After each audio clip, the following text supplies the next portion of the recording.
Did it. Good intro. Did you watch Hit or Miss last night? We did that. Yeah, I heard it. I passed out because, I had to take my roommates to the airport at 3:30 in the morning, Monday morning. They had to be at work at 7:30, and then Tuesday I had to be at work at 5. So for a 48-hour period, I think I got 10 hours of sleep. So I was just out of it at 9:30 last night. But I watched maybe 10 minutes of it. It was like the AK chat. Well, it started with that, and then we actually went into a little bit of prepping, as far as maybe should you get a generator for prepping and stuff? Yeah, I think that's about the time I fell asleep because I remember talking about generators. But when it really came into it was we started talking about Michigan's assault weapons ban and encouraging everyone to write their representatives and stuff. Because I wrote mine, and I just sent a form letter kind of thing that the NRA put together, where you just type in your name and hit send. And I want to do a more detailed one, so I kind of talked about that. I was hoping to get some suggestions and some help, but I think I'm just on my own, which is fine. When my brain's working, I'm good at writing, but otherwise I'm just whatever.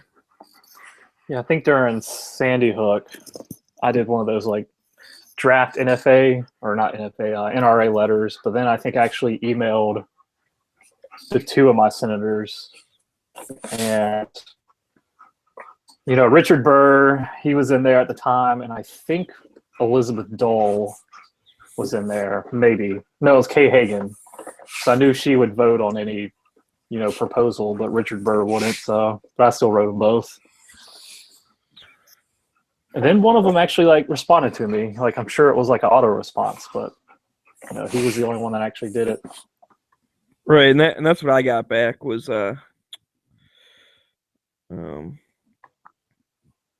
was a auto letter, Thanks for contacting my office regarding House Bill 5996 regarding weapons, firearms, and the Assault Regulation Act.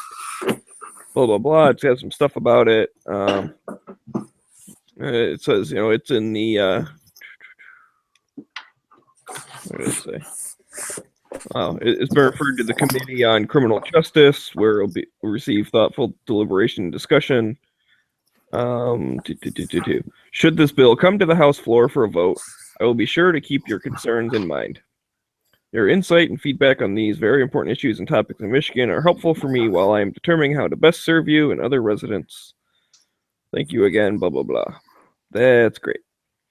So, again, I want to do a more detailed one where I actually break down each thing of it. What the heck? Why do you keep popping up?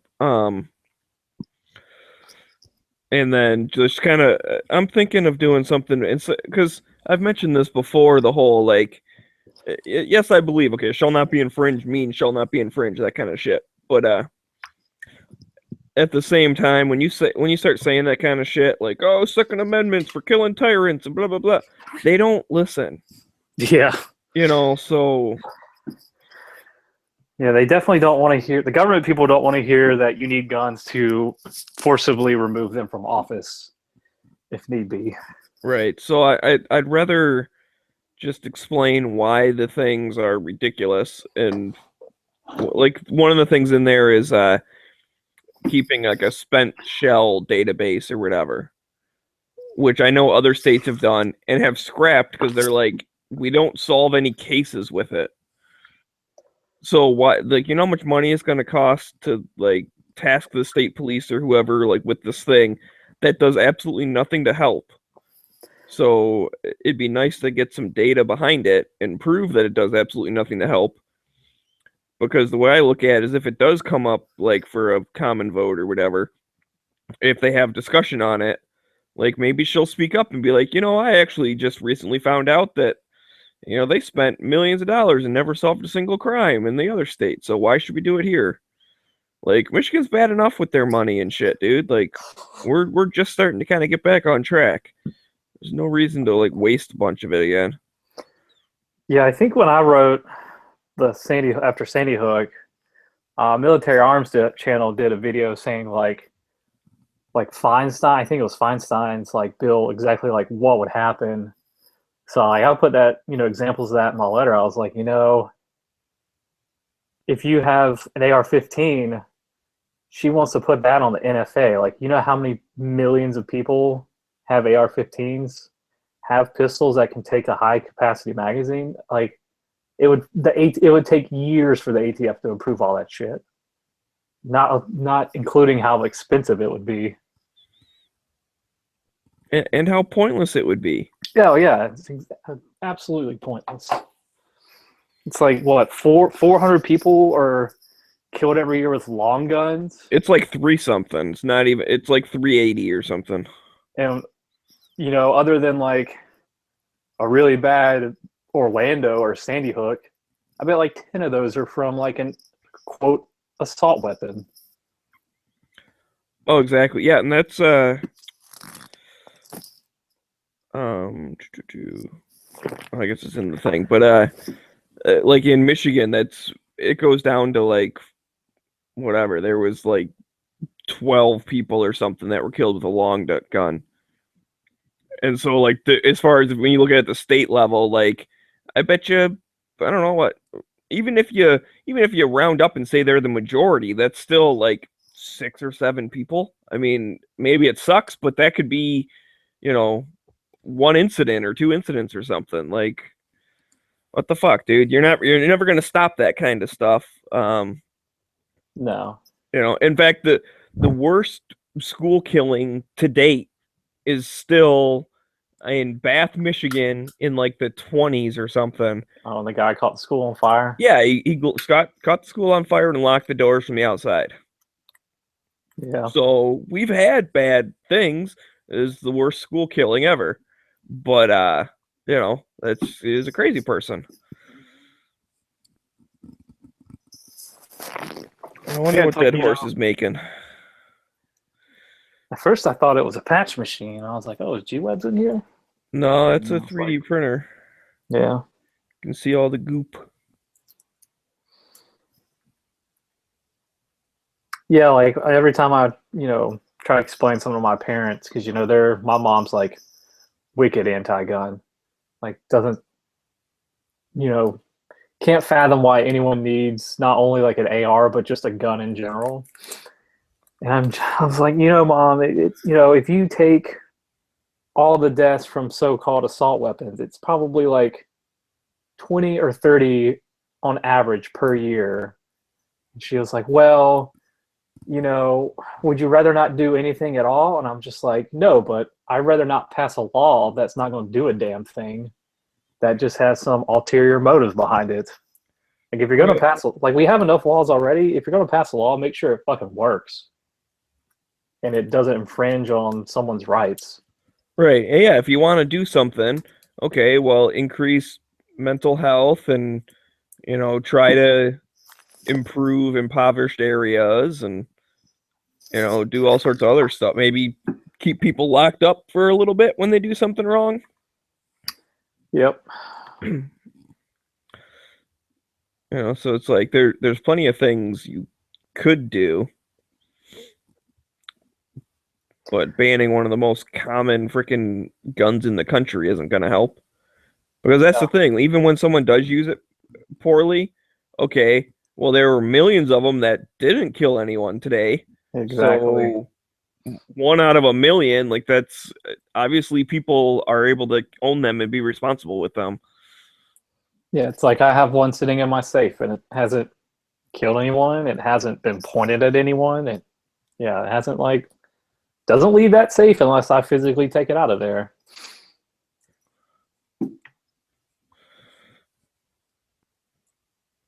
No, I mean, I feel pretty scared for my life right now. I have an AK sitting like within arm's reach for me, so I'm sure it just has the thirst for blood. Yeah. Damn it. My blanket's got all messed up again. I hate that. Yeah. Sometimes I like to imagine that I have that mindset, and I just can't even imagine like how some of those people think like banning an inanimate object is going to like fix the problem. And the problem is we could fix the problem, but it's going to take a lot of money and a lot of time. Whereas just banning something, that's a quick and easy fix in their eyes. Like it won't fix anything, but it's like if they can save one child, they'll do it. Right. Yeah. Yeah, it makes them feel good, I guess. Right. Well, I tried. It didn't do anything, but at least I tried. That's their. You know what? I'm starting to kind of put together. Maybe that's the whole like, everyone gets a participation ribbon and all that kind of stuff. Yeah, Like as long as you at least try, you're doing good. Well, sometimes if you try and end up doing harm, then it's worse than if you just didn't try at all. yeah. Like if you're not gonna win, don't try. Like Sometimes. Bill Whittle, he's got his YouTube page. He's like this conservative columnist, but he was explaining like I don't know necessarily if it was gun control, but he was like the difference between Republicans and Democrats is Democrats like to pass feel good laws while Republicans pass do good laws. And I was like, I never thought about that. It's like you pass a law, you want to make sure it does something, whereas some people pass laws because it makes them feel all warm and fuzzy inside, but they know it won't do a damn thing.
Loud noises.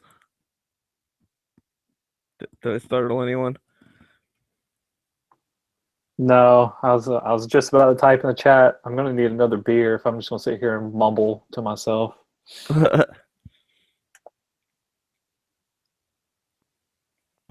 Yo, Dead Horse, you there?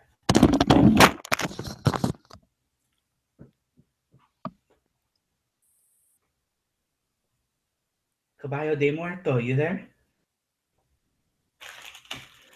Dead Horse hasn't said anything yet. Oh. I freaking bought a buffer tube kit from a company he recommended, and the threads are all fucked up on it, and it threads sideways. Like it's not flush at all. Damn, that sucks. Yeah. We think I should just email the company or whatever?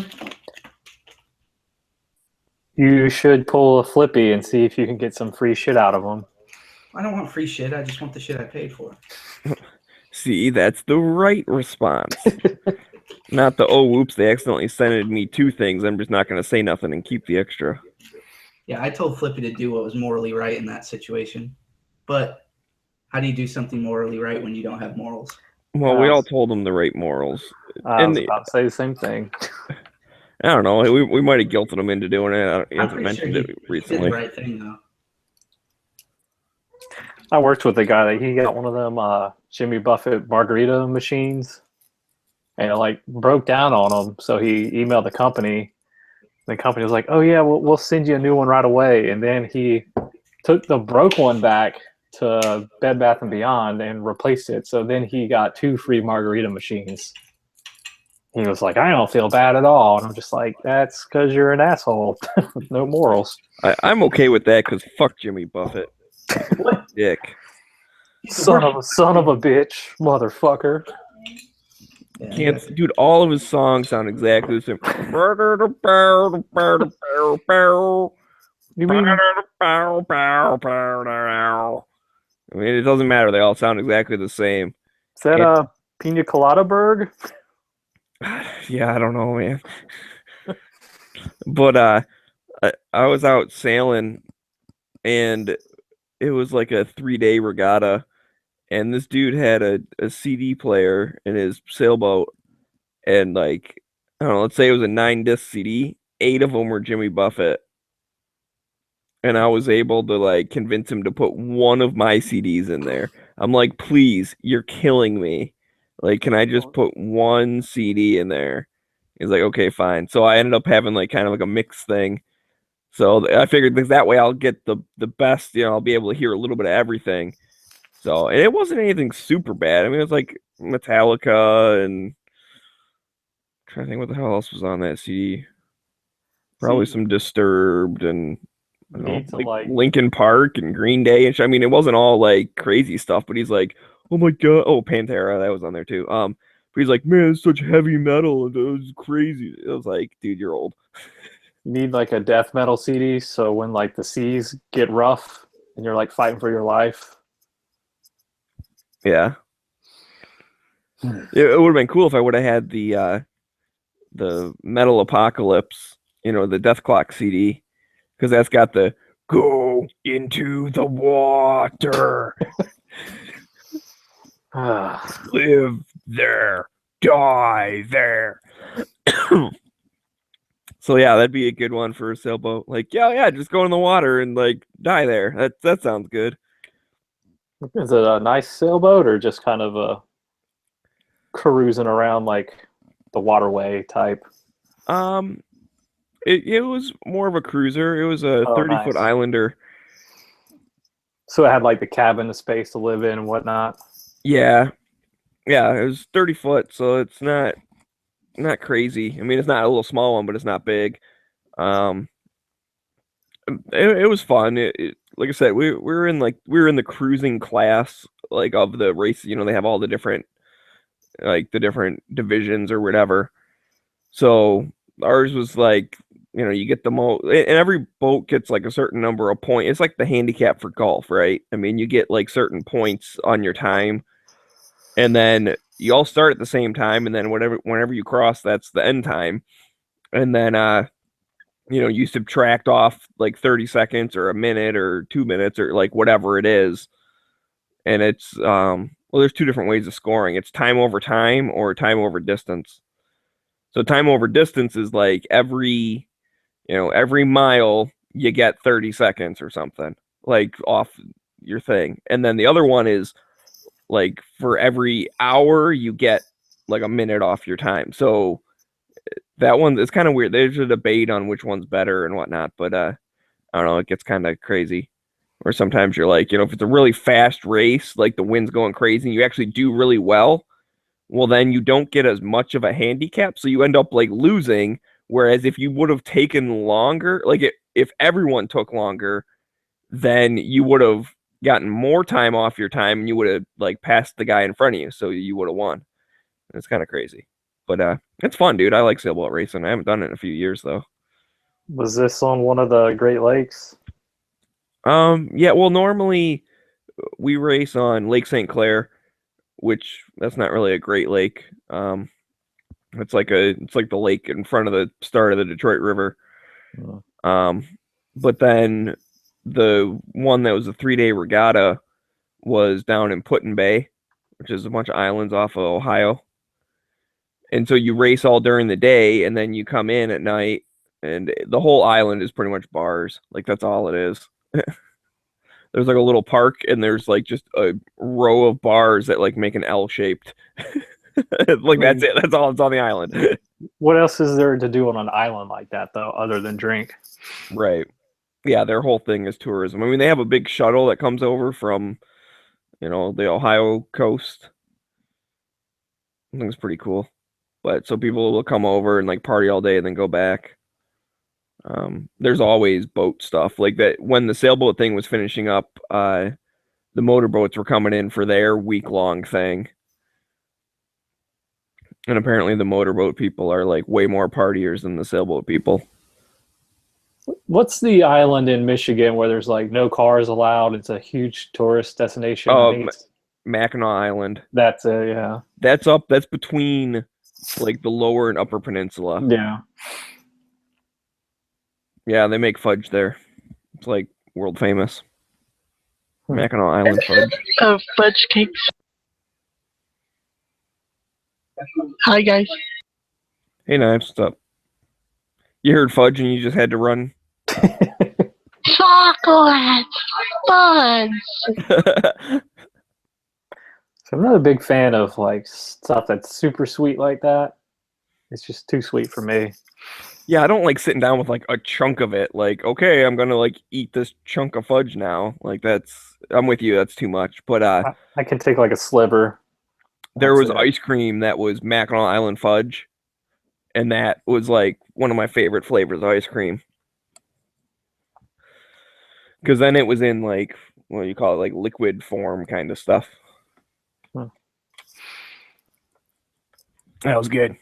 I wonder if that's just the Michigan thing or what. Like, or if people can get that all over the place. We used to always get it, obviously, but What fudge flavored ice cream? well, it was specifically like the name of the ice cream was Mackinac Island fudge. Oh, I've never seen it in anywhere here, so could just be a northern thing. Yeah, it could be. Yeah, because I don't know how much like obviously that's more commercially made fudge because they're selling it to the ice cream maker, but it's still good. Do y'all have Harris Teeters up there, like the supermarkets? Never heard of it. Flippy was like, "What the hell's a Harris Teeter?" I was like, "It's a supermarket." And I think I thought they were up north as well as on the East Coast, but I guess not. Well, they're just not in my area. It doesn't mean they don't exist. Or they couldn't. I just have never noticed it. Our supermarkets are basically like Kroger is the main one. Well, Kroger bought them out, so. Oh, well, there you go. Kroger's awesome. And then, we have like Meijer's and Walmart and shit, which that's not necessarily a supermarket. Those are like a little bit of everything. But I like doing all my shopping at Meijer. I don't like Walmart. Meijer's like the same thing. It might be a little bit more expensive, but it has less cheap crap. The only time I try to shop at Walmart is when I'm looking for ammo because they've got the best prices for like cheap shit, I guess. And it's Well, see, closer to I think I can closer to still the get gun ammo online gun cheaper shop. than Walmart, so why not just buy the shit online? Well, see, our Walmart's down here, and I've heard different states have different prices, but I don't know if you've seen it, but it's called Perfecta, and it's made by Fiocchi or Fiocchi, and it's like Tula's brand, and you can get 50 for like $9 and like 20 something cents. So it's a pretty good deal, especially that when you don't have to pay for shipping. For what? For 9 mil or? Yeah, for 9 mil, but like you can get like they have like 44 Magnum for like $18. Like that's really good prices. Like you can get 45 for maybe like 12 or 13, 357, 38. Like I think I got a box of 38 special for like $11, $12. Did you ever check out Freedom Munitions? Because they're around that same price. Their 9 mil is like $9 something. So it's probably not 920. It's a little bit more expensive, but I've heard of them. I've never gone there though. because I mean I pretty much I just shoot that stuff for my 9 because it's good. Yeah, And then so it just depends on if they're having deals and stuff because they make remanufactured, but they also do new. And sometimes like their box of new is like 50 cents more than remanufactured. So I'm like, well, of course I'll get the new. But other times it's like $2 more. So then I'm like, well, the remanufactured I've never had a problem with either. So I'll just get that. And I did get some stuff they call it American Steel. It's steel cased ammo, but it's brass washed. So it looks like brass. And I mean it works fine, but I don't know if I would get that again because I made the mistake of shooting that and some regular brass, and then I was like, well, shit. So you can't really reload the steel stuff. So then I had to try and sort out what was steel and what wasn't. Like the range I go to, they don't let you use any steel, even if it's like a lead and brass bullet, which sucks because like I really want to like shoot my AK there, but I can find like I think Red Army Standard makes like a steel case with a brass and lead bullet, but they won't let you shoot that for some reason. And I think it's because I'm pretty sure they don't let you pick up the brass because they sell it. I hate when places don't let you pick up the brass. There's a place near me. It's actually a kind of a cool range. It was closed for a while just because it was on the Service Drive and Expressway, and the expressway was completely shut down. But anyways, their range, like you can program the target. Like it's an electric thing. You just type in the distance you want it to go to and hit enter, and it goes out. But you can also have it where like it turns and it moves towards you, and like you can set different like programs in it and shit, which is kind of cool. And they do a lot of like police training and stuff. And it's a nice range. It's actually a pretty big store. The thing is, they actually reload their own ammo, so they're like super brass Nazis. Yeah. Like if you buy reloaded ammo from them, they won't let you keep your brass. If you buy name brand ammo from them, then you can keep their brass. You can keep your brass. But even with that, like if you shoot 50 and you pick up like 51 pieces of brass, they start yelling at you like, "Yeah, you took too many."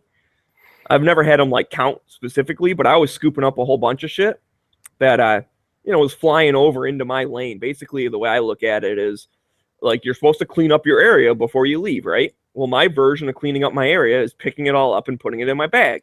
Okay, good, no problem. And the dude actually said something like, "Hey, you didn't shoot that," because there was some 40 and some 45. I'm like, "Yeah, but I mean, the guy next to me shot it, and he's not picking it up, so, what's the problem?" I was like, "No, you can't do that. You can only pick up the stuff you shot." I'm like, "What am I supposed to do? Put a fucking little marker on all the brass and, like, only pick up mine? Like, what the fuck?" Yeah. Yeah, the shop I go to, it's kind of the same. Like, they've got a really nice selection of, like, guns that you can purchase. They have, like, Dano would like it because it's got, like, a cafe area. They've got, like, fireplaces, like lounge chairs. They've got this collection of like really old, like I guess like war trophies like Lugers and old Thompsons and shit like that. And then you can rent full autos there, and like it's a really nice shop, but that they just don't let you like pick up your own brass or use steel, which kind of sucks. Yeah, I'm saying most places don't let you use steel because they just assume that the steel stuff's the cheap stuff and it probably It's got has the steel core, yeah, or a bimetal jacket. yeah. But like Some- Red Army Standard they make AK ammo that's now like brass cased and brass plated with the lead core, but it's not cheap compared to like Tula or something like that. Yeah, that's why I like shooting up north. I've only ever shot my AK up north, so you don't have to worry about it. Yeah, like when I was living in Wilmington, you could drive like 20 minutes into the county next to ours. And I think it was like a development they had started to develop during like before the like housing crash, because they have this super long dirt road and it's like cleared out, but like nothing ever got built there. So everyone goes out there and shoots. And that's where we would like shoot all the fun stuff we couldn't shoot at the range. But there was like this dead tree out there, and we just like shot the hell out of it. And we eventually shot it down with my M1. I got a video of it. It's pretty epic. Someone's like, "You gonna post that on Facebook?" I was like, "Probably. I'm just waiting for like Greenpeace to be like, 'You killed that tree.'" I was like, "No, that tree's been dead for years. We just finished it off." It's like, now it's not a hazard to birds, or but then again, it's probably like prime nesting area for like a woodpecker or something. Yeah, fuck it. They'll find another tree. Yeah, but like like if you got a piece of land that you can just fuck around on with shooting wise, that's like the best. Yep, that's the order I have it. Is personal range, then indoor range. Actually, like there are merits to it for sure, and then I don't know, probably after that, like outdoor range. I don't really like outdoor range. I've only been a couple times actually, and the one time, like it was really annoying because it was like super crowded. Like the benches were like touching each other practically, so everyone is all like right up on you. You're getting hit with brass everywhere, and then I don't like the whole like call a ceasefire, everyone go get their targets, blah blah blah, whatever. Like I get it, but it's like it kind of screws up your shooting rhythm, and then also like if like once you shoot a few targets or something, if you want to like sit there and wait to like put up a fresh target, then you got to sit around and wait for the next thing.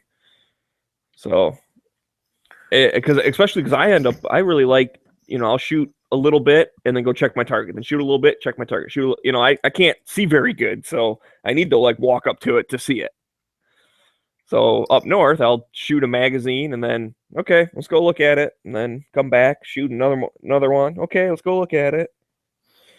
Yeah, the last time I went to an outdoor range that wasn't like a hunting club range where there's like no one else was out there, so there's essentially no rules.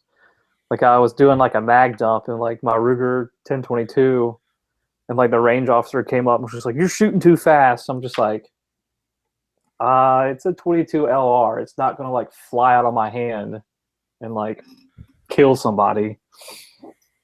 It's like it's not a full auto Mac 10. I was just like, oh, whatever. I was about to leave anyways. Yeah, that happened once. We were actually at an indoor range, and my one buddy, man, he's a really good shot and everything. But he wasn't even going like super fast. I mean, it was just handguns, right? But it was more than like 1 per second or whatever. And this guy comes in, dude. I really don't like this guy. I don't know if he's like a washed out police officer or something, but he's got a super like authority complex. And he comes in, he's like, "Hey, who the fuck was rapid firing?" And like no one said anything. And I'm like, "Well, I wasn't, so I ain't saying nothing." And he's like, "Oh, I heard it, blah, blah, blah, all the shit." And so finally my buddy's like, I think you might be talking to me, but I wasn't rapid firing. Like I was just shooting. And he's like, well, you got to do 1 per second, blah, blah, blah. He's like, oh, okay, whatever. Yeah, I think that's what the range officer told me. He's like, 1 round per second. I'm just like, whatever. But like, I mean, 'cause he was probably shooting like, I don't know, maybe a couple of seconds. I mean, it wasn't as fast as he could have went. That's for sure. I wonder if like you could still have full autos like much easier to acquire than it is now.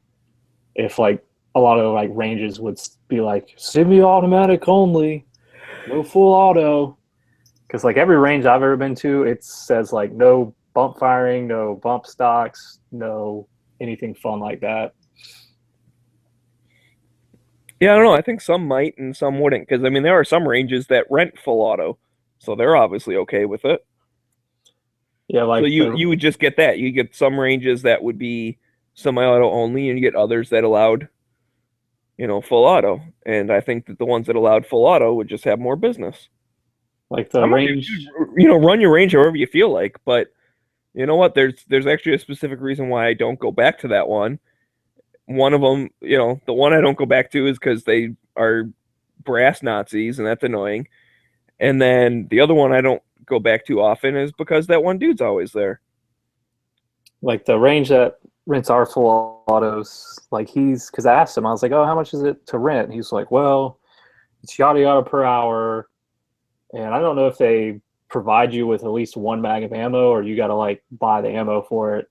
He's like, then I, take the weapon and I walk with you with the weapon and we set you up in like your own range because there's 3 separate ranges.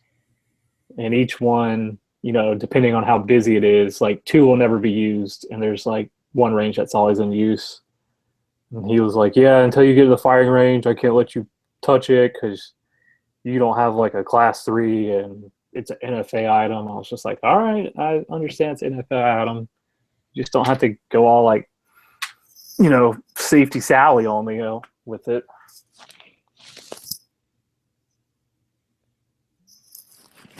But they rent suppressors, and I've never fired a suppressor. I think next time I have a little extra money, I might go rent something with a suppressor. Yeah, the one range that I go to a lot that I actually like, my ex and her friend were up there for her friend's birthday, and who the hell was it? I don't know. A couple of like Detroit Tigers came in, and they've had a bunch of crazy shit or whatever, and like the dude at the range was bringing them in all this stuff to like try, and they had a couple suppressed things, and they let the girls shoot the suppressed guns as well. It's like, oh man, I'm so jealous. Yeah, sometimes it pays to have a pair of tits on you. Yeah, probably. But like, I want to get a suppressor, but it's like, I don't want like the ATF like call my parents because if I don't know if they do that or not. But like the last thing I want the ATF is talking to my anti-gun mother because she'll make it seem like I'm some kind of like crazy person for wanting a suppressor. That's funny. I never thought of that, but yeah, like my mom, she said something the other day. This I don't know, a while back actually, but she said something about like, yeah, your gun obsession or something. I'm like, I'm not obsessed with guns. I just like them. And she's like, yeah, okay, sure you do. Like, I think she's like Yeah. getting worried about me, Like, like I'm going crazy. Like I could just see the ATF call my parents and my mom just being like, he doesn't need a suppressor. That's a waste of money. He's not fit for one. And then them just like calling my FFL be like, yeah, his mother said he was crazy, so we're not going to approve the sale. So you need to refund his money. And like my sister's the same way, so it's like, I don't know. Like I don't think my dad would care. He'd probably think it's kind of cool, but my mom and sister would probably just flip the fuck out. Just bring up the hearing preservation thing with the suppressor.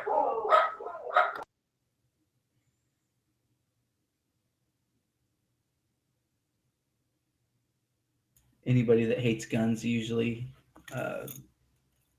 pretty strong on social issues.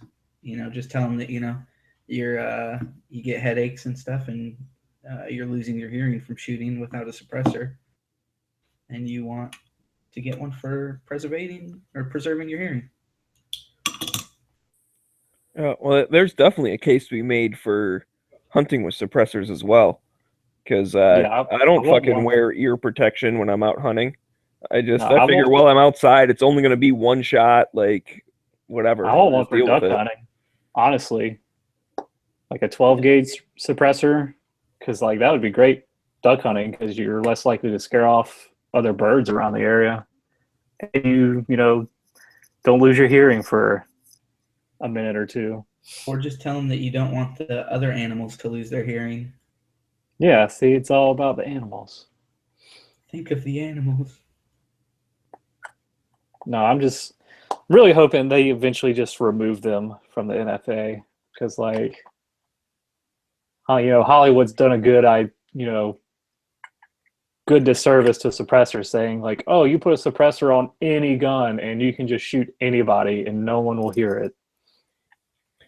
Yeah, that'd be interesting if a movie came out where like a dude uses a suppressor and whatever, like the guy with him or whatever, is be like, "Hey, that was actually kind of loud. What the hell?" Yeah, Like, you know what I mean? Like where they're almost like self-aware a little bit. Like that'd be kind of funny.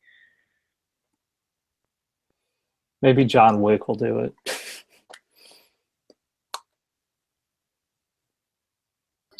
Hey, is Dead Horse been making a dodo? It is kind of pink colorish. It's that dildo pink. Is it for Pink Panther? No, I'm saying the dildo is like that pink dildo color. In all honesty, it looks kind of like a mag base plate, but I'm not sure. I'm sure it's got to be gun related somehow, unless it's one of those like dildo bayonets. Is that at his work where he's doing this, or? I'm not sure. I'm assuming it's his house. Maybe not though.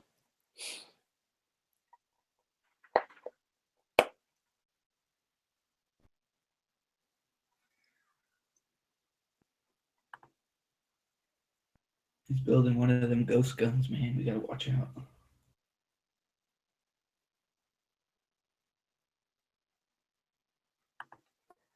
Yeah, my one of my roommates just like, you're obsessed with guns. I was just like, obsession is just another word for dedicated.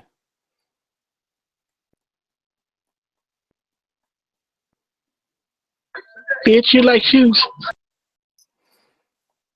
Yeah, What? she's got a whole shoe rack in her room and in the downstairs closet. Just like, you have like 40 pairs of shoes and I've seen you wear like 3. Why do you need that many? It's like, and guns are an investment. They just go up in price. Shoes don't, unless you have like Jordans.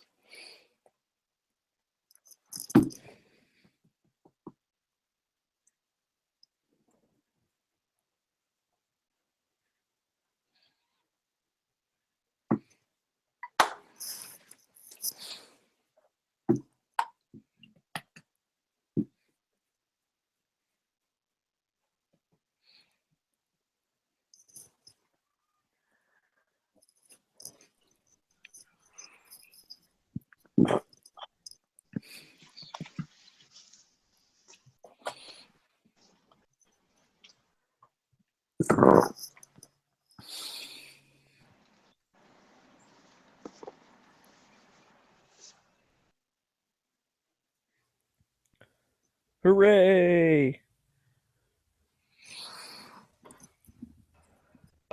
What up, guys? So Same old.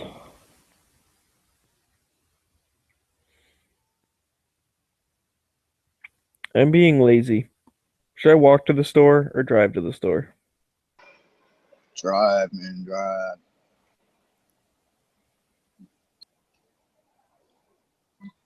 Unless you want to break out of that laziness, then walk. Is there gonna be a slushie? Well, I was thinking of just getting a Fago. I could get a slushie. Fago. You guys and your Fagos, man. You juggalos, man. Any of y'all seen any screaming deals on either 9mm or 5.56, 223, whatever? Anybody? Nothing more than normal. Hmm. My phone says it's raining, but the window doesn't. Which should I believe? It's a conspiracy, man.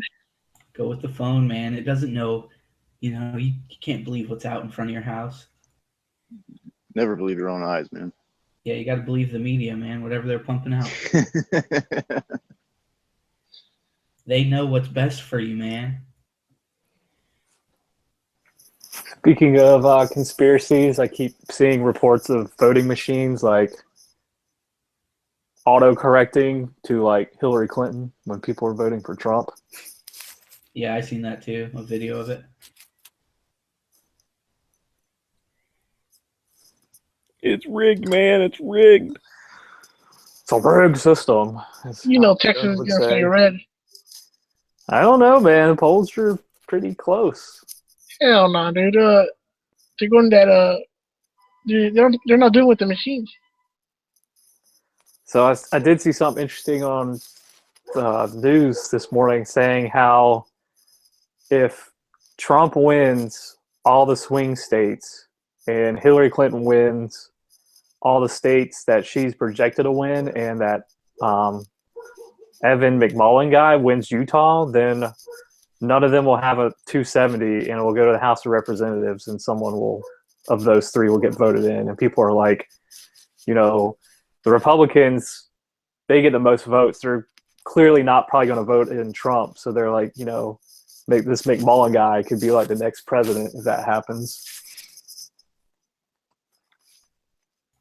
Uh-oh.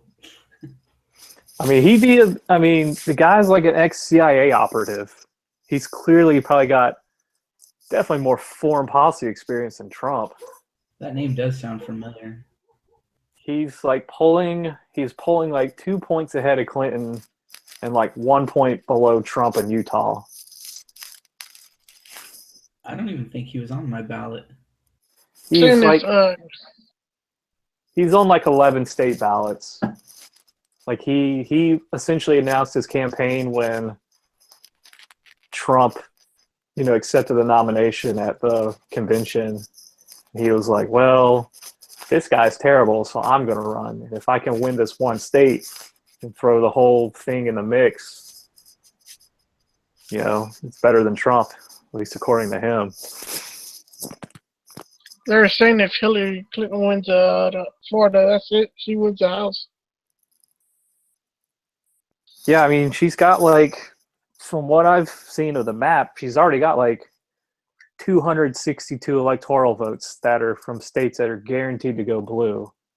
So yeah, if she wins Florida, that's all she has to, win. She only has to win either Florida or Ohio. I tell you what, if she wins, boy. Hey, have any of you guys ever shot this Remington Freedom 223 stuff? Dude, I thought you were gonna say American. Remington Freedom Bucket 223. Can't be. 300 rounds, $114.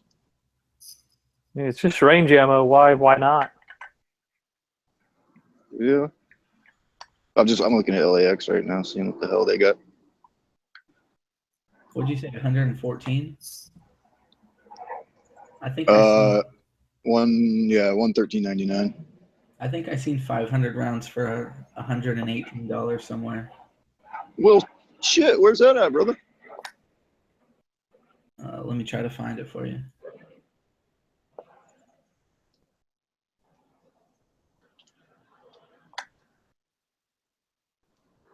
Oh shit, Dead Horse dildo machine stopped. What's he making today? A dildo Dildo, huh? handguard.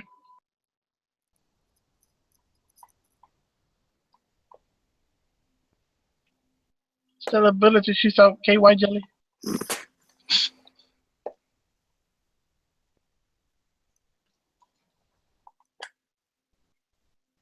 Yeah, I saw Matt's video yesterday, so I got to go out and gotta go rush out and go spend some money.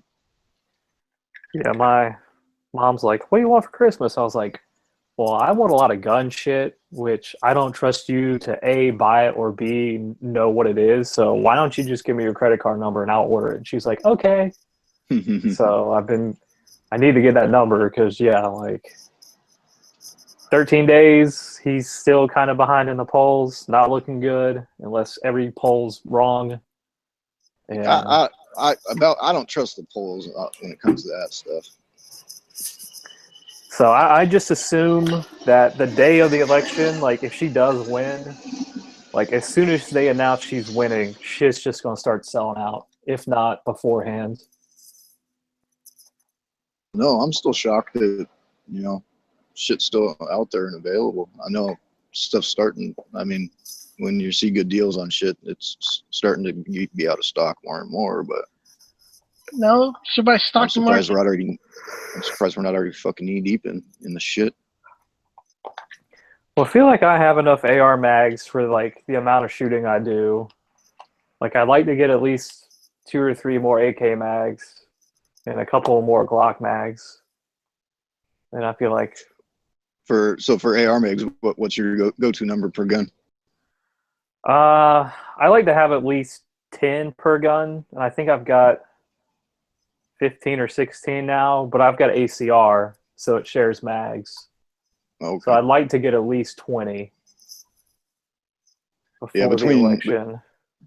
Between my three, I got shit, probably right around 30. So I'm probably about 10 megs per gun. And then I've So got I'm pretty good on AR mags. It's time to focus on ammo and reloading components and a few more Glock mags, and I think I'll be good. I think I've got 8 or 9 Glock 19 mags, and I want to get one of the new Gen 5 17s when they come out. So I started kind of buying Glock 17 mags, but I still want to get a couple more. Shit. Sorry about the plane, man.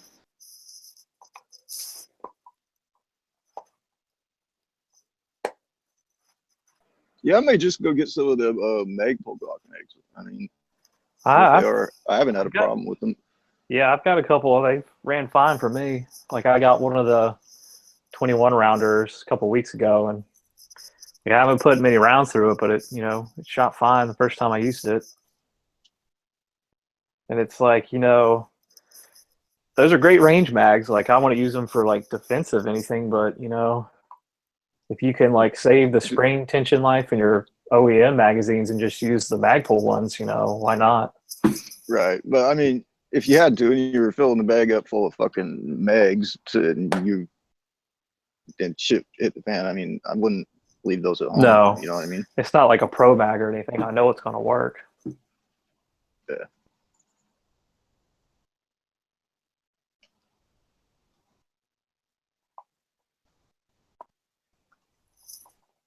And like I was at LAX, you don't. the flea market a couple weeks ago, and a guy was selling like one of those old Vietnam era M16 mag holders, but it came with 3 mags. And I think I was like $3 short of what he wanted. And my roommate was like, "Do you need the pouch?" I was like, "No, but I want the mags for it."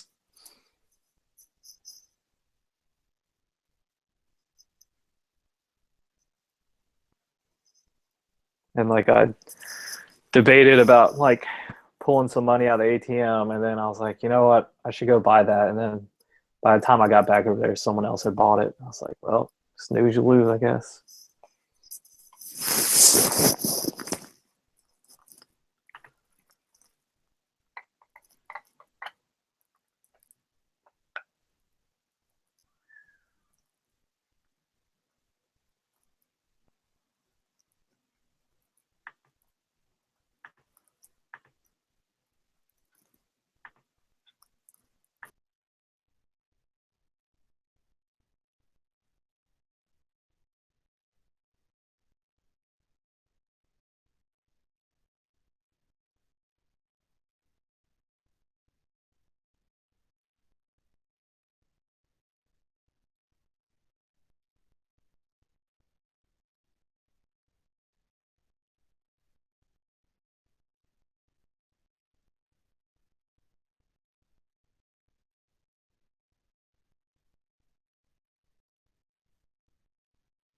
I've been Fuck, I watching. was just talking and muted.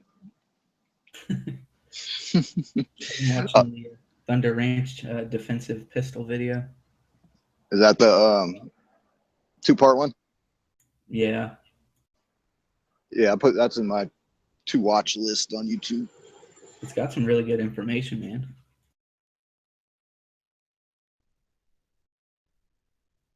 Oh, dude, these days, I mean, just a little bit that I've seen from Clint Smith. If there's one school that I could go to, I'd go down and see that dude, man.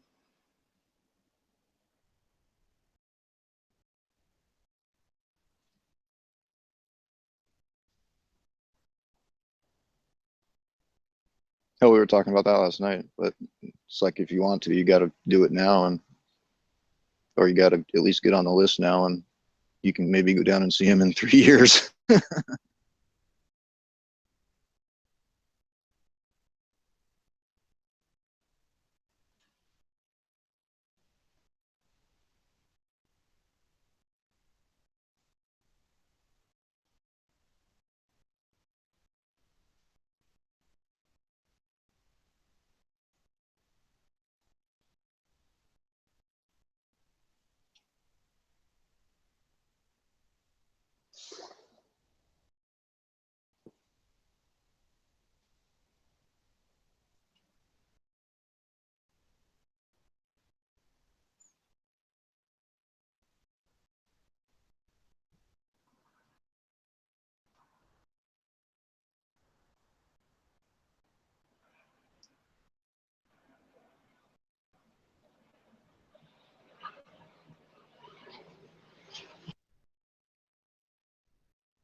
This thing dead?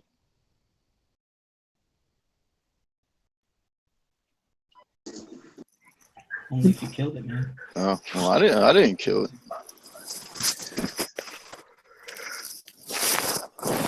Can you sell the tickets? LAX factory new 9mm, 115 grain, 500 rounds, $91. It's not bad. That's not bad at all.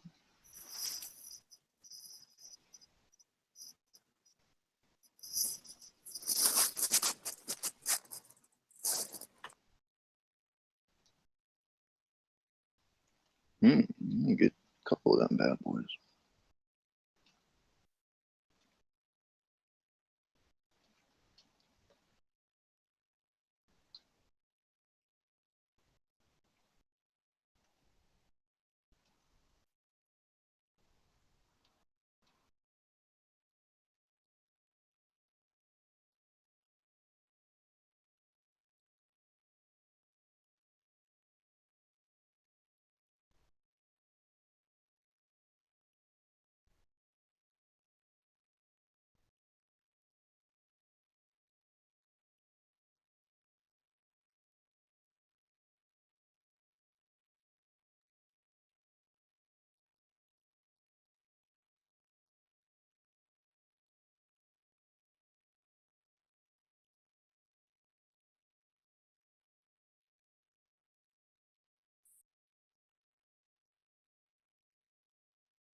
Did you figure out where you saw that 500 rounds of 223 or 5.56 stuff, Gavin?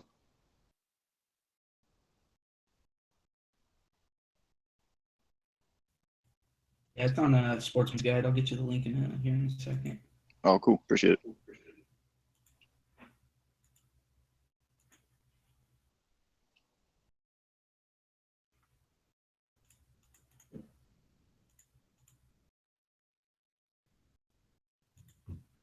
Do you want it in a PM?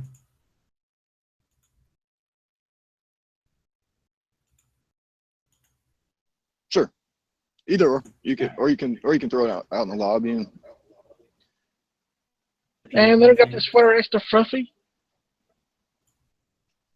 what's that, Knives? They got this Christmas sweater. They don't got it extra fluffy. They only got 2XL. What?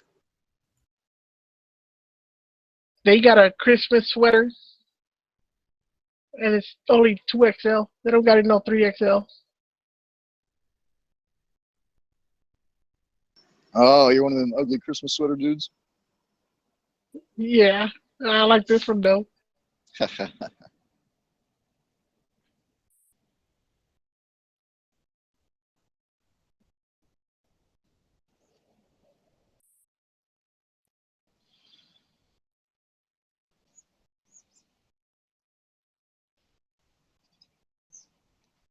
Well, that's steel, Gavin. God damn it.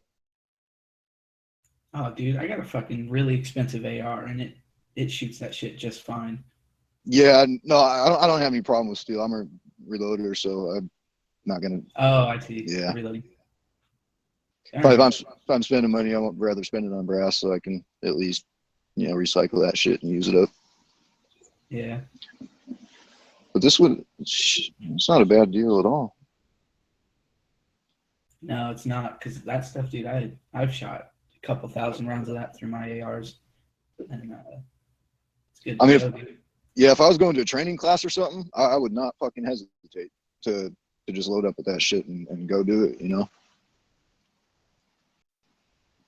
Yeah, I buy it for stockpiling, I guess you would say. Not Yeah. really stockpiling, but that word, it has a bad it sounds bad, but I just No. Dude, I know what you're saying. well, people are like, oh, he's got weapon stockpiles. He must be crazy, It's one of them crazy preppers.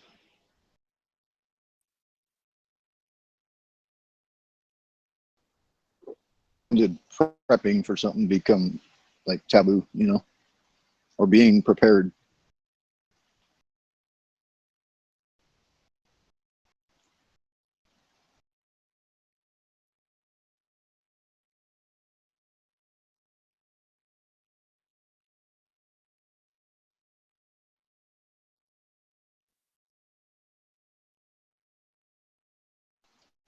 I called the guys at Outdoor Emporium just to see what the hell they had at the Sport Co. in their other location, because if I go to Outdoor Emporium, you got to pay Seattle's bullshit fucking tax, and they're just like, well, if you come down here, we'll give you 15% off and blah blah blah. And it's just like, well, I can go to freaking Sport Co. and get that same 15% off and not pay an extra 5 cents a fucking round. I mean, you think I'm dumb? Come on, man.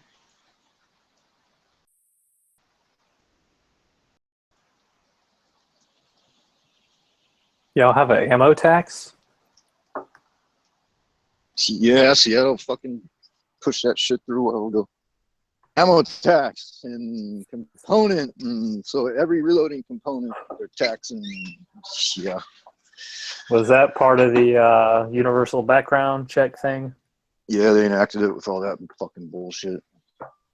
In Seattle, you got an extra $25 tax per firearm sold, and that money's going. They say the money's going for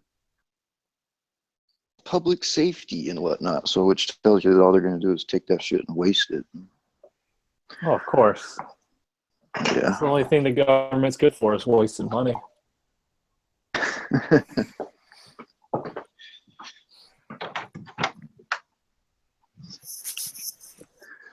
Yeah, and then like we were talking about last night, and then asking soldiers to pay it back. They're forcing Yeah, soldiers to that's- pay it back. That's total bullshit. I'm glad Oh. both sides of the aisle are like, this is bullshit. You need to do something about it. Is there talks about doing something about it and squashing it? Well, I know like both sides, both Democrats and Republicans are like, you need to fix this. I think they're like, why hasn't Obama done anything about it yet? This is unacceptable.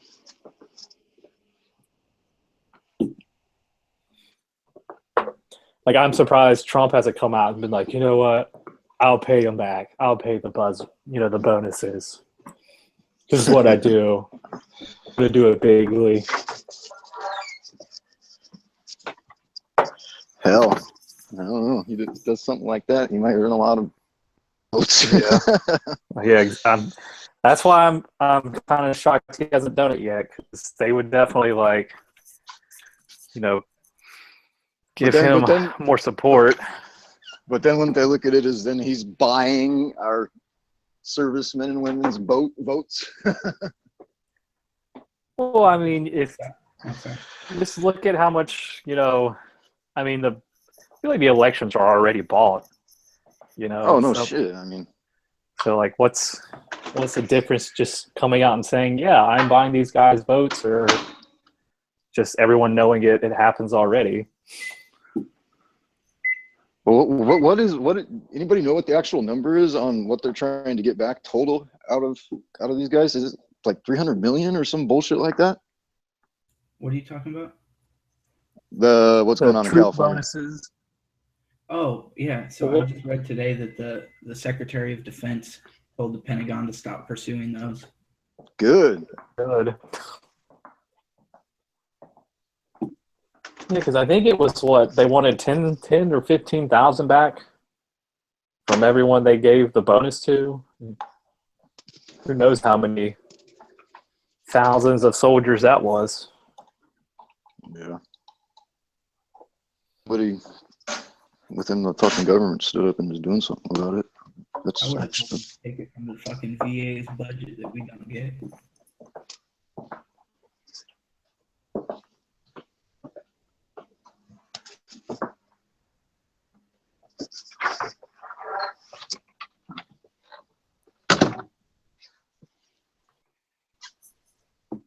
so did they ever get the Daily Gun Show back up and going? Yeah. After a while. Today? Like, being really slow, and like my whole live feed just shut off and I had to like refresh it and come back on, and it's fucking with our internet again.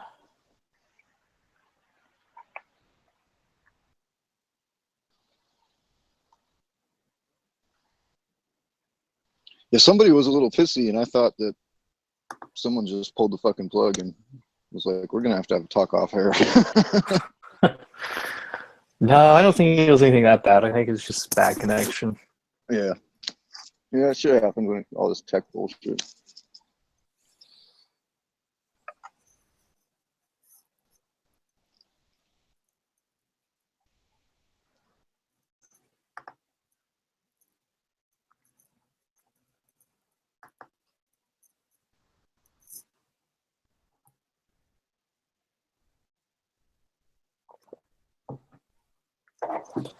Yeah, I try to watch a little bit of Alex Jones every day just to see what, crackpot ideas he'll come up with. And like every day he keeps saying like at the polls that like Trump's gonna win in like a landslide, like 60 something percent compared to like 17% for Hillary. And he's like the polls are rigged. Dude, somebody came out the other day who's had like a stellar fucking record of predicting the outcomes of these things. Just, I don't know if he's a statistician or what, but he came out and said that Trump's gonna fucking win. I mean, I'm not a huge Trump guy. I mean, he's better than Clinton. Yeah. I mean, I'd be fine if he won. I don't know how good of a job he would do, but at least your Second Amendment rights are a little bit safer with him than with fucking the mega bitch. Yeah, I mean, I'm the same way. I'm not a huge Trump fan either, but he's better than the other option at this point in time. So, I mean, I don't know if you ever watched Seinfeld, but I joke around that when I go to the vote, it's going to be like a scene when Jerry's sitting on the pier bench He's trying to decide between sticking with his girlfriend or being able to say, you know, that hello. I'm just gonna have to sit there and stare at those names for a good long while. Yeah, what I really got to do is open my fucking voters pamphlet and dig in and see what the hell's actually going on in my state and make my mind up. Make sure you read shit before you vote for it. Yeah, no shit. Yeah. Like, I'll probably definitely vote Republican ticket, except for maybe our governor, because he's a fucking idiot. And I'd almost rather have a Democratic governor in there than that fucking guy. Yeah, you See, say ours- that until they start taking all your fucking gun rights like ours did. Yep. And ours. See, our governor here, Democrat, fucking piece of shit. He's the one who, I mean, he helped push the Seattle gun tax and all that shit. Him and Ed Murray, and then the state attorney general who came out just a few weeks back and says, we think it's a good idea to institute an assault weapons ban. 150 people, and they all think it's a good idea. Yeah, right, douchebag. You pulled the people who work under you, and you told them which way they were gonna vote. You fucking piece of shit. Well, it's like our House and Senate's like super red. Like, I think it's almost like we have like the super majority right now. And Matt, where you at? North Carolina. And the only reason I don't like McCrory is he signed that fucking stupid bathroom bill, and it's cost so much money to the state because of it. Oh yeah, I heard about that. Like, he used our like disaster fund money to try to like argue it in court, and we just had a hurricane that's like flooded half the state, and it's like, oh, so that's $2 million we don't have for relief because you wanted to, you know, please your ultra conservative religious friends.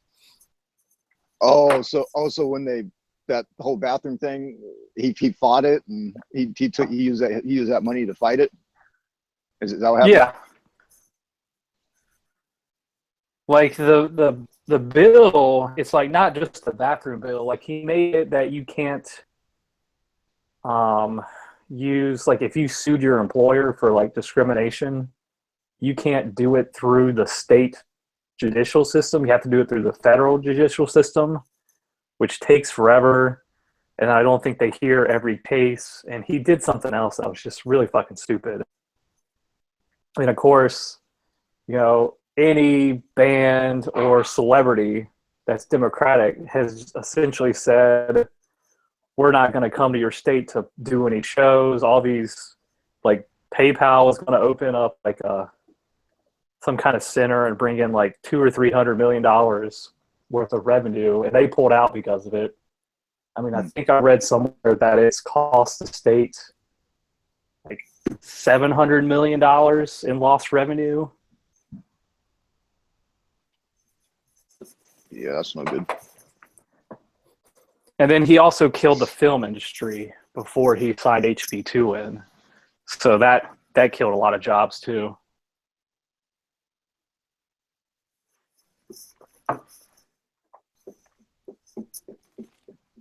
Someone took a sledgehammer to Trump's star on the Walk of Fame.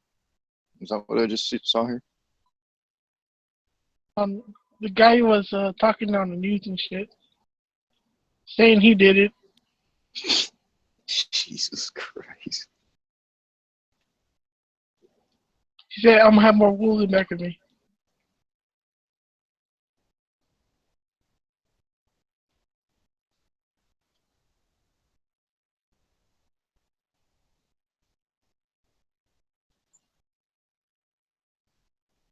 Is Gavin still in here?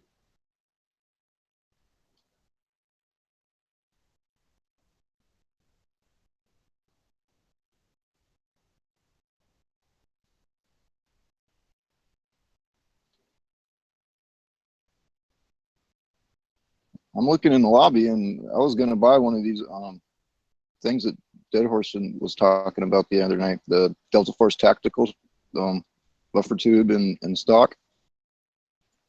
It looks like Gavin bought one, and he says the shit was fucked up. So I'm kind of glad I didn't.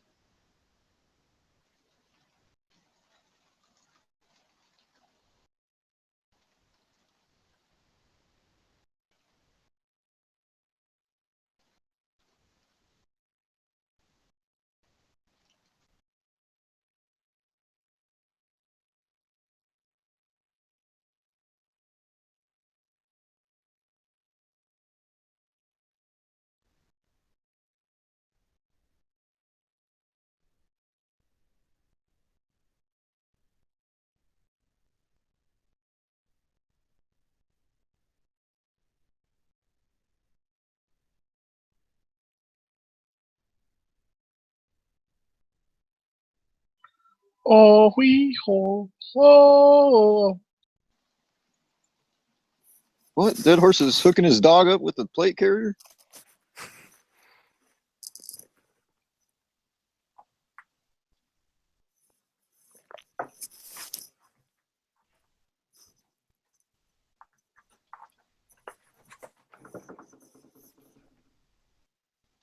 Somebody's missing from this chat. Who's that? You know who. The Flip Master? Who? I'm not sure. I'm not sure who Knives is talking about. Really, Flippy. Yeah. Oh, Flippy. I'm sure he'll be in here at some point.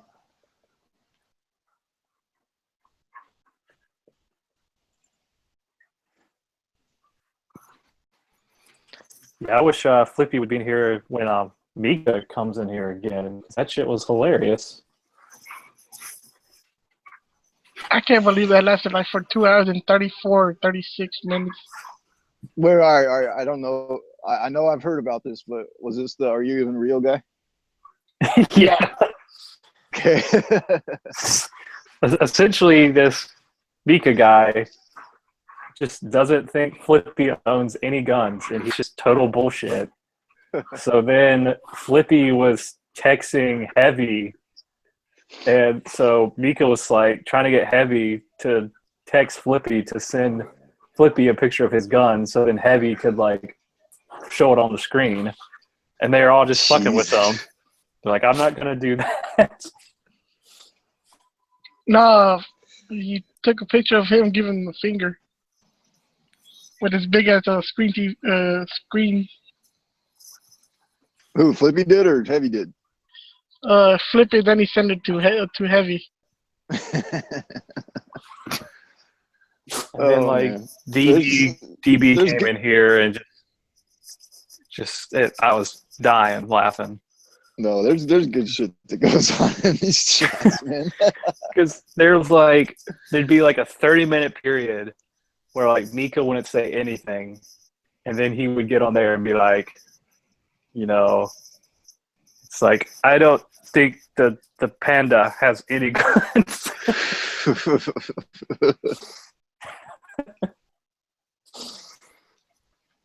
He's like, I think Flippy is a hoax, and he's not real. The accent probably just makes it even funnier, huh? Yeah, I think he's from like Finland or somewhere. But yeah, it was comedy gold.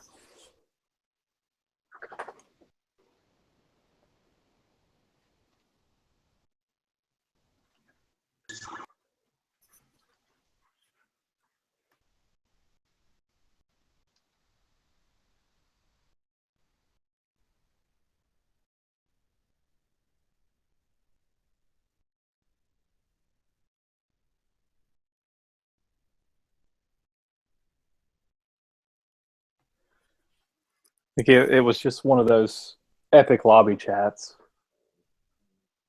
I've been a part of a few of them. Yeah, they're always good times. I was watching one. I think it was one of Stone Guys. That's how long it's been. Mm. See, I wasn't I wasn't around when he was around.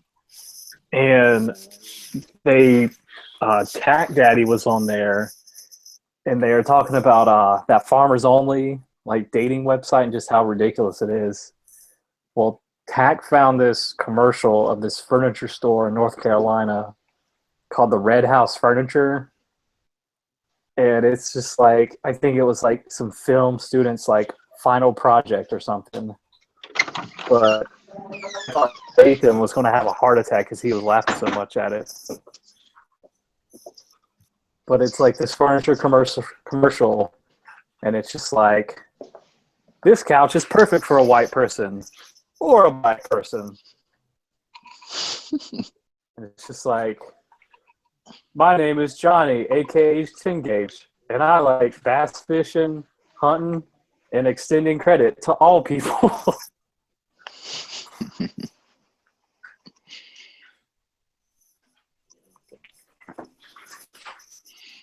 Yeah, dude, I ain't been around all that long, but I've been a part of so many of them late night, just off the wall fucking chats that I forget about them until somebody brings it up, and then it's like, oh shit, I was there.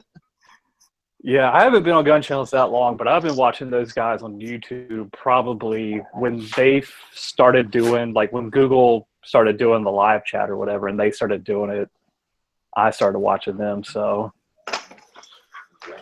but Yeah, man, there's I've only heard of the legend of Stone Guy. oh god, like he used to host the Walking Dead chats, but he wouldn't watch the episodes. He watched like half the episode, and he'd just be like, well, Rosita's tits didn't fall out, so I started watching something else. And yeah, he was a, like, Flippy's kind of replaced Stone Guy when it comes to just saying off the wall funny ass shit. But Flippy's just not quite as racist. Is that what I get? I think, I don't know, like, I don't want to speak for Flippy because I don't personally know Flippy, but like Stone Guy would say stuff that was racist, but I don't think he realized it was racist. Whereas I think Flippy just says jokingly stuff that he knows is kind of racist, but everyone just assumes that they know he's joking about it. Yeah, whenever he says shit like that, I just figure he's joking around. I think he goes for the shock value. Yep. Yeah. Like there was one chat where it was the first gold medal won in the Olympics was like air rifle shooting, and America won it, and I think the runner-up was like China. And Flippy was like, well, that makes sense because, you know, their eyes don't open as far as ours do.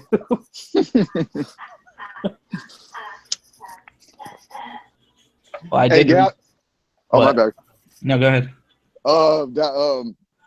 That buttstock and buffer tube you got. What's wrong with it? Oh, the castle nut threads are fucking.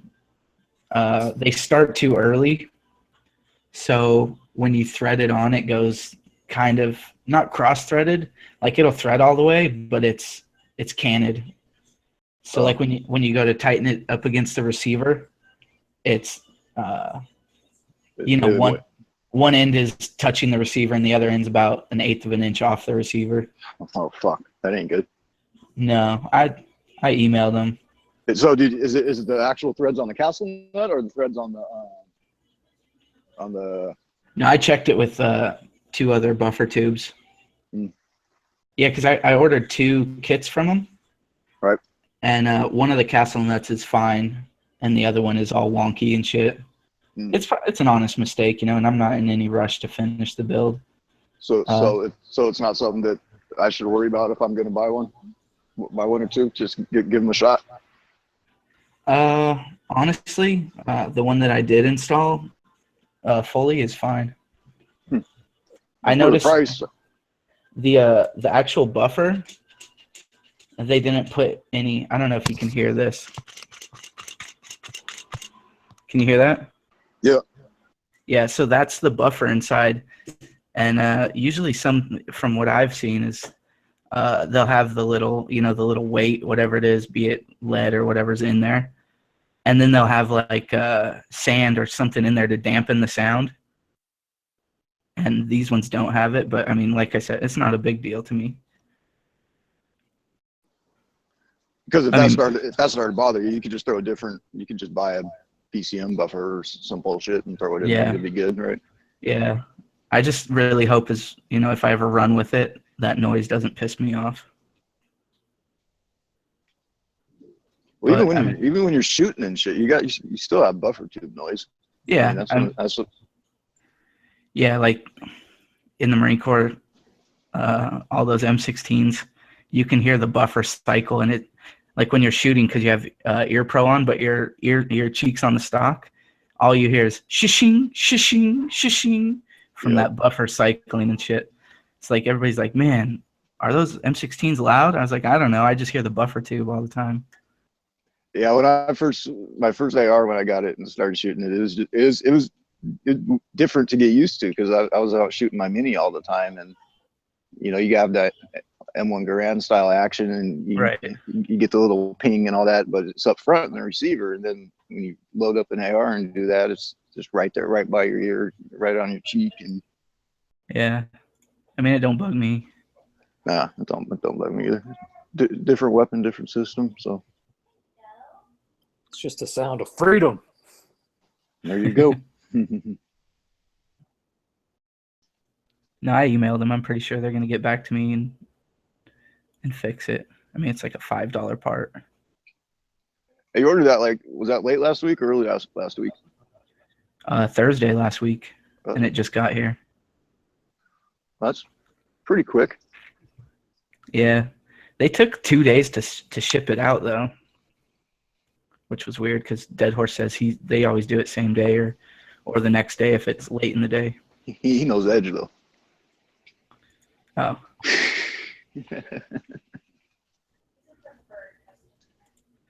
he's Edge Extreme. Yeah, you must have forgot to tell him Edge. Why does Edge work there or something? No, when you buy anything anywhere, if you tell them Edge, they'll take care of you, man. Is he a freaking popular guy? I'm just fucking around. Oh, I don't know the guy. What's his name? Is like Edge what? No, it's like Edge and some numbers. Yeah. At 4001, I think. 4006. Smeggy, did you have to put a gun channel shirt on to go to the store and have that chick fill you up again? 4001. I just went to Edge 4006. 01. 01. I don't think it's 01, man. 01. 01.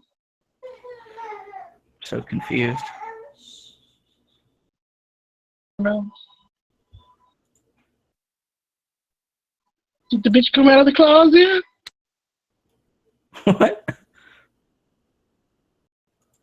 Sorry, I heard that R. Kelly song, the closet one. Oh. I was like, what are you talking about? Dude, those videos are crazy, man. He turns out to be a midget or something, and then he's gay, and he's a pastor. And fucking, I don't know.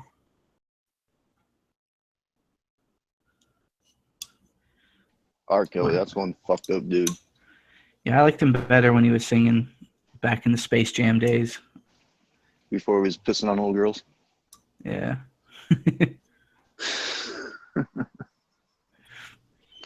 Do you like fish sticks? Yeah, I like fish sticks. What are you, a gay fish? What? I am not a gay fish. I thought that was Kanye. Oh, I don't know. Drip. Was it? That's probably how he is in real life too. Kanye. Kanye's a musical genius. All right.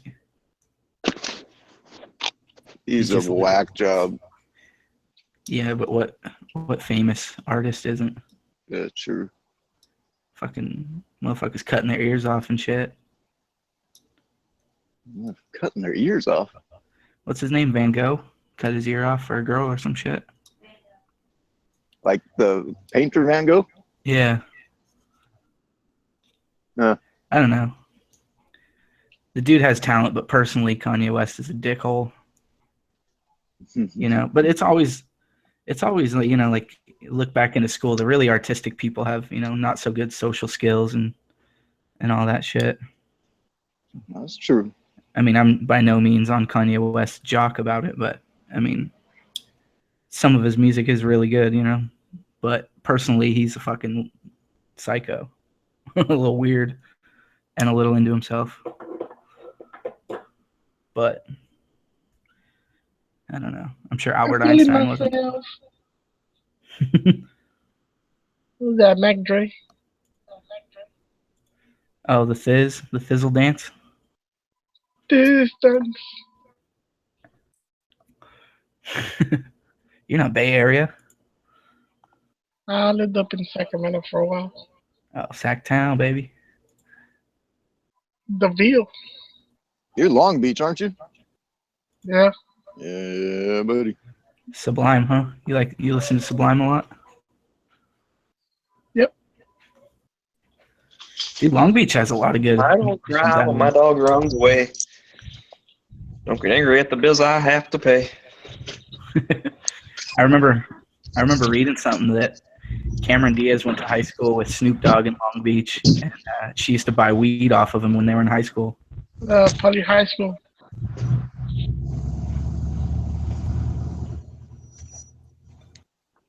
That You got sounded shit to do there, good. don't go there.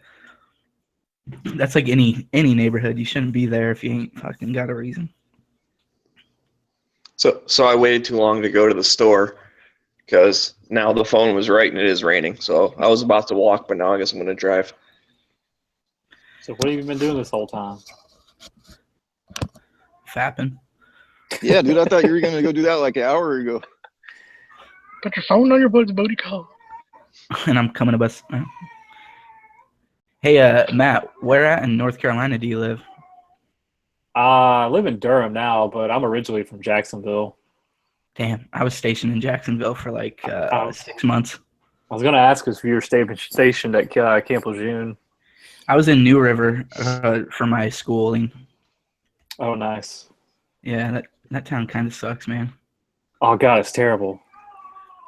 Like, Yeah, some dudes tried to jump me and my buddy at the mall. I'm not surprised, honestly. Yeah. And my And what did you do? what's that? And what did you do? Well, we didn't back down, and they were just punk kids trying to intimidate people, and they went away. Nice. So hey, Dead Horse just joined in. It looks When I like was going, getting all these messages from Google Hangouts that Dead Horse wants to try to like call me or some shit. Yeah, put your phone on your butt, man. Was Dead Horse been blowing you up? It's a booty call. No. Doesn't work that way. What are you driving, Rick? What am I driving, or where am I driving? What are you driving? My F-250 diesel. Sounds good. Oh, thanks. I know I have to mute my mic here. Sorry about that.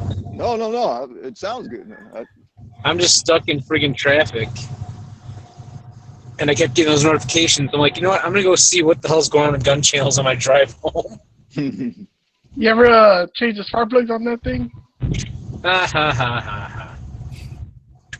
I'm just trying you out, man. No, I used to work on this shit. I stopped doing that like a little over a year ago. Now I manage people that work on this shit. Yeah, I remember you were always posting on Facebook about you fucking not liking it or something. Yes, I just was like tired of turning wrenches for a living, and Oh, dude, it does get. There's only so many jobs you can do on a vehicle, you know. yeah. Well, I tell you what, the part of the industry that I'm in now, we work on like mobility vehicles. So like, you know, people who are handicapped and have wheelchairs and scooters and things like that. We do a lot of upfitting and repairs and things like that to their vehicles, and including selling them too. We also like sell converted vehicles as well. It's a totally different part of the industry because everything is custom fitted to the client. It's more creative and problem solving, right? Yeah, lots of problem solving. So there's a lot of fun challenges and a lot of great people, and we do get to work a lot with veterans as well, which is kind of cool. You know, for the most part, I mean, dealing with the VA can be a headache sometimes, but you know, it is a rewarding job to be able to help people and offer things that.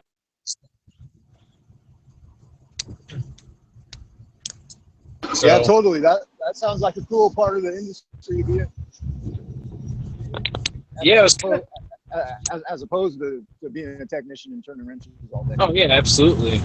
It was kind of neat. The other day I was out at the range and I saw one of our vehicles out there. I didn't get to talk to the person that was out shooting, but they're out in a wheelchair shooting their gun. So I was like, cool. Glad to see it. Yeah, I just had a bad experience with the guy in a wheelchair shooting a gun next to me at a range. So, I mean, I got, what's that? How so? What happened? Oh, the fucking range safety officers weren't paying attention, and they didn't set the dude up right. So he's sitting there shooting at 7 yards from his wheelchair, and you got to put your, you got the line where on your cardboard where where they want your target taped up to.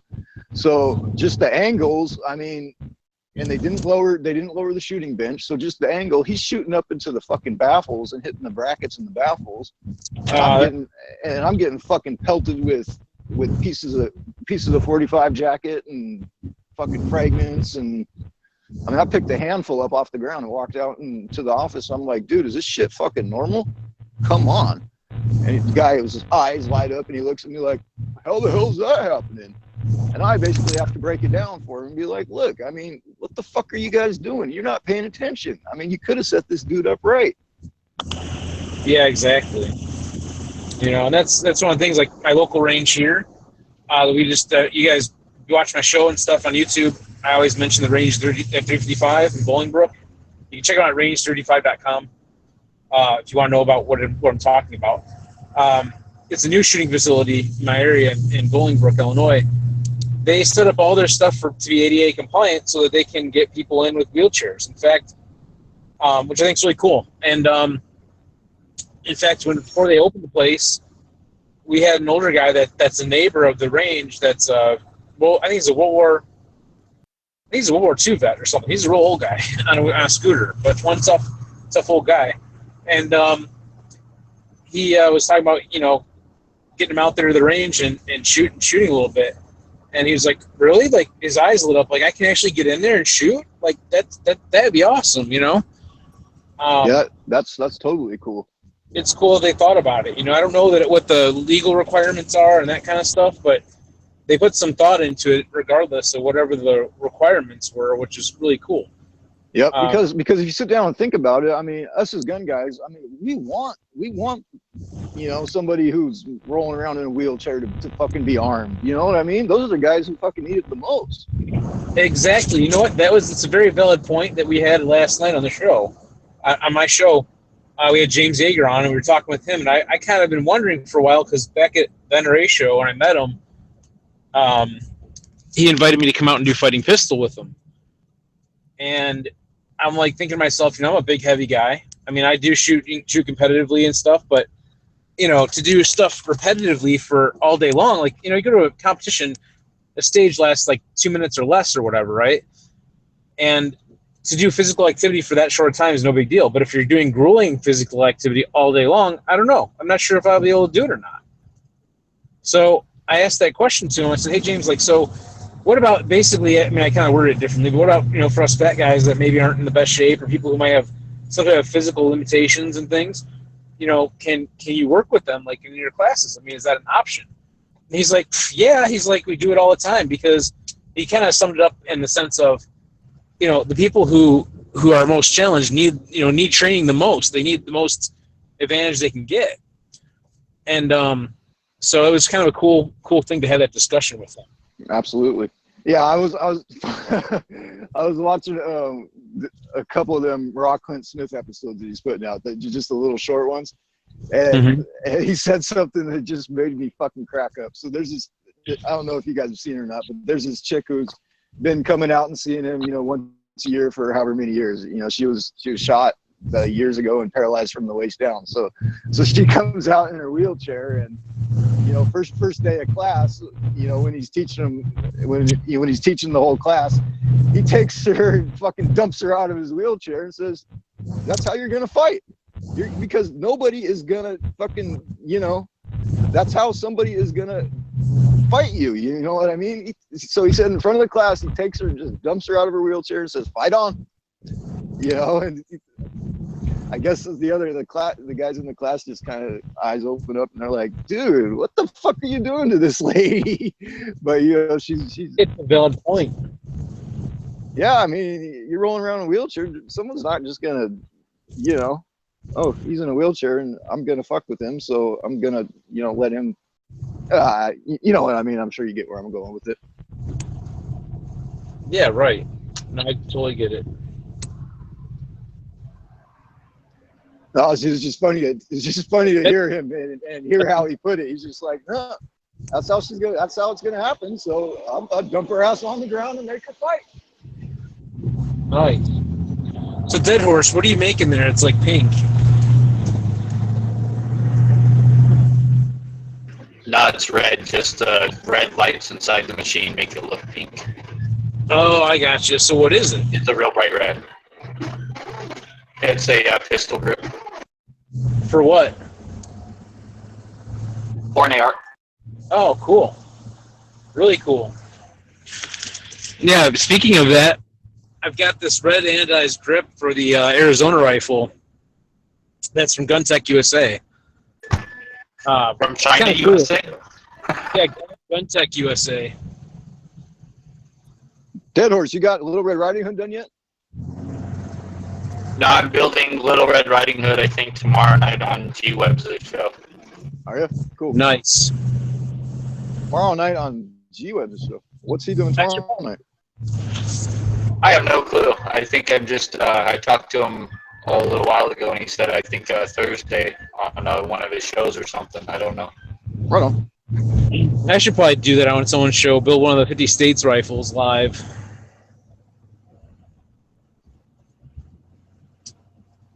That'd be kind of fun. I'm actually, like I said, Arizona is going to be probably the next one, maybe, depending. I've got 90% of the rifle now. Just got to get the barrel and the bolt carrier group for it. The upper and lower is like a KE Arms upper and lower. Now, buying the stuff from GunTech for your Arizona build, does that count as an Arizona build since all that shit's made in China? Or It's not all made in China. Well, like 99% of it is. Like even All the the- rails on their website that say made in USA, like it might have been anodized or painted in USA, but it sure the fuck wasn't made in USA, I'll tell you that. Okay, well, anyhow, the parts that I did go with were there stuff that they mark made in the U.S. Yeah, I'm telling you, their website's severely lacking. Maybe they're doing that import thing where like they're allowed to say it's made in USA if like 30% of the materials or something come from the USA, but that shit is not telling you it's not made in the fucking USA, man. No, a lot of it is not that they do, and I'm not going to debate it all, but I'm just saying you're not wrong, you know. But some of it is made in the U.S. too.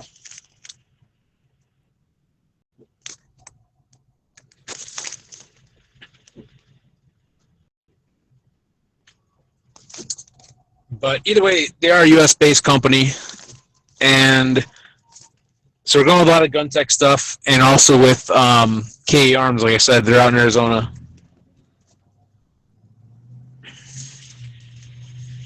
Now KE, that's a pretty decent company. They have really nice triggers, I hear. Yes, in fact, I have one for the project, but I already told them that I was going to be using an Elfman tactical trigger in the build because that was already pre-supplied before we had the upper and lower figured out. But they said no problem, we'll include it and just do a video with it, you know. And I said that's fine. I mean, I'm not going to be doing a comparison type video because I understand it's a competitor, blah, blah, blah.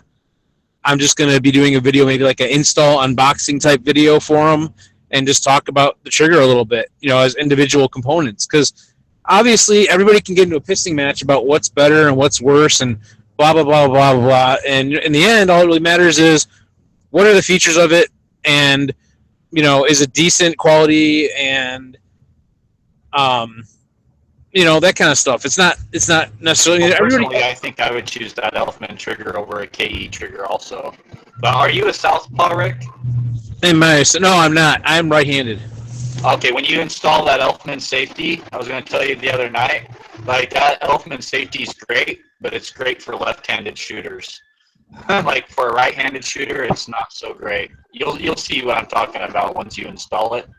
But Because the direction of it, is it like when you're yeah, it's exactly opposite of whatever like regular carrying safety on every rifle you've ever fucking had. It's the opposite way. So that works good for a left-handed shooter, but for a right-handed shooter, it's just jackass backwards. Are you saying that basically, like my trigger finger, if I have it off the trigger, I might end up bumping the safety to shut it? I'll put it on safe. Yeah, like that's why I used it on my girlfriend's build because she's a southpaw, and it works really good for southpaws, dude. It's fucking awesome for southpaws, but for righties, not so much. So, and I already emailed them and told them like, hey, when are you gonna make a right-handed version? And they emailed me back saying our version's fully ambidextrous. And I emailed them back saying bullshit. Yeah, I don't know. I think my friend Ryan Wiggins runs them, and he runs their push-button safety, and I believe he's right-handed from my recollection, and I don't think he has an issue with it. He's fast as fuck with that shit. Well, maybe like if you're just doing like 3-gun stuff with it or anything, but yeah, well, that's I think really that's or like an all-purpose rifle or something like that. No, like there's no way I would run it. No. I don't disagree with you on that. I think that it is, in my opinion, something that you'd want to use for, or if you're going to use it, you're going to be using it for competition more than anything else. You know, that's for that it would be great. Yeah, that's the way I look at it. Is it's a great competition piece, not so much like if I'm going to use it for a battle rifle, so to speak, or a defensive rifle. You know, I want a traditional style of safety, whether it's ambidextrous or just a regular one-sided safety. Yeah. So anyway, we're going to be running their safety and their trigger on it, but there's so many options of these things. That's the thing. Like one of the things I want to show in this project is, you know, all the different types of options that are available that you can customize this to fit you. It's so many different unique combinations out there, as we all know, calibers and parts and components and everything. And I want to show that, but I also want to show the people behind the products. There's a lot of hardworking people in this country that started these companies from scratch. And I want to share some of their stories and just the stories about, you know, all the different companies and people that we can get a hold of. Share some of the machining processes, maybe if we can. You know, like when we do an interview, I try to get some B-roll and possible of like them actually manufacturing a handguard or something or a receiver. I was fortunate to do that at Obsidian Arms. You know, they're pretty open with that. Some places are not because DoD contracts and, you know, obviously if you're filming their process, then other people can see how their stuff's made, and they get a little worried about that kind of stuff. But some people are not, and it's a cool thing to be able to show the actual machining process. How your handguard comes from a extruded piece of material to a final product, you know, and that sort of thing. And sometimes, you know, even like we said, some stuff's made overseas and made here and yada, yada, yada. Even in our own country, sometimes things are made in multiple states, and the final product is presented through one company in one location, you know. You know, for example, like finishes, anodizing and hard coats and stuff are done by different places. So you have a machining company that'll machine the product, and then even before it goes to the anodizer, it's got to go to a company that does like deburring, where they put it in like a tumbler and stuff and deburr it from all the little, you know, rough edges and shit before it goes for anodizing. So there's more than one company sometimes involved from start to finish. You know, even the machining company might buy the raw extrusion of the material, like the raw rough shape of it, from someplace else. You know, that part's already processed. They're not coming up with like, you know, raw steel blocks and turning it into stuff. So sometimes they are, sometimes they're not, you know. It's just very fascinating and fun to watch the whole process. Yeah, there's only very few places in the country who actually do every single part of their, or who manufacture just every single process actually in-house. Barrels are one of the things that there's not as many companies doing. Like, there's a few barrel companies for how many gun companies there are. So you're going to see in this project, the 50 states of AR-15, that there's going to be some overlap. There's going to have to be. So that's part of the fun part of this project, is just searching out these companies, you know, telling their stories, sharing the products, building the rifles, talking about it, maybe making some educational points and stuff here and there where I can. I don't know. It's just it's a lot of fun. It's growing. And in fact, right now we're working with a writer for one of the NRA publications they're looking at doing some type of featured article, I think, on this project. I'm not sure how it's going to go yet because we're just in the beginning stages of it. But it's pretty exciting for me, and I hope everybody's enjoying the stuff that I'm making because it does take a lot of work to do. So it is what it is, but like I said, I'm having a lot of fun doing it. Right now, we're just trying to find some more. I got a couple of different states that I have some parts for, and I'm trying not to overexpand too quickly. Meaning, I want to take on just a few states at a time, and I think I've got at least 5 states that I have parts for right now. That I need to really keep focusing on those 5 and getting those rifles complete before taking on other states. I'm so anxious to go ahead and get in with Hawaii.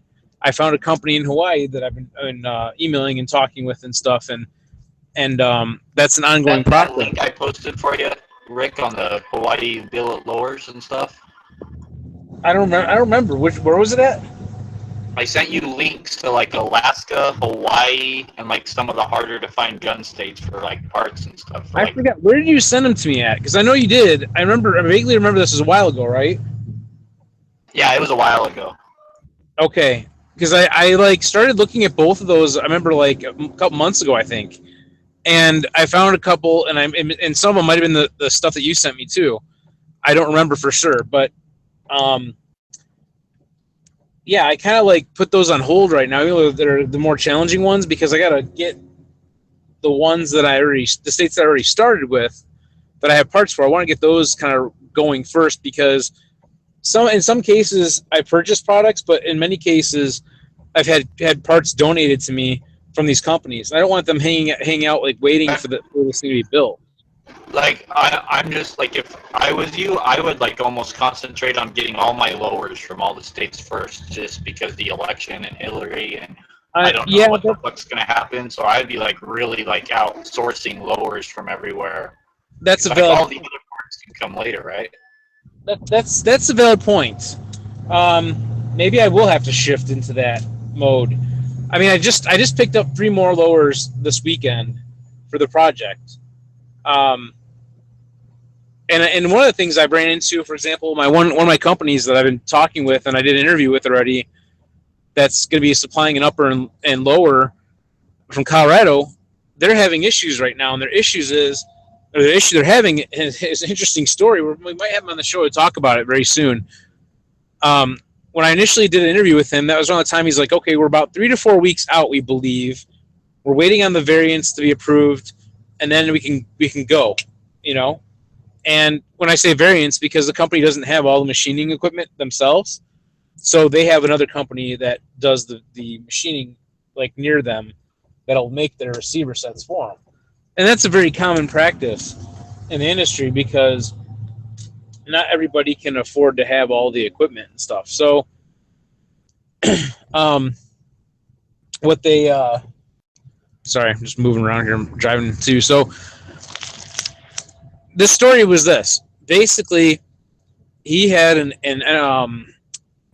ATF agent that was dealing with his case for his paperwork or whatever, and he said basically that this lady, this ATF agent, came out to his parking lot, or came in and talked to him about his paperwork or whatever it was, and then afterwards she went out to the parking lot and called him from her own personal cell phone.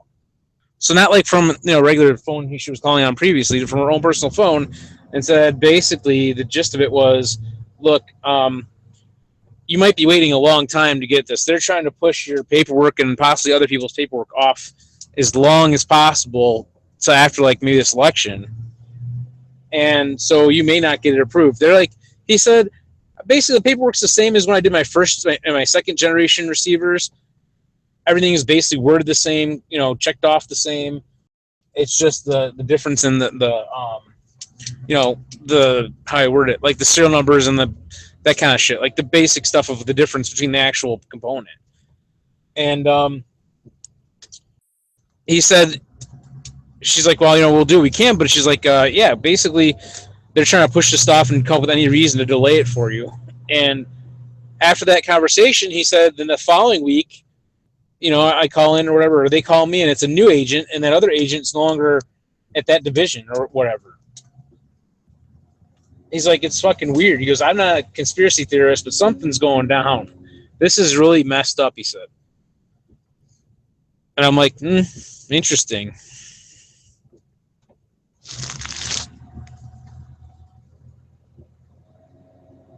I don't know if you guys got all that or if you can hear me.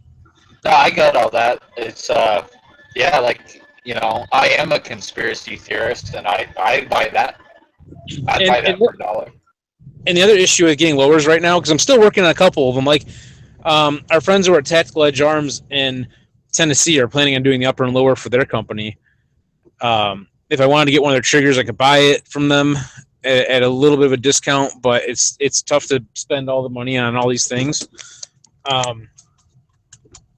That's the big part of it. Is a lot of companies right now are very busy because of, as you know, as our discussion, and they're not necessarily investing in marketing right now. So I can't go out and buy let's see, I don't know how many I have right now. I have 4, 5, 6, 7, whatever it is. Let's round it. Just round it to like 40 more receivers that I need. I don't have $4,000 or more sitting around to be able to buy all the receivers, and that's just the lower receiver. Dude, right now, I apologize. I was just going to say, right now, these companies, they don't have to be investing in marketing right now, just because, I mean, what they're focused on right now is filling back orders and all that shit, right? That's exactly my point. Exactly what I'm just saying. They don't need to send out products that, you know, even though some people consider them like, oh, I'm sending out a free product, when that's not the case. I had this discussion too with someone. They said, well, you know, we don't want to just give you a receiver and have it like, and he asked like, well, what's going to happen in the end with all of them, right? He's like, we don't want to give it to you just to add to your collection, you know? And I'm like, no. He's like, I don't want to give it to you for free so it can be in your collection. I'm like, well, wait, hang on, stop a second. I'm like, first off, it's not free. I have to spend my time, my resources, you know, my film equipment, my computer, all the stuff, doing filming and editing and doing all the emails and contacts with you. I'm spending a lot in that respect. Now, if I'm traveling to do interviews and stuff, I'm spending my fuel, my, you know, travel expenses and hotel stays and all that kind of crap. But I said, if you feel that you're not getting anything out of it and you think it's free, how about we split it somehow? I don't want you to feel like you're not you know, benefiting in some way for this, you know, and I don't want you to feel like I'm trying to rip you off or something like that. Not at all, you know? And that kind of changed his tune. And he said, no, I get it. He's like, you know, I'll give you the upper and lower. That's not a problem. You know, first we were just talking about the lower. He's like, I'll give you the upper and lower. I get it. You know, I'm like, okay, cool. I said, I appreciate that greatly. I'm just trying to explain where I'm coming from in this situation, that realistically, and it's very hard for anybody, how can you buy 50 rifles, right? I mean, most people can't afford that, and I can't. So in order to do this, it solely relies on donations from companies and sometimes from the viewers too. I've gotten a few donations from viewers that have helped out with this project as well. You know, just here and there, and anything, if it's $1 a month or whatever, I appreciate it greatly, because I can't make this stuff happen without the funding and the resources to do it. I can put as much of my own money as I can into it to do it, but in the end, you know, the way I look at this is like, I have my own collection of AR-15s already. I don't really need any more AR-15s. It's fun to build them, yes. But this project is more of something I'm doing for the channel. And by that, I mean for all the people that watch the channel. Like all you guys out there that are like, hey, I like guns, you know, and I like AR-15s, and this is kind of cool. I'm doing it for everybody that's out there, you know. So anyway, yeah, it's to put it in perspective, the average right now, I've only got 4 rifles built. We're on the cusp of having the 5th one done, and I've got some parts for a few other states. And so we're about 10% of the way into this project right now, which is not that far. You know, I just started it. And the average rifle, I don't know what the exact average is, but I would say the window of cost, if you look at MSRP and all the components combined for each rifle, we're talking about, around 1,500 roughly to like $2,000 a rifle. So we're looking at times 50. You're looking at like $75,000 to $100,000 in rifles, MSRP, of course. If you're buying everything and you're really hunting down the prices and stuff and all that, and so you're recreating the whole project that I'm doing, yeah, you might be able to get away at closer to that, $50,000 to $75,000 point. I don't know, but it takes that much money, and I just don't have it. So I do solely rely on contributions and any little bit that I can throw into the mix here and there too. Because every rifle I have put some of my own money into, of course. I mean, whether it was buying some parts on discount or paying full retail for them. Like Wisconsin, Bravo Company parts I put on there. I put a bunch of Bravo Company stuff on. I paid for all of that full retail. Like now I say full retail, like I bought it online from some, company. I looked for a fair price on it, but it probably wasn't rock bottom cheapest price you could find.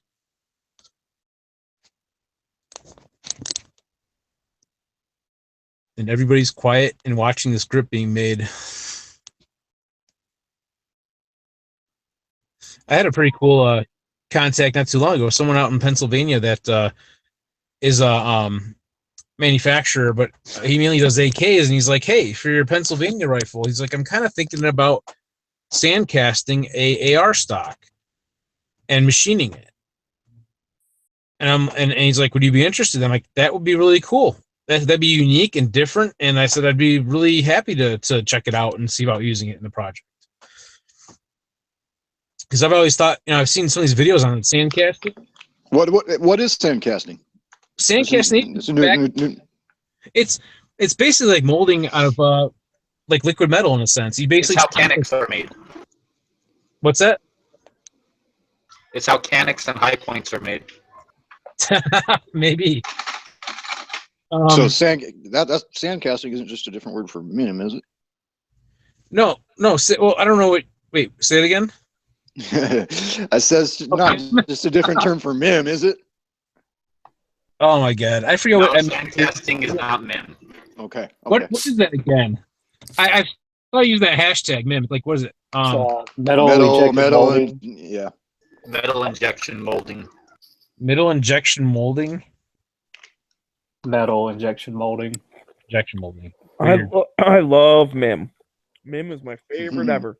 My house is made out. MIM. See, if you whisper MIM 3 times, MIM is better. it goes up. MIM is better than like some things, like like sand cast molding. I would choose MIM over that because injection molding is actually under a pressure, so it helps get all the air bubbles and stuff out. Whereas like if you're like sand casting, then yeah, like you can get air bubbles and a lot of weak spots, stuff like that. Yeah, I make all of my sand castles out of MIM. God. Oh no, my bad. I'm sorry. Fucked up. Fun to say. For those who don't know what sand casting is, it's basically making a mold out of sand that you can pour like metal into to cast it. And there's some pretty cool videos out there. Like I saw one where a guy basically recreated a motor by making its basic outline in a out of wood or whatever it was, and then sand casting it, and then taking that casting, which is like a raw casting, and machining it out on his lathe, and made an operating motor. And what he used to make the molten aluminum was like melted pop cans and different pieces of scrap aluminum. Dude, that almost sounds like the guys who go and melt their pop cans down and pour them into ant hills and whatnot. Like that. Instead of ant hill casting, you're casting a part. And I guess they used to do a lot of sand casting back like in China, back in like the 70s. So I remember a lot of things I had that were old that were like sand casted. You can tell that rough finish to them because they weren't like totally smooth, like they came out of like a mold or they were machined. It's just different technology. It's just an older. It's kind of an art. See, I take my sandbox and I just poke holes in it with my finger, like a bunch of rows, and then I pour lead onto it, and then that's how I make my bullets. There you go.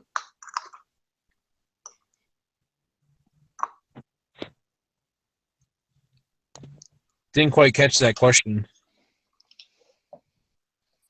Was our question in there? Yeah, I can't hear. I'm gonna log out later. All right, take care, dude.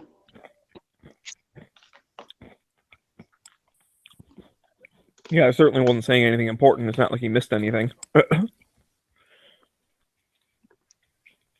So did we ever find out what Dead Horse was making? AR grip, I think, is what I heard. That's what it's starting to look like now. No, it's just a hollowed out dildo.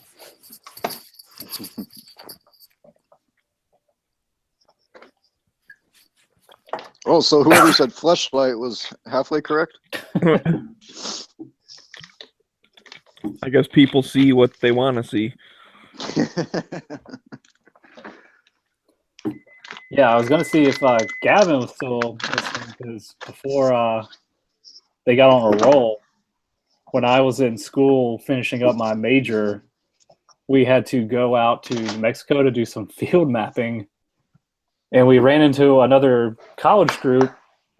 So we started chit chatting, and he was like, "Oh, where are you from? What school?" And we were like, "Oh, UNCW." And one of the guys was like, "Oh yeah, Wilmington. I used to go down and party there when I was stationed at Camp Lejeune." I was like, "Oh yeah, I'm from Jacksonville." He's like, "Man, I'm sorry."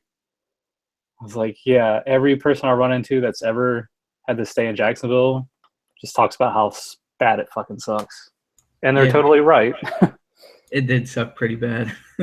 But yeah, I heard about Wilmington, and my uncle was in North Carolina when he was in the Marine Corps too, and he told me about Wilmington, but I never went down there. I did go to Charlotte, which was that place is amazing compared to Jacksonville. I mean, Oh God, yeah. it's a beautiful city, and it just like I had this bad impression of North Carolina because of Jacksonville, and going west made me change my mind about North Carolina.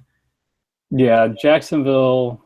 Yeah, if you can go to Wilmington or Raleigh or Charlotte or even Asheville, it'll definitely change your mind. But Jacksonville is just like a shithole. Yeah. And see, I thought it was Jacksonville where the Jaguars are when I first was going there. So I was like, oh, it'll be a big city with the freaking stadium and shit. I can catch games or whatever. Hell no. It's like the biggest thing is the mall and a Walmart. Yeah, pretty much. If without the Marine Corps base there, Jacksonville would be just a speck on a map. Yeah. Yeah, Charlotte's really nice though. You just got to make sure no BLM activities going on there. Well, this was 2010 when I was there. Yeah.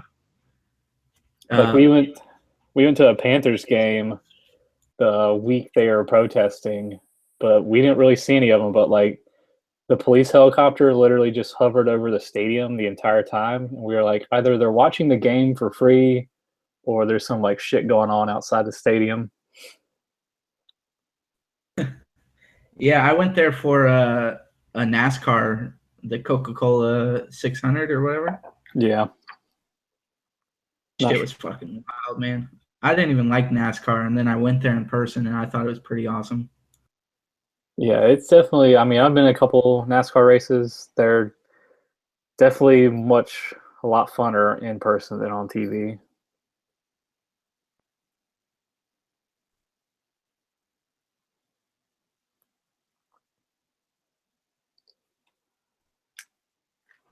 Yeah, Jacksonville's the worst.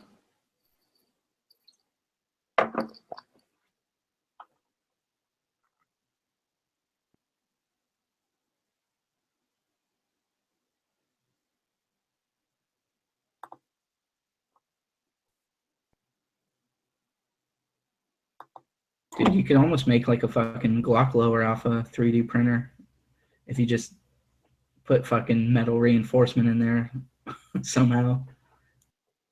Yeah, I was thinking the same thing as I see this thing getting printed out. I was like, well, fuck, you can make any polymer lower, essentially, as long as you have the metal parts in it. Would at least work for one shot, right?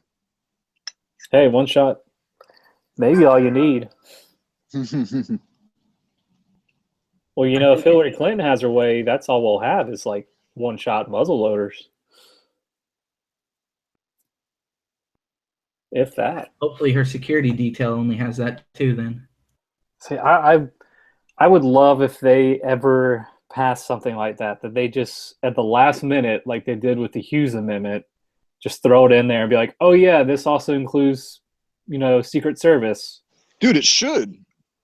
Yeah, I agree. If because the Second Amendment's meant for essentially we should have what the military has, so it should go both ways. If they're gonna, ban our use of a certain firearm, then no one should have it, including the Secret Service. Secret Service, cops. I mean, yeah, everybody.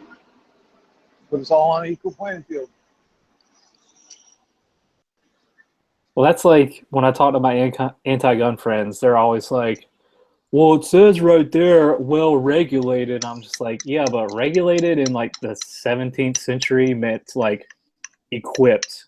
Like, it didn't mean like regulated, like we can tell you what you can have. It meant like you have the best of the best type equipment.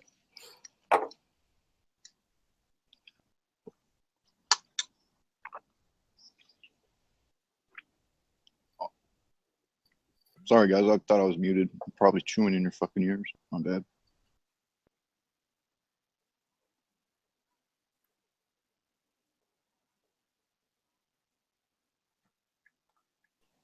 I mean, if they want to think about it like that, I mean, we have a gun channels militia because we're well regulated. We get together and we talk shit out. And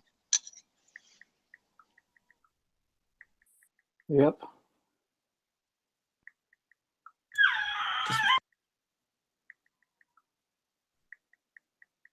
What the fuck was that? That's my daughter. She just learned how to frickin' squeal, and that's all she does now. How many months? What's that? How many months? Oh, she's 5 months now. She's been perfecting it over the last 2 months, though. I used to take care of my nephews. Get a rocking chair, dude. It'll work faster.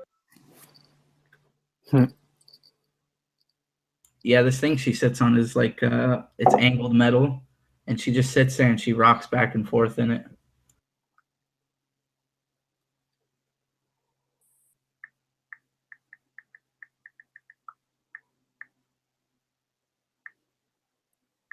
But yeah, everybody should make sure that they have some sort of radio communication if something were to happen with the internet. that's a great idea. That's something I don't have, but would like to. I don't even know where to start with something like that, though. Start flocking down pigeons and shit. I'm poor, so I've been working on my smoke signals. Yep.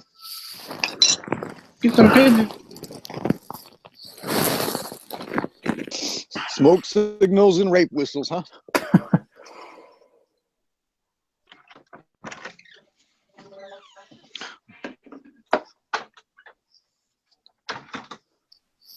Radio recommendation or something like that for that ain't gonna break the bank. Throw it out there.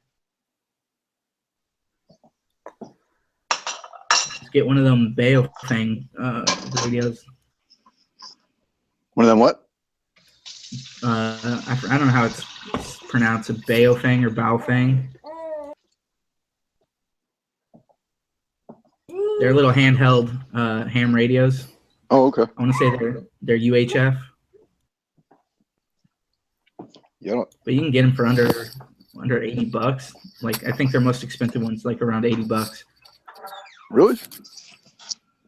Yeah, they're pretty good. I mean, we should really have like a gun channels talk about them and whatever, because not a lot of people think about communications, but that's one of We've the had biggest several things. chats just on those Baofeng radios, including how to program them and everything. Hosh, he's the guy to talk to about those radios. Like he knows everything about those fucking radios there is to know. Yeah, Hosh Nazi. They're pretty easy Yes. just to pick up and learn. Dude, Hosh is a good dude. I enjoy every chat I'm in with him. Yeah, he did. We were talking about it in a lobby chat, but Dead Horse, did you say that there's like an actual chat of it, like a scheduled show? There's a couple different chats about it. I don't know if it was. I think one of them was scheduled, but then it's come up before with him and the thing, and he's gone over it time and time again. I've watched these chats where he's literally sat down and helped people program their radios, in the chat and stuff, and Yeah, he's talked about all the different models and everything of them, and yeah, several different times those have come up. So I think he did one with G-Webs, so it might be on I don't know, like the I Hate Guns or I on think it was Gun on Channels both. University or something. I think it was on both their channels, Smeggy. So you should be able to find it on Hosh's YouTube and G-Webs' YouTube. Yeah. Yeah, but Hosh it tells you how to do how to work it out. and shit. I'm gonna have to look those. I'm gonna have to look those up.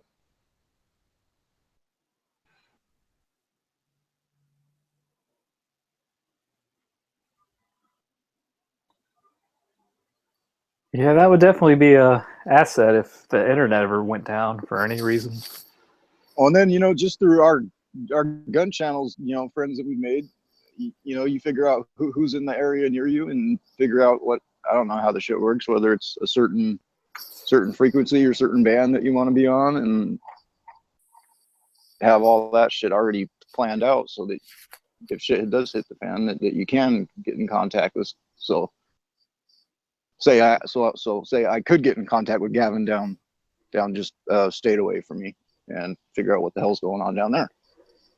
Yeah, I think Night Strike's probably the closest one that I know of to me. I think he's right outside of Charleston. Hey, listen, when the shit goes down, y'all gotta come north because Gun Channels has already built a pretty good Michigan militia. There's like 10 of us out here.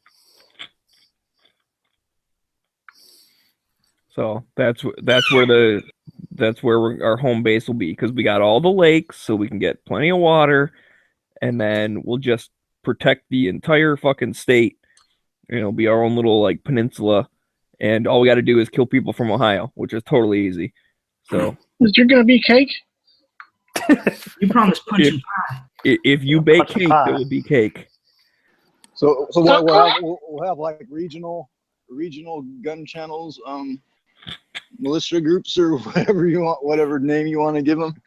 We'll have regional headquarters for our gun channels. Yeah, because there's a lot of people down there, right? Texas, Arizona, California, and stuff. They could all kind of come together. They could be in the desert. And then there's not very many people out there, so it'll be easy to protect from zombies out there, and you can see them coming from a long ways away. And then those Northwest guys, we can do the same thing. Yeah. And then eventually, like, we'll clear out our little areas, and then, I don't know, we'll all, like, meet in the middle or some shit and just start up our own little Gun Channels town. And it'll be awesome. Just take shit over, huh? Yeah. And the guy that I work with, who's anti-gun, will come to my house and be like, "Please help me. A zombie killed my wife, and there was nothing I could do about it because I think guns are evil. Please, I ran out of food. I'm so scared." And I'm going to say, ha, ha, ha, fuck you. Nope. Suck it up, sunshine. There you go. Suck it up, sunshine. Yeah, that's what I tell my roommate. She's like, "You have too many guns." I was like, "You say that now until the zombies start attacking, and then you're going to be kissing my feet." While you're down there, give me a blowy. I was going to say, I would ask for something else. Well, her if you're into boyfriend's feet, here. that's fine. Whatever. I ain't judging you. You do what you got to do. He's kind of pro-gun, but not as pro-gun as I am.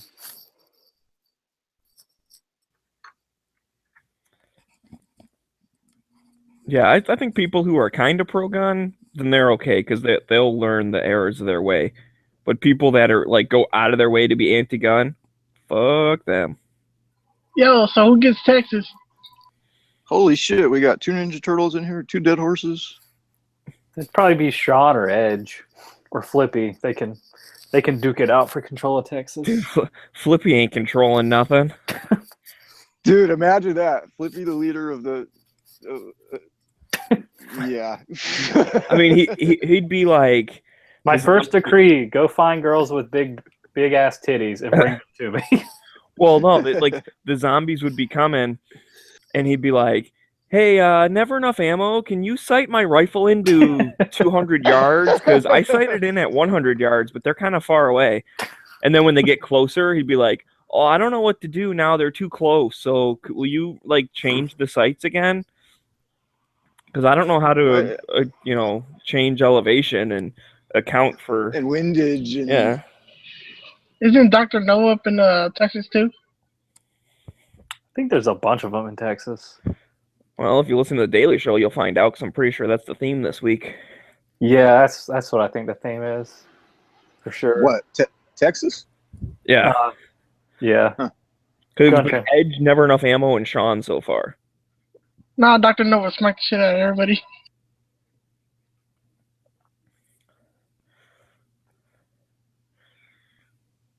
What was I doing?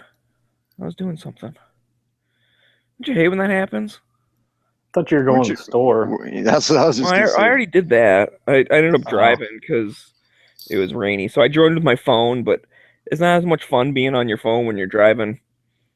So it's kind of hard to hear with the road noise, especially with the rain and shit. So then that's when I just dropped out and I just waited till I came back home to get back on the computer. No, I was doing something at home here and I don't remember what it was. Oh well. I actually like it that I can do this on my phone. I hate just sitting in front of the computer. Even though I mean that's basically what I'm doing now, sitting in front of a small computer. But at least it comes with me wherever I want to go.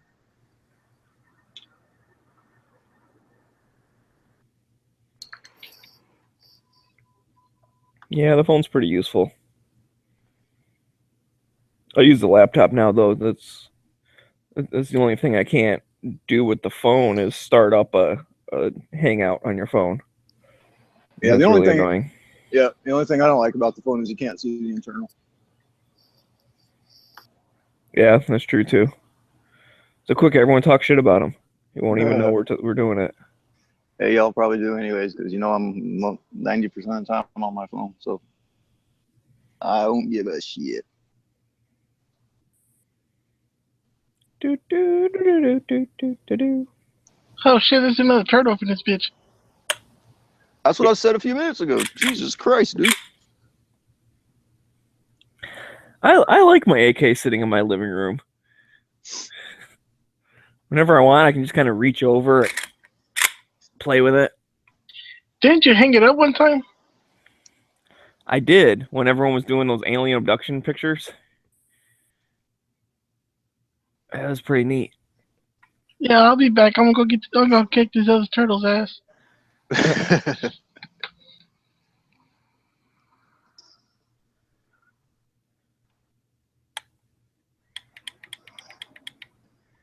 Yay.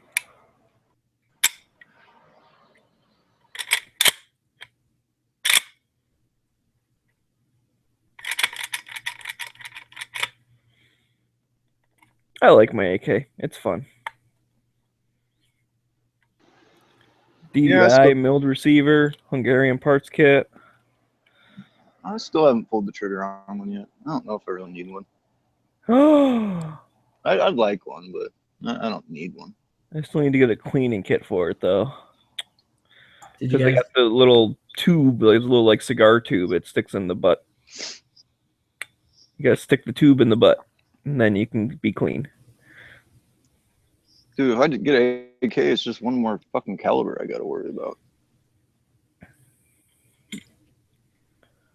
Did you guys see that they destroyed Trump's star on the Walk of Fame? I saw somebody said that in the lobby earlier. Someone took a Yeah. sledgehammer to it. Huh? Yeah, the party of peace and acceptance. Well, Yeah. dude, I showed Yeah. that. I showed that one time on my walk. My next door neighbor has a couple of Trump signs up, and the one that like faces kind of the major road. It's not really a major road. It's only 35 miles an hour, but it's like not the neighborhood road. It's like a bigger road. Anyways, the one that faces that, his sign's all like ripped in half, like someone freaking, it's on the little wire hanger thing. It's like someone like kicked it or tried to like cut it or something. But it's like, I wonder who did that. Obviously, not a Trump supporter did that. So, exactly right. The party of understanding and peace, unless you have a different opinion from them, and then they will destroy your property, even if it is just a cardboard sign. That's still his property. Like, Dude, what I've the seen fuck? I've seen posts on Facebook of people who have been out fucking stealing Trump signs and then boasting about it. And it's just like, okay, you're gonna go out and do that and put pictures of it on the internet. Yeah, they're not the brightest. Do you not know that that's a felony? I believe. Oh yeah, it's a felony. Like, I just think, like, can you imagine the shitstorm that would go down if, like, a Trump supporter defaced, like, a Martin Luther King statue somewhere? Well, yeah, Like, the media would be all over that shit. or even if there were Trump supporters out stealing fucking Clinton signs and doing it, and I mean that would be a huge fucking deal, right? Your theory is invalid. No one has a Clinton sign up. Yeah, I've yet to see one. I honestly have yet to see a Clinton sign in real life on anyone's front yard. I've seen one in bumper Durham. stickers and shit, but I've seen bumper stickers, but I've never seen a sign on someone's front yard. I'm gonna be paying attention. I haven't seen a lot of Trump Pence signs though either. I've seen more of those than Clinton signs. Right, I haven't, and you're right. I haven't seen very many. I bet you. Okay, so my neighbor's got the ones in front of his house. I'm trying to picture like the rest of like my half of the street. I don't even think there's a single sign up. During the primaries, there is a house that had like a Bernie Sanders sign in front of it, and the yard hadn't been mowed in like 2 months. And I was like, oh, they're probably waiting for someone to show up and mow the lawn for them. For free. For free, yeah. Russia unveiled their new nuclear bomb or missile called the Satan II. Hillary special. World War III's coming, huh? That's what they're saying. Hey, so anybody know if the Russians are still got their fucking armada headed towards Syria? I mean, anybody know what's been going on there? I assume so. Like, I don't know why they turn around unless they ran out of money. Well, no, the last thing I saw is just we had ships all over the place. They had ships all over the place, and shit was looking like it. We were hitting a fucking boiling point. Well, it's still there. I don't know. Well, I don't get that whole thing. What the fuck is in it for us to support the Syrian government? Nothing. Or support Nothing. the rebels? I'm sorry. I keep getting confused. Well, So, if you listen to Alex Jones, his theory is that they just wanted to stabilize the whole Middle East. And as soon as al-Shad's gone, or whatever his name is, then like ISIS or some other group will take over. And like that's their theory, and that's probably what would happen. Wait, so we want to destabilize it, or Russia does? We do. Russia wants to keep Assad in power because they want from what I've heard, they want their pipelines going there to the Mediterranean. And they also, from what they say, is they want to make a move on Turkey, and they need Syria to do that. Russia wants to make a move on. Wait, is Turkey a? Turkey's right NATO? next to. Is Turkey a member of NATO? Yeah, they're Okay. a member of NATO. Like, he wants to increase his sphere of influence. So, I mean, I think war with them's like inevitable, whether it happens sooner with Clinton in or not. You know, I actually read something last night that said that that NATO has actually been bolstering troop levels along Russian border nations, and they put like 15,000 Marines in somewhere, and you know the only reason you would send Marines in somewhere is because you're getting ready for a fucking fight. You know, they reopened some complex of tunnels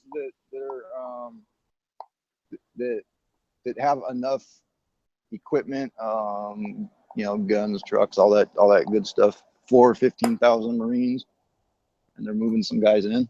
I don't know the validity of it, but yeah, that whole area is just, it's fucked. Doesn't matter who does what. It's like, yeah, it's just we're just waiting on one nation or one fucking captain of a ship to make a fucking huge mistake, and yeah, bam, we're in the middle of this shit. like Yemen is controlled by this terrorist group, they've been shooting missiles at one of our destroyers over there, and they're supported by Yeah. Iran, who we just gave like $1.2 billion to. So clearly they're Dude, probably using that money to support terrorism, which is what everybody said was going to happen. I was surprised that our guys got to go ahead to fire them missiles a couple of weeks ago and take out those radar installations in Yemen. But I mean, good for them. I mean, we got people over there shooting at our ships. Fucking take them out, man. What the hell?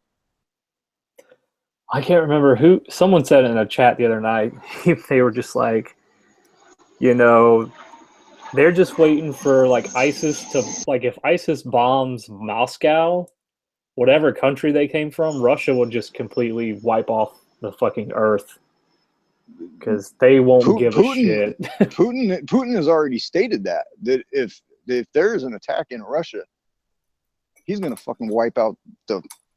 I don't know if he said radical Islam or fucking just Islam in general. I mean, he said he will fucking annihilate them. And you knowing him, he probably would. Do it. He's got brass balls. He don't fuck around. Like, I think the one thing that really hurt Obama is when he, drew the hypothetical line in the sand. Like, if Assad uses chemical weapons, we'll go in there and take him out. And he did that, and we didn't do a damn thing. So the rest of the world's just like, oh, Obama's a pussy. We can just walk all over him. He won't do anything. And the rest of the world has been doing that. Yeah, exactly. Fucking Russia's been doing that to our ships. I mean, all their mock attacks and all that shit. And then the fucking Iranians and their fast boats. I mean, we should have blew them fuckers out of the water. Yep. And then even before that, when they took our guys hostage, who were out doing a maritime patrol hostage. Yeah, what the fuck? Yeah, that's when you send in like Charlie Sheen and the Navy SEALs, and they take them all out. Not pay them like $400 million. Yeah, no shit.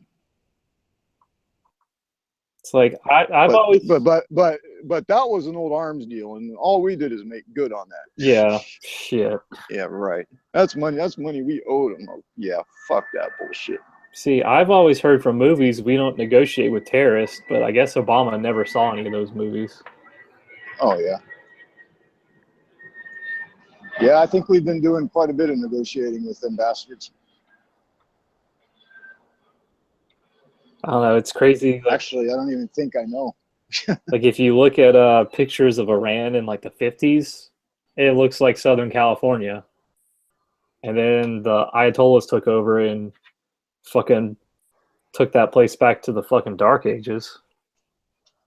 Oh.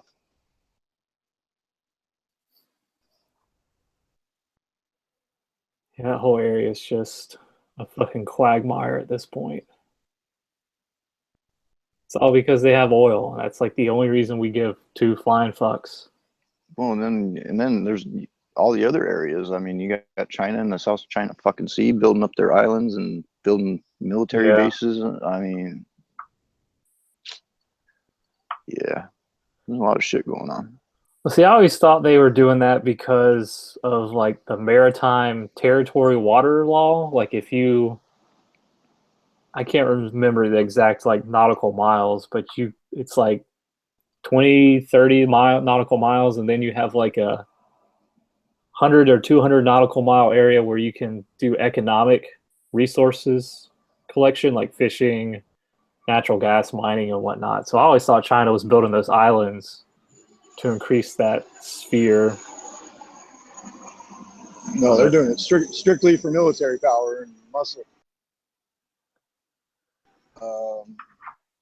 Positioning resources.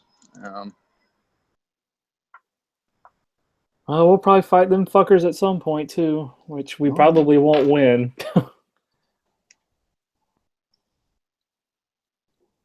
Yeah, it depends on our leadership. Well, it's like, I feel like, I don't know how correct the numbers were, but I feel like at one point I read that our population, like they can muster up enough troops that it would equal like our entire population.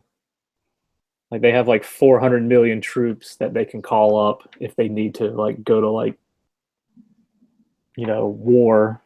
Yeah, they have that, and they have that. No, we've been cutting our troop levels and cutting our fucking readiness, and thanks, Obama.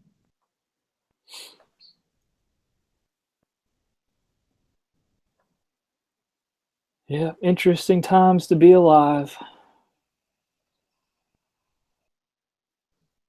Yeah, I mean, sequestration. You have all these fucking countries around the world that are building up and preparing for fucking war, and we're dismantling our war machine. Huh? Really? Yeah, it's contrary to what we should be doing.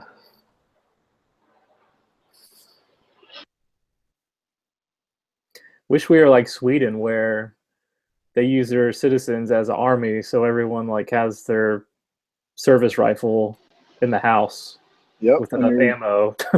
Yeah. What is it there? When you turn 18, you get your service rifle, and Yeah. Yep. I think you have to qualify with it once or twice a year, but you have to have like a certain amount of ammunition with you at all times. And like they have all their bridges and like mountain tunnels like wired with explosives that they can destroy at any moment. I mean, it's crazy. Like the whole country is just ready to go to war. Stop movement of enemy forces coming in and all that good stuff. It's like, yeah, there's a reason Hitler didn't fuck with the Swiss during World War II. It's like that, and a lot of the banking. Nazi Germany had a lot of their money in Swiss banks.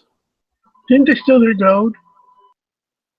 Yeah, the Germans stole the gold from like the Jewish people, and then they put it in Swiss banks, and the Swiss are saying like, hey, there is no more Nazi Germany, therefore the gold's ours. And all these families are like, no, that gold's ours. You stole it from us, or they stole it from us and gave it to you.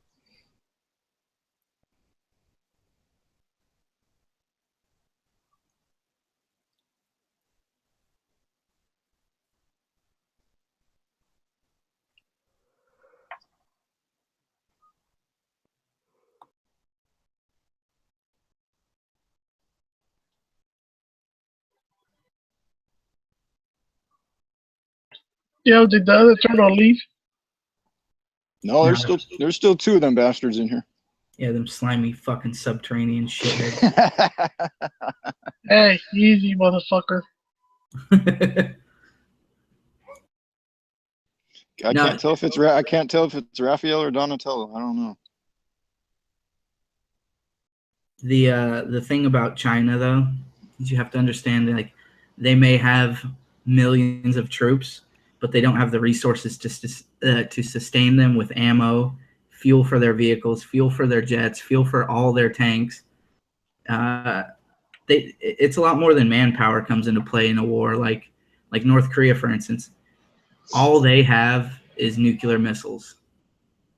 Like, I mean, they have tanks and all that shit, but they've been embargoed for so long and sanctioned for so long, they couldn't nowhere near hold the resources, food, fucking ammo, fuel to launch a sustainable war at all. So like I read something around the U.S. military generally gives each troop about $5,000 worth of gear issued. Like your helmet, your vest, your rifle, magazines, your everything, medical supplies, food is generally $5,000. China does $180 per troop. I mean, they have. That's a good point. China. Everybody says, oh, that's a Chinese knockoff part. Well, what do you think they're being issued? Chinese parts. Chinese gear. Maybe they have Russian help or whatever. Same with North Korea. Maybe they have like Russian stuff. But they can't keep it up. They can't keep up a sustained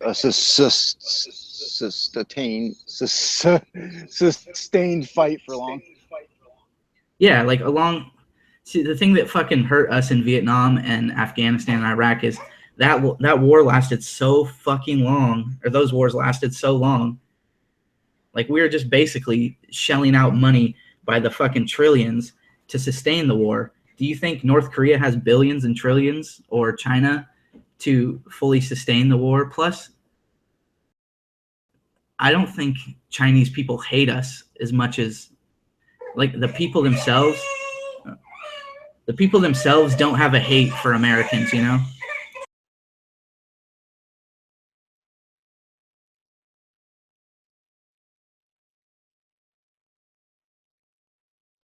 Like, you know, the Chinese people, they rebel against their own government. You know, they don't have a hate. Like, we have never attacked China. We've never killed Chinese citizens. Like, their government may not want us on the block, but the government's not the fucking person on the ground, you know? Like with fucking Taliban, I mean, you know, whatever your belief is about 9/11, we had a reason to hate them. You know, we had a reason to demonize them and go in there, you know? China doesn't have, you know, the people themselves don't have a reason to hate us. I mean, North Korea, yeah, they have a reason to hate us because their government makes them think that we fucking torture everybody and everybody's homeless in America.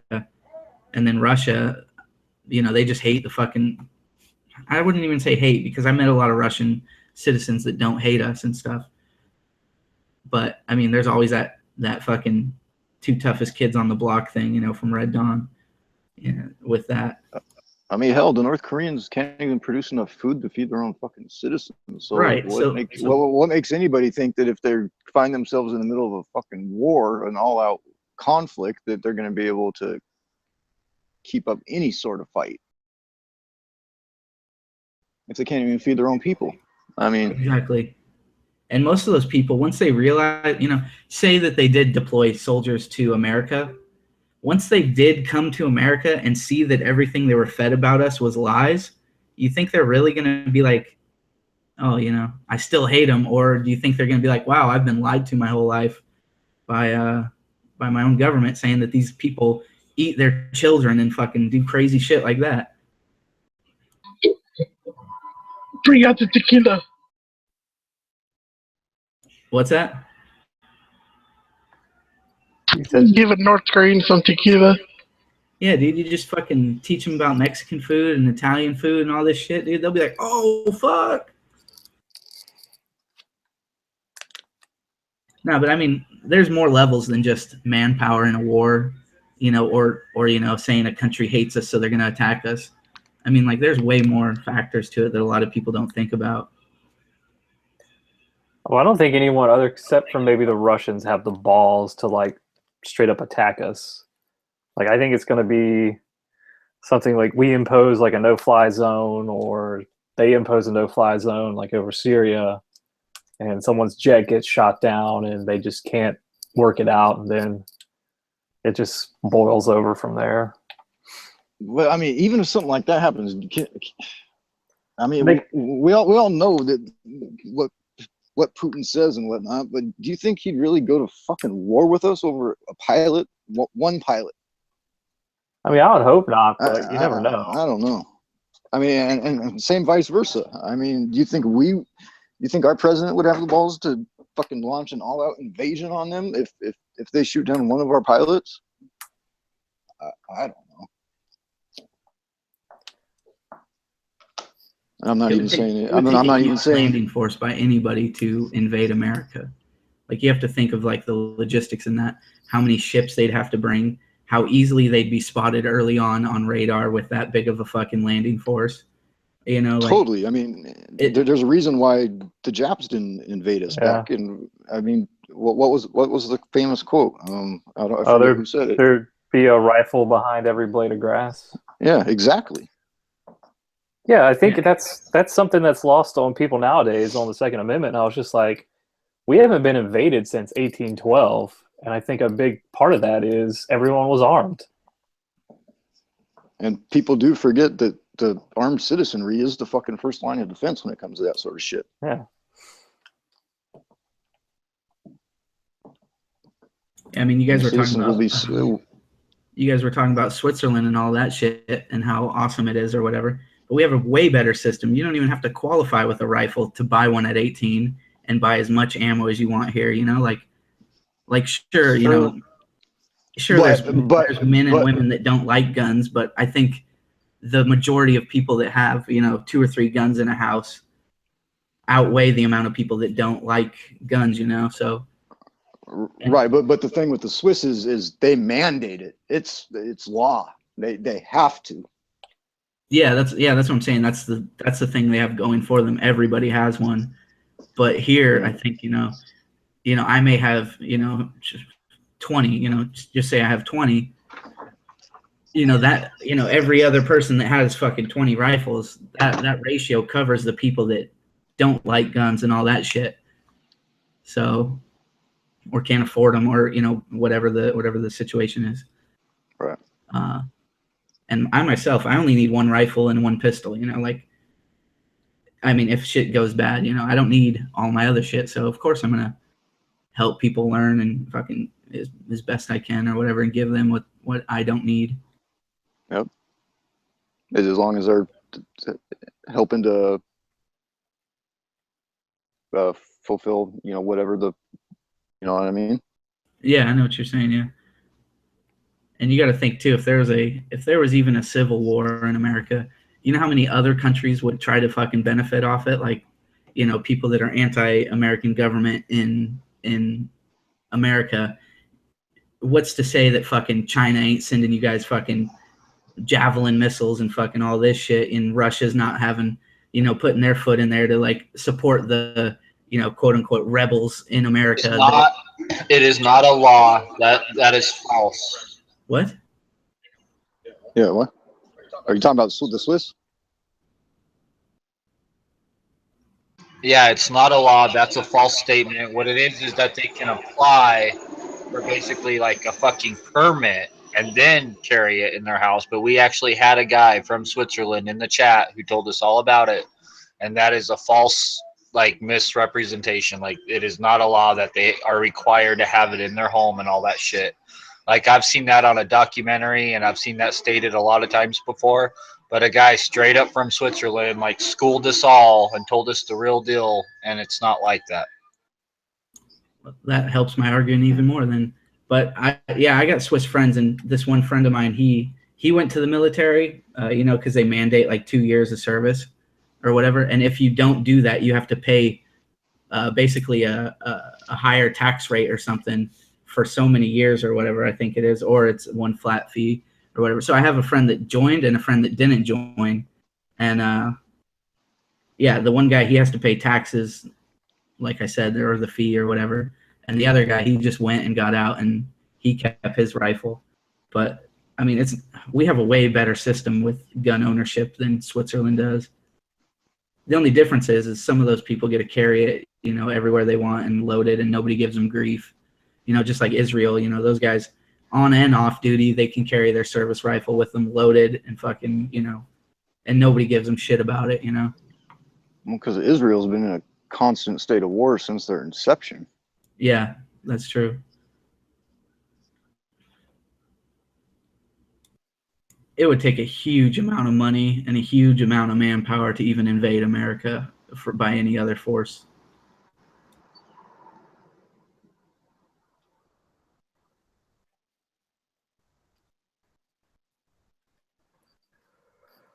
But it wouldn't take much for them to plan and follow through with just a one-off surprise strike or anything like that. Yeah, but we have orbital fucking rockets that we can launch up into the upper atmosphere, and they sit there and wait for a fucking missile to come, and then they start up their next rocket jet and fucking track it and blow it up. So, right. I mean, we have technology that nobody even knows about because we haven't had to use it in Iraq and Afghanistan because, we have tank shells that defeat the newest Russian tank armor that they just came out with. We just haven't been using it because we haven't been facing that type of, force or whatever. Because we haven't had to. So don't throw your cards on the table unless you have to. Yeah, like, yep. We don't even, for the most part, we don't even worry about fucking anti-aircraft shit when I was in Afghanistan, and because it's not an issue. You're not fighting another military that has anti-air, or had when I was there. Now they have fucking shit. But that was just not a concern of ours, so we didn't put too much into anti-air countermeasures. I mean, we had chaff and flares and shit in case the offhand that there was something and all that, but you know, it would be way different if we were fighting Russia or whatever that had a modernized military where we had to worry about air-to-air fucking combat and, you know, air-to-ground combat and ground-to-air combat. So And space. it's just totally different war. I mean, we have shit that people don't know about just because we haven't had to use it, you know? Yeah, it's kind of crazy to think that we do have all those capabilities that are probably up sitting in a satellite right now, just waiting for waiting for the time that they're ever needed, hoping that they are never needed. You can't militarize space as it is now, but we have the, you know, say we knew something was happening or we got an early warning, they can launch that shit into the upper atmosphere because most nuclear long range fucking ICBMs, they go into the upper atmosphere and then come back down. So we already have shit that would defend it. I mean, look at don't we have shit just up there hanging out, waiting, whether it be technology, whether it be weapons or anything, is already in place? I'm not too sure. I mean, I wouldn't think that we don't. Does Gun Channels use a secured server in case any of this shit's classified? It's not classified. How would I know about it if it was? It was supposed Don't to be worry, a I Hillary- deleted the emails. It was supposed to be a Hillary Clinton joke. No, I'm just basically boasting about America's superiority and how stupid any country would be to attack us. I mean, Russia did say they have sustainable force to conduct. Pride comes before the fall. What was that, Dead Horse? Pride comes before the fall.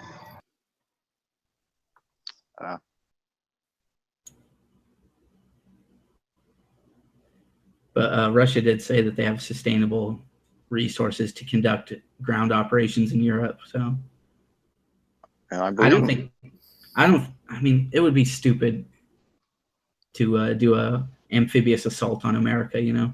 Like, I think the only way we're going to get attacked is long-range missiles and shit like that. Or jets, you know? And if they send fucking 100 jets, I guarantee fucking 95% of them aren't going to make it. So you're telling me...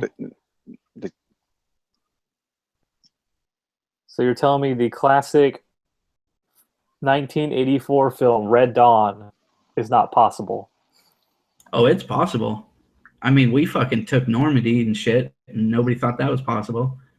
I'm saying though, you would have to factor in the amount of loss that you're gonna have, you know. And is it worth it? I don't know. Are we really? Is a no-fly zone over Syria really worth losing hundreds of thousands, maybe millions of people? I don't know. Well, I don't think Hillary Clinton cares about anybody, so she might be game. She's stupid as hell, dude. Yeah.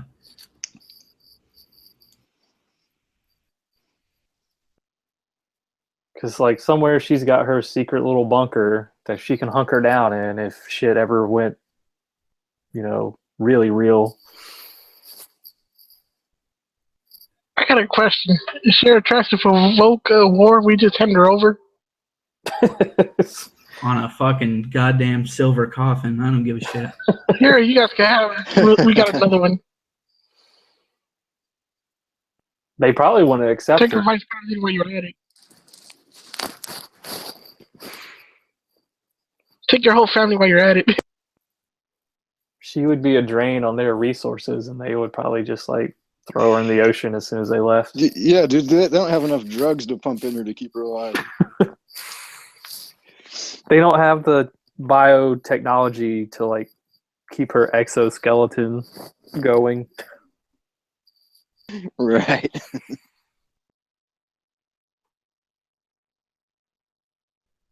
Fucking when she leaves, everybody like, celebration, come on. Bill would finally be free to fuck any woman he ever desired to. Oh, he already is. Will not get caught doing it, I guess. Okay. Hey, but Bill's gonna be like, "Come here, Chelsea." Oh man. You remind me of your mother, but not enough like your mother. Monica, it's me, Bill. I'm back, baby. Got the chair in the Oval Office warmed up for you. Who posted that picture in the lobby of I think Knives did. I That's a did. good one. was that Chelsea on her knees or what? No, I think it's like a wax museum. That's what I thought it was. I thought it was just a still from like a still that was taken out of a video Cardboard somewhere. cutouts. Look, I was is that bored. what it was? I wonder if Schmeggy got in trouble for me screen sharing that GIF image of Hillary Clinton taking a dick in the mouth. Is that you that posted that? Yeah, I screen shared it, and Schmeggy was like, "Oh, I'm gonna get flagged for that." It was worth it. Yeah, it was that one. Where she's like, "Oh, whoa, what's going on?" Yeah, with the balloons coming in, and she opens her mouth and goes, and somebody fucking photoshopped a dick in there. I was like, "Oh man, I gotta share this." Yeah, that's a good one. Come here, Smaggy. Fucking A, I got a mini 14 meg that's just rusting away. What the hell do I do? Send it my way. Oh, kiss my ass. I gotta fix it. I gotta Steel- scrub that bitch down. Huh? Steel wool and some oil. Brake cleaner. I gotta I knock the rust off first, though, right? Oh, it's rusted that bad? Well, it's starting to. It's got surface rust on it. Usually some like. I'm an idiot. some- I'm an idiot, and I have my sitting up on the safe a lot of times, and I have a thing of desiccant that's been outside of the safe, so I'm sure that's what it is. It's been something that's up there just asking to collect moisture. You know what I mean? Some steel wool and CLP might work. God, That's I what I already- used to get some rust off before. yeah, Put some they orange did- juice on it. No, that causes corrosion, doesn't it? You're fucking with me, Knives.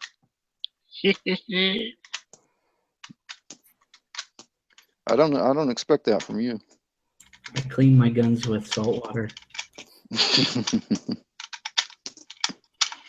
I live right down by the beach. I want to strip By this down, and I should strip this bitch down and throw it in a thing of fucking motor oil and just let it sit. What is it? Just a mini 14 meg.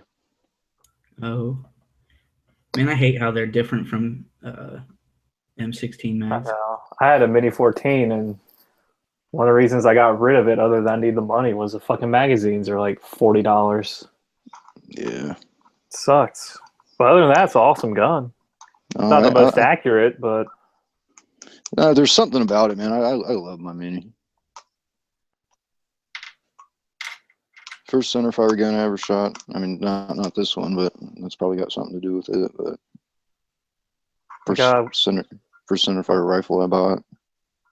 I wish Ruger would bring back the old wooden folding stocks like the A-Team had. Because those were pretty cool looking stocks. Are you talking the Butler Creek folders? No, they had a factory folder, and I think it was originally on the AC 556. But it's the same folder they have in the A-Team. So if you like, Guns of A-Team, search it. It's one of those. But I don't think Butler Creek ever made a wooden one. Well, but they had a wire folder, right? I think so, yeah.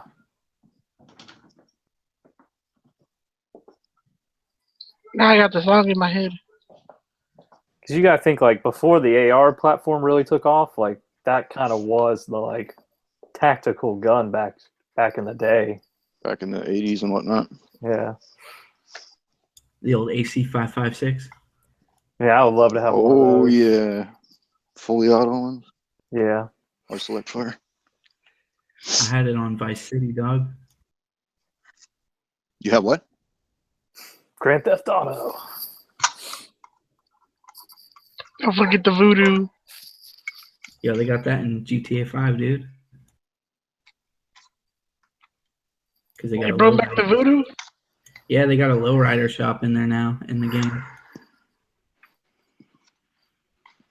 It looks like the Pimp My Ride fucking shop, dude.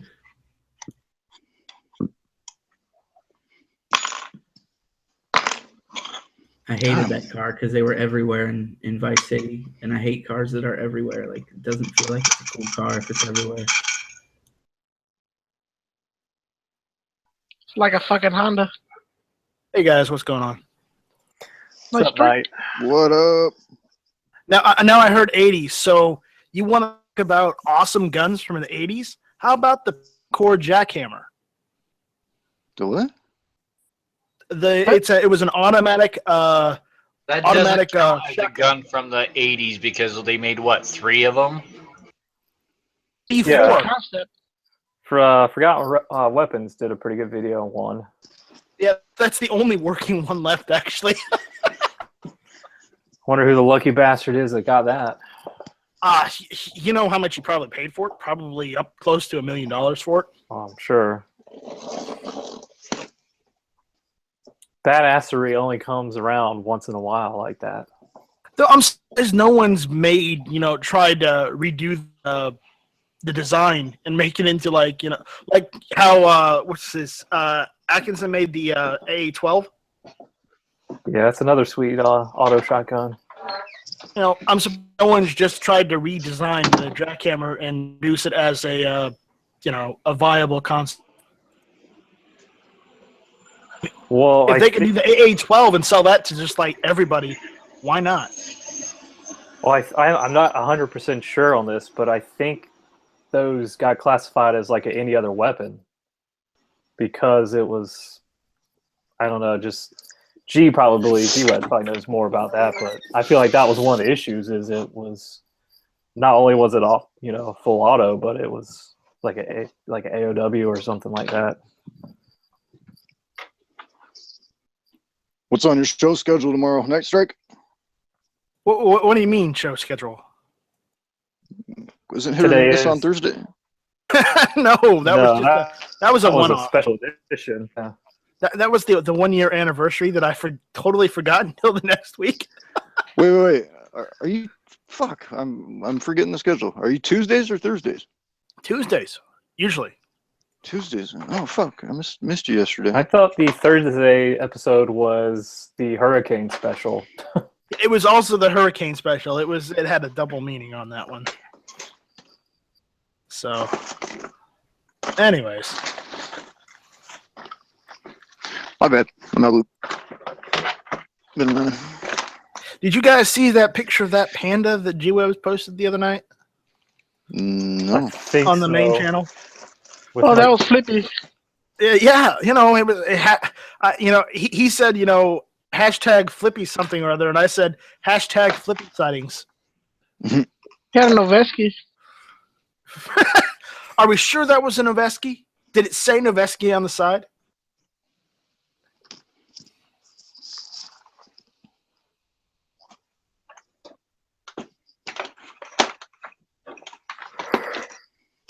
All right, this is gonna drive me crazy. Where the fuck you at, Steel? Motherfucker.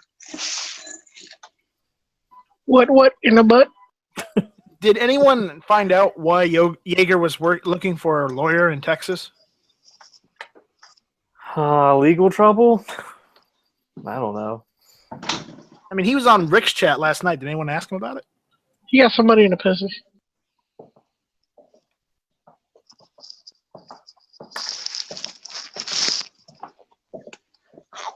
He just grabbed that shit. He Donald Trump that lady.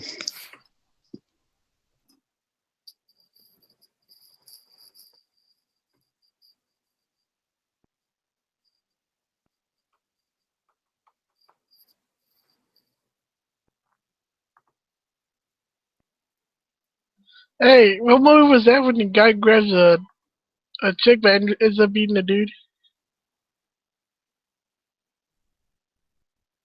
Is it like an 80s movie?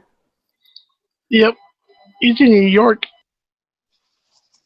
Oh, shit. He's from Australia. I think I know what you're talking about. Does it, like, have something to do with, like, the Irish Republican Army? No, the guy that says that's nice. I don't know then. No, not Quigley. Not Quigby Down Under. That was not it. It was, what's his name? Fuck. Is it Crocodile Dundee? Yes. Paul All right, is Hogan? brake Tomorrow cleaner when the war began.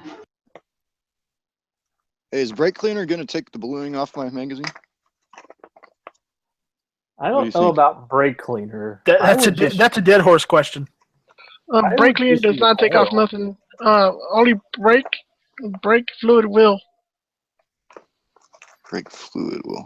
So I'm all good shooting that bitch with some non-chlorinated brake cleaner before I throw it in a thing of oil. Does it have chlorine? No, it doesn't have chlorine. Not non-chlorinated. What are you trying to take off? A little bit of rust? Yeah, I got some surface rust coming up on one of my mini mags. Find a real copper penny, okay, and a little bit of gun oil, and rub it with that copper penny. But it's got to be a real copper penny, not no zinc shit.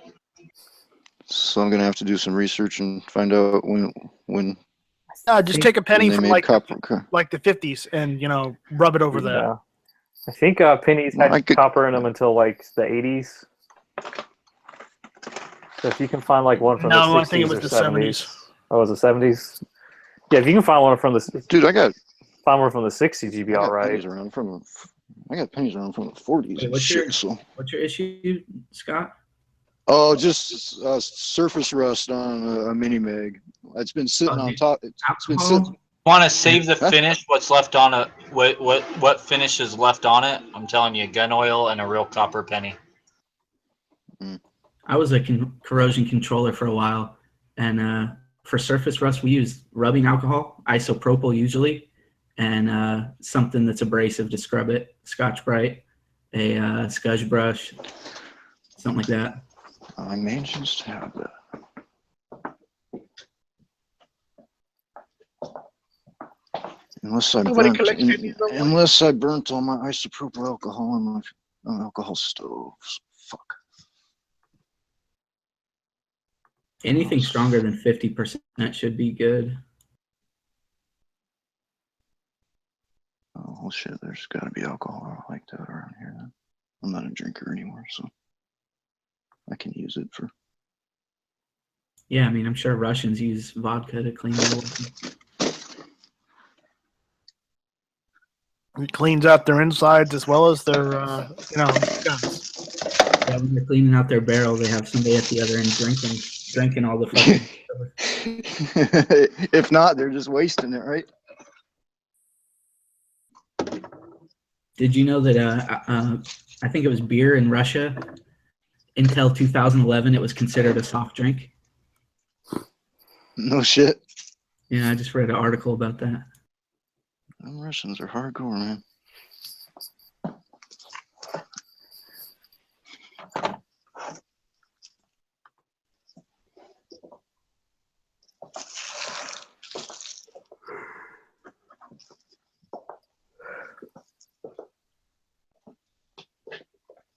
Fuck, I know I got rubbing alcohol around here.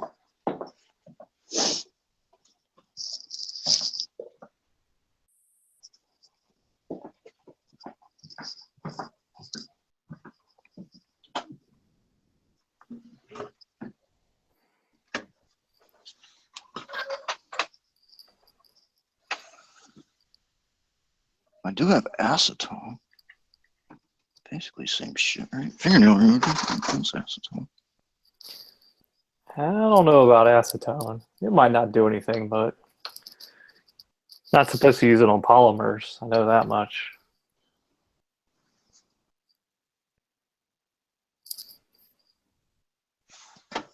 Hmm. I'm gonna start out with Scotch Brite and oil and see what the fuck I can get off of there.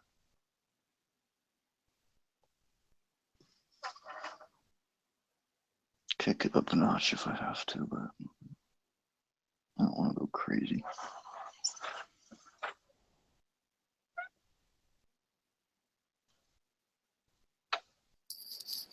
Guess I gotta fire up the oven and dry that disc fucking pack out. Quit being an idiot.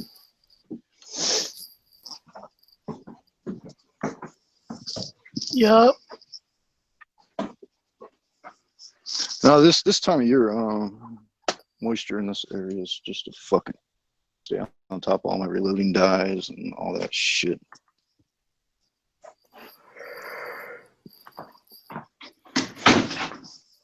We're heard on the news last night, Seattle here, we're working on like the second or third most rainiest month ever. Send that shit over here. The rain? You can have it, brother. You can have it.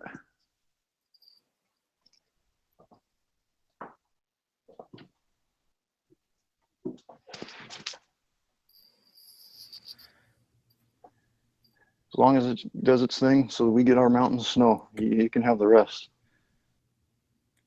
As long as we get our mountain snow, we'll be good for the year. Yay, Good snow. for the summer. And you fell down some stairs. No.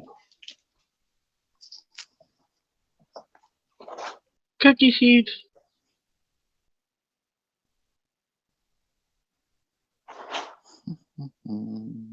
I want some cookies now. Fuck.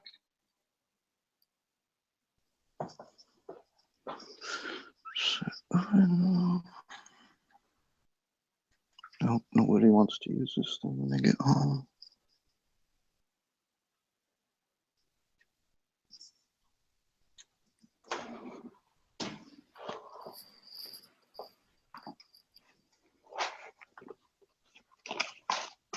Oh yeah, it's fucking pink as shit. So Moon got a new gun, huh? What'd he get? He panic bought. It's the Mandela effect. What? What? Wait, does that mean he got an R4? I don't know. I just put my headset on and yelled at. I just said you got a new gun, eh? Yep. And then we were wondering what you got. A Glock 34. Glock 34. Why would you get a Glock 34? Because it's a What Glock. caliber is that? 9. that- Gen 3, is that Glock 34, 9mm. Long slide. Long slide, gotcha. Yep. I can picture it now.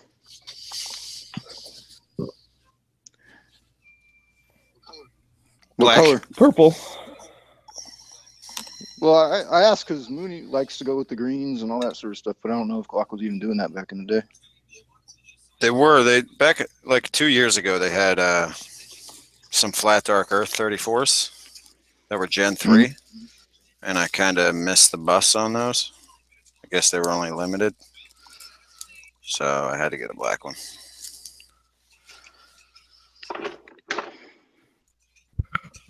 See? Now you're just one step away from Baron tacticling that bitch into the Flippy! magic land. Yeah. Where you been, Flippy? One step closer. Doubled over in pain. Oh, what'd you do? Having appendicitis? I think I have food poisoning. What's going around? Like Yeah. every food is poisoned. It's been known to. Well, I thought I had it the other night. Yeah. So now I have some horrifying cocktail of like whatever the fuck that pink juice is, but it tastes like shit, so I had to dump a ton of whiskey into it. Pepto-Bismol? Yeah, I have like some weird Pepto-Bismol whiskey combo.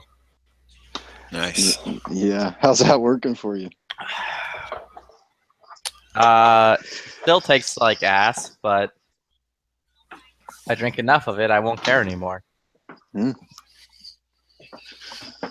Yeah, I'm not sure if putting the whiskey in there actually helps the whole situation or just adds to it. Well, I'm not a doctor, but smoking I isn't think going there's to do like anything wrong. drinks. I think there's like drinks at the bar that have Pepto in it, like as an ingredient. Weird.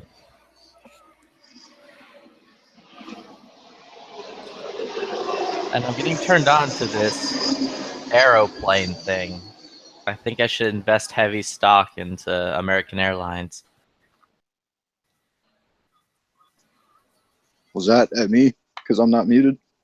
Hmm? That wasn't at me, was it? Because I'm standing outside, not unmuted. No, I'm just like sitting here thinking I should be JJ the jet plane.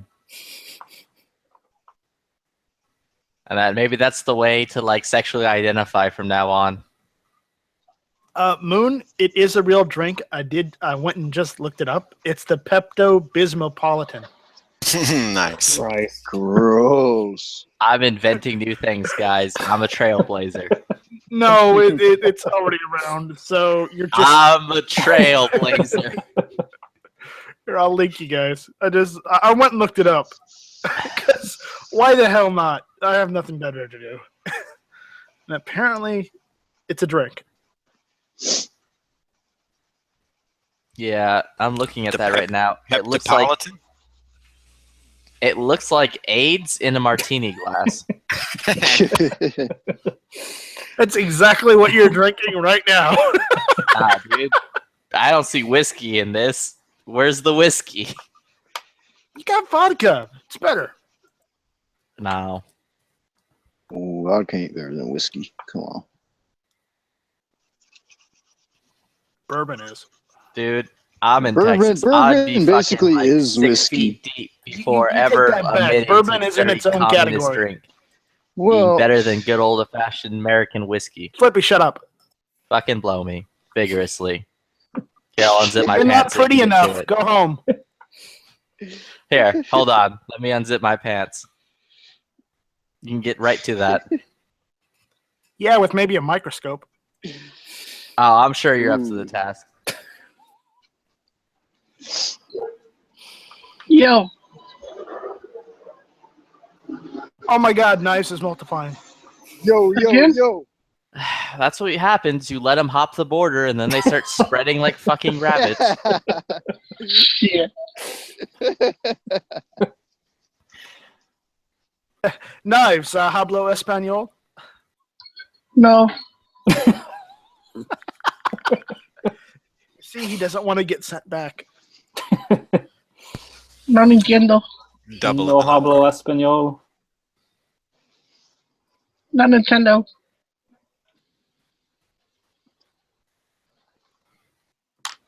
And Knives, you know I'm just messing with you. I'm not being serious. Yeah. That's what Fippy said. Yeah. Flippy is in his own category. Dude.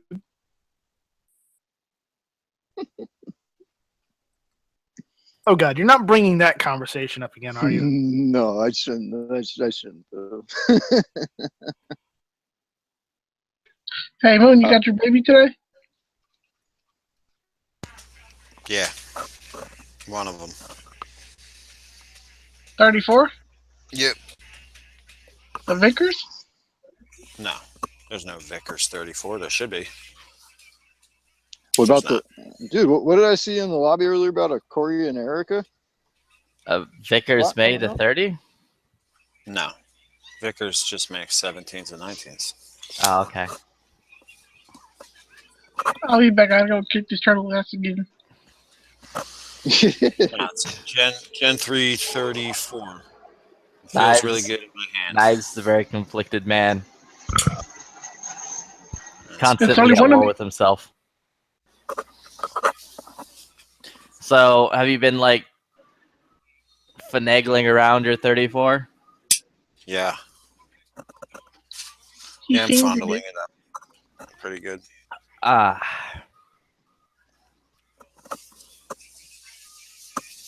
I had a 41, the 45 long slide, mm-hmm.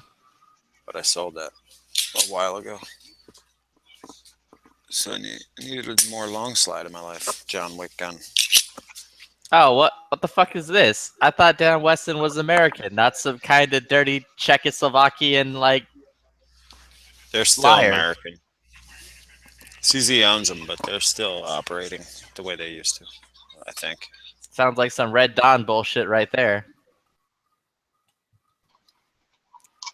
Yeah, so if you do buy the Dan Weston, I'm going to say that you officially own a CZ. I think that I can't handle that. What do you got against CZs, Flippy? Well, I mean, I guess I'm buying the only honest CZ since it's an actual 1911 claiming to be a 1911. Unlike the other shits that are like, oh, look at me, I'm a CZ. I'm not a 1911, although it's just like me. Well, CZ does make their own 1911 now. I don't understand why everyone keeps calling CZs 1911s. They're nothing like them. I just want to point out that Jaeger came out last night and was like, my boy, my home slice, my friend, Flippy is right. No. CZs You have to are just shitty understand, 1911s. there's a small dynamic missing from that chat last night that Was it Reed Hendricks? you didn't know about. That was the funny part. I was like, who the hell's that? I don't know that guy. Next question. Anyway. Every video I've ever seen Jaeger talk about the CZ, he was doing a review on a gun, right? And he's holding it in front of the camera, and it's a Zastava P226 clone that they just happened to name the CZ999. So he kept calling it a CZ. That's what he thinks a CZ is. That's what Jaeger thinks a CZ is? Yeah, I'm pretty sure. I'm still not sure of the whole.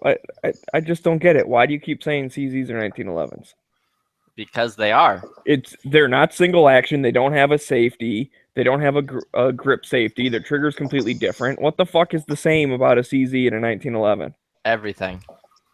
Dude, if you're to put one next to a 1911 and ask damage as it does in the video game, and ask Dan, whatever his name is, the inventor of the 1911, you'd be like, yo, which one's your bay? And he'd be like, I don't know. You're trying to trick me here. You put down two 1911s.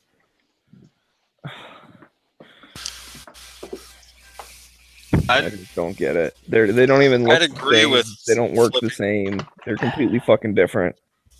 I'd agree with Flippy a little more if he was like Bob and called it a high power. It's just a high power.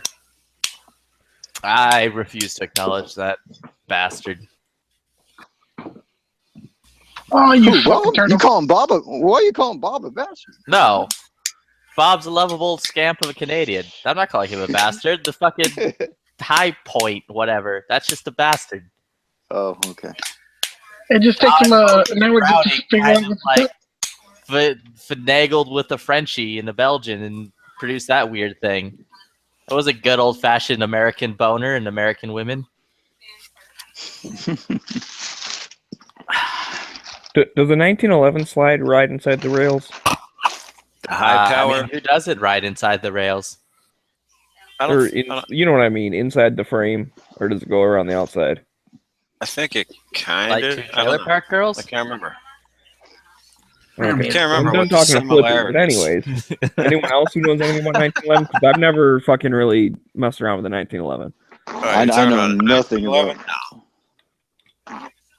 it. The whole frame is the rail though, and the whole inside of the slide is the rail. So I threw one in the sewer once. it doesn't go inside like CZ. So And that's that's another where the CZ belongs, alongside the 9 fake 1911. No, it's not a Zastava. Knives, why did you throw a 1911 in the sewer once? Don't ask, don't tell. Oh, you That's were his, finished dude, that's with his it. drop gun, man. He's a turtle. He Yeah, lives in the sewer, so he dropped it down there. Oh, shit. He was skateboarding through the sewer with his pizza. He could pick his gun up. It's all making sense Mhm. now. It's all making sense. Then I dropped the pizza and now I'm sad.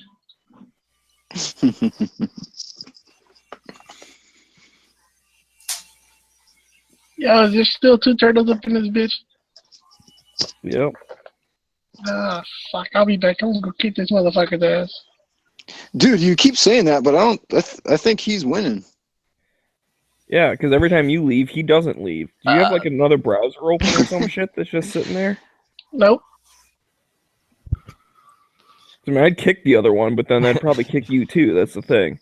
The So future that's why is I'm leaving it. that war with the past knives, but he can't win because there are more past knives and future knives.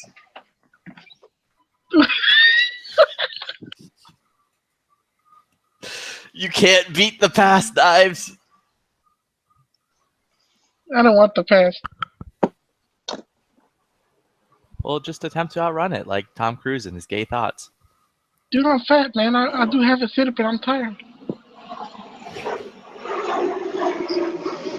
Then I would eat the past, dude. The past you can't be fatter than the future you. You gotta defeat it somehow. Think of the kids, Knives.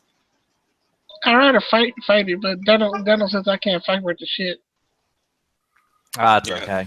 Yeah, what's the last gun that Mac tested in his torture test? Was it a Was it in the 1911 HK? clone? M&P. Yeah, there you go. M&P. And the M&P failed pretty hard, huh? Can't remember.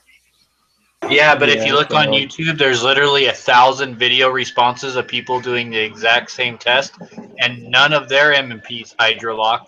My M&P doesn't hydrolock. So Yeah, but I guess he got like the 1 out of 1,000 M&Ps that hydrolocks. Go figure. probably. It's I possible. mean, it's been known to happen. Every single one of these fucking test things he's done, people were like, "Yo, that's bullshit." My Yeah, fucking when he fancy takes ass the top- gun. When he takes the rear sight off of that gun, like a year from now, and that plunger and spring is all like rusty. There's like so many nooks and crannies in that stupid slide. It's retarded.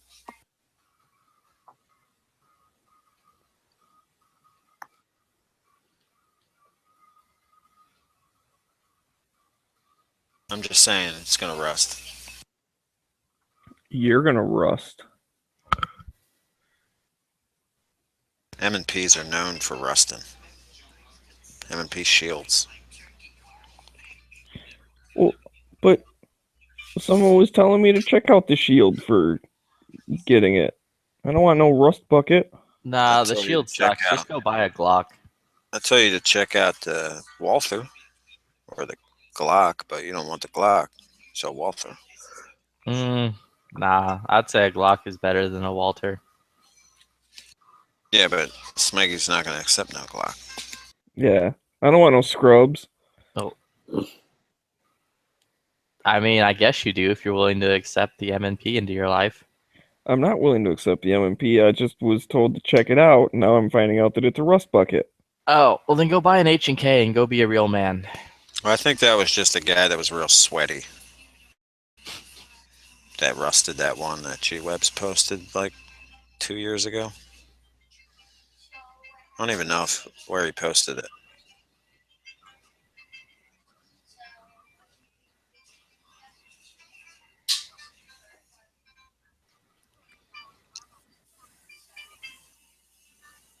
I think that was one of those California shields. The gun would rather rust itself to death than to go on living in California. Yeah. It was like politicians, even the rust got scared and started killing the gun.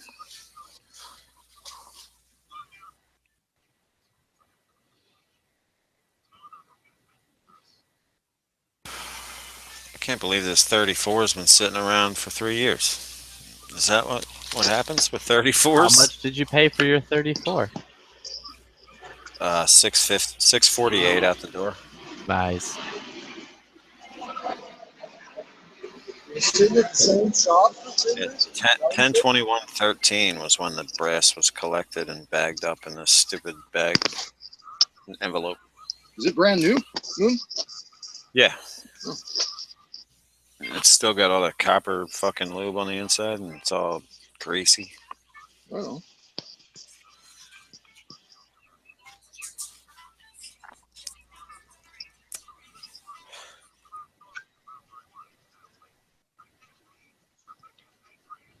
Shit, I got most of the stuff this bitch. Shoot, it break clean, let it soak it all.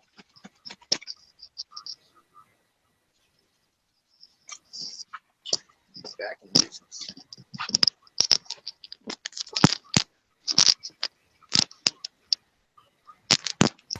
Yeah, there's too many colors of Glocks now. They're not like even special anymore. I still want one of their OD fucking Glocks. Man. I mean, everybody should have at least one The color. OD, I mean, it's not even a real OD. It's more like a sage green, isn't it? All my Glocks are black because I'm not racist. Supposedly, the Battlefield Green and the OD are like nearly identical, just two different distributors. So they had two different names. I got all black Glocks, and then I got one of them chocolate motherfuckers, so I ain't racist either. I'm gonna put out a white one so I can continue that. That Egyptian sand is like the closest thing to white they've done so far. Yeah, that's the one I have. It's like I a almost desert bought- sand. Yeah, the light, I don't know if I can get on board with that one. Yeah, it's almost white, but not quite white. It's not like white like the PMag. You know how PMag has like that white colored mag that you can dye. It's not quite as light as that one. Yeah. And that's it. Is that the only reason PMag did that? Was so you can dye them to preference? Yeah, you can dye them pretty easily. Yeah. I've seen people do like red, white, and blue shit and all sorts of stuff on them. I would never dye that Glock frame though. Oh hell no! That's like the coolest part about it is that it's fucking. I almost bought another Gen 419 just because it was funky colors. And I was like, no, let me put my head on straight and buy the 34. Because it seemed like these colors are going to be getting crazy and What was always it? be around. Vickers have like the plum color one, or he was like That's his ideas. next one.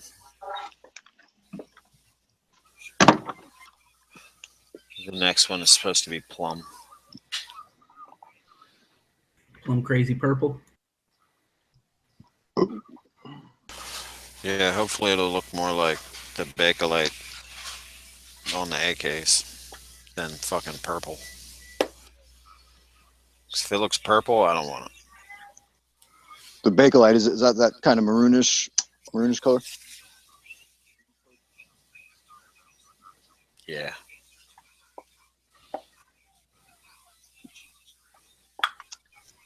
Or plum color, I guess. Yep. Like a red plum, I guess. I don't know if there's a difference.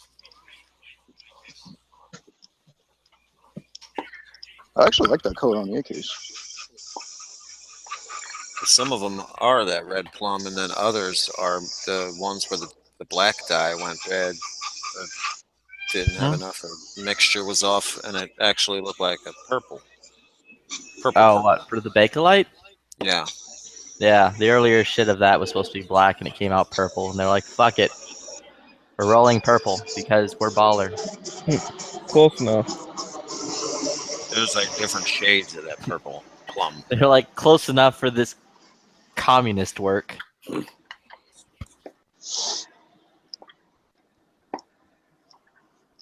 What are they going to do? Still not pay me?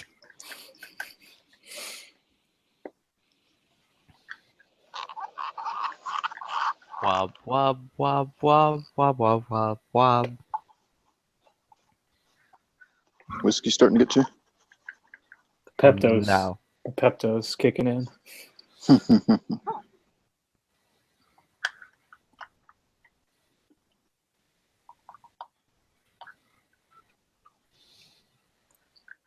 I read somewhere, I don't know if it's true or not, but they were talking about like the plum colored AKs. That I guess they went with plum because black shows up in night vision easier than a plum color or some crazy shit like that. No, that was somebody bullshitting. They just fucked up the color when they were mixing the. Okay, Bakelite. when did plum come out? When did the plum shit start coming out? I think in the 80s. Back in the 60s. I was gonna say 60s too. I think it was the 60s, and I don't think they had like much night vision technology in the 60s.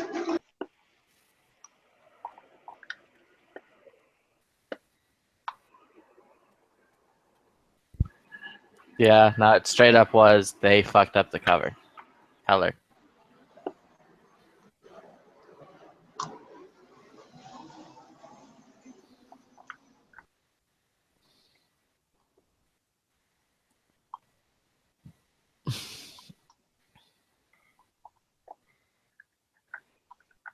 Russians just fuck up everything. Other than a rifle, they made a pretty damn good rifle. Yeah, they did do that. Much better than our own rifle in every way. Wait, you're saying the AK is better than the AR? Is that what Yeah. you're saying? Yeah. I'd take an AK over an AR. Just for Well, I will caliber admit, or what? it's probably better than a Noveski AR. Yeah, an Arsenal's better than a Noveski.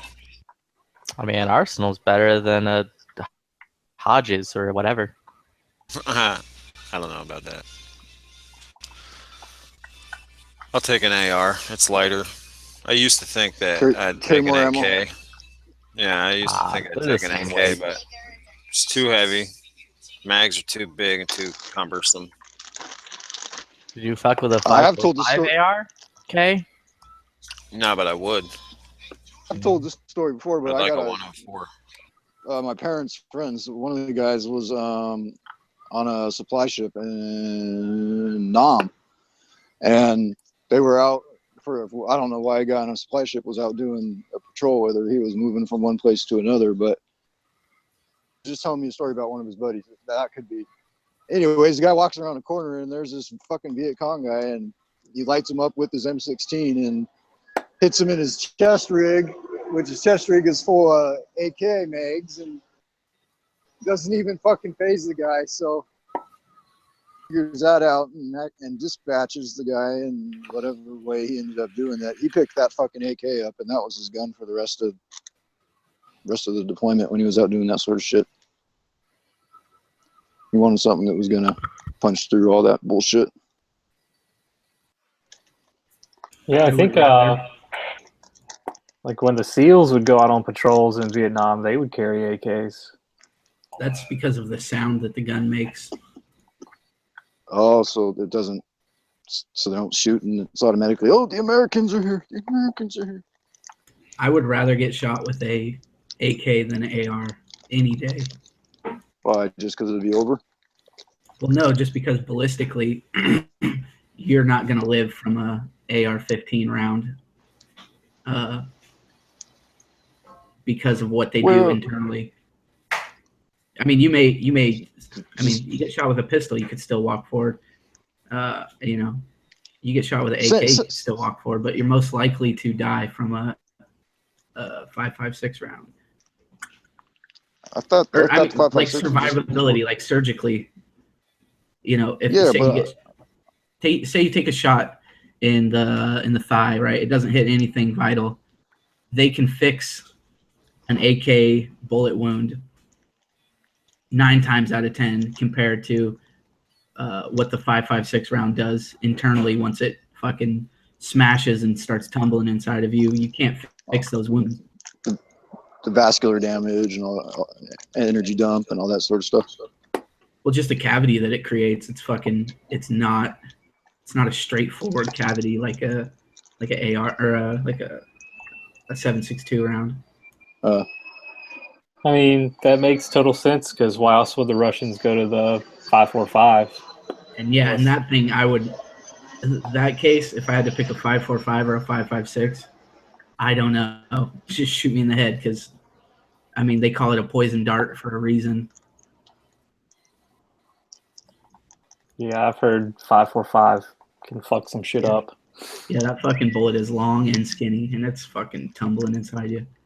But I know people. Wasn't the reason they made that was for soft body armor, or even hard, or just to defeat body armor in general? Well, for weight reasons, ballistic reasons, Basically the same reason we went from using 308s and 30-06s down to the 5.56.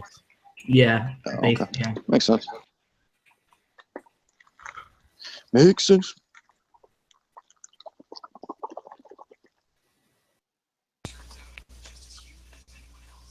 You don't see too many people still fighting with a bunch of 5.56 in them. You know what I Unless mean? they're high on some sort of methamphetamine or Yeah. whatever. Or whatever the fuck they had in Somalia. Oh, cot. That fucking leaf they chew on and shit. Yeah. Yeah, plus if a 5.56 hits like anything, anything bone, it's gonna most likely ricochet internally. So I know people have. I was working with this doc for a while, and he was in Iraq, and he said that he treated so many guys, so many Iraqis that had been shot, and he say like one guy gets shot in the stomach, and the bullet comes out of his collarbone area and shit, like just weird fucking shit that it does inside of you because it tumbles and it bounces around inside of you sometimes, depending on what it hits. I've seen firsthand a guy get shot in the shin by one, went up his shin and blew out his kneecap, but his shin was fucking totally destroyed. It basically like if you took like a sharp screwdriver, stabbed somebody in the shin, and just ripped up is what it fucking looked like. Yo. Damn. Yeah, Like you I get was shot with an listening. AK and it's just gonna fucking shatter your bone, Yeah, I was listening to an interview from some of that one dude, and like he was talking about how they were using the XM 195, the steel cage or the steel core one. The 192. Or no, Yeah. 855. 855. He They was got a talking new about how one they now. were using 855, and like when it would hit a Sammy, it would just like, unless it hit bone, it went straight through him, and they'd keep going. But he said if it hit bone, that dude was down, and he was not getting back up. Yeah, and longer ranges when the bullet's moving slower, it'll tumble around inside of you. But up close, I mean, anything's gonna punch through you up close. Well, I feel like I read somewhere that the first 5.56 round they designed, they had to get rid of the bullet because it was just too devastating, according to like all these NATO countries. I think they were hollow point. Yeah, that's like was that Geneva Convention or is that the other thing? No, it wasn't a We hollow didn't sign point. It was The what? It wasn't a hollow point. I'll see if I can find it real quick. It was like Because we're still not allowed to use hollow points on the Yeah. battlefield, right? Nah, we can use them. We never signed that Hague Convention. Oh, that's right. We didn't. It also we depends weren't a signer on. of it. It also depends on the bullet itself too. Like, but it's a bunch of weird If it's stuff. like fully jacketed, Yeah, or and how the partially hollow jacketed. point and the specifics between it being a hollow bullet or whatever. Like, because there can be a hole in it, but it can't be a hole that goes so far down or whatever. Like the hole for ballistic stability or whatever the bloody heck it's called. I mean, why the fuck would we sign on to something like that? You're going to war. Why would you even consider not taking the most devastating thing possible? Because we like to think of ourselves as civil. Well, fuck Yeah, that war was bullshit. supposed to be civil back in the day. Makes no For sense. the most but, part, you know. it requires everyone to follow the same guidelines. So for After fighting- World War One, when they were just like grasping the technology of the firearms they were actually building and the poisons they were using and shit like that, and they saw all the devastation, they were like, okay, we got to tone this down a little. The problem is when we're fighting an enemy that isn't a part of that group, because then it's like, well, we're still stuck by a certain rule set and a certain operating whatever it's called that they do not have, nor do they care about. In fact, they use it against us. No, yeah, I think all bets should be off in those unconventional enemies. You know, hearts and minds and all that. Drones and Hellfires. I mean, like eat their heart and then chomp on their brain. You don't want to chomp their brain, you'll get Kuru. Is that like mad cow disease? Yeah, but like Basically. more hardcore for people. Oh, I don't want that. So, was Ray Liotta eating his own brains in Hannibal? He just got stronger. Yeah.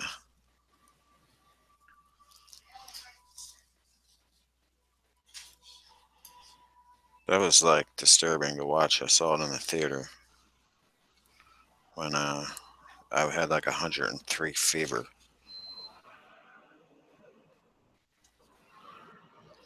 Yeah, you got no pain receptors in your brain too, so that's why there's this video of this dude playing a fucking, I think it's a ukulele while he's getting brain surgery on himself by the doctors.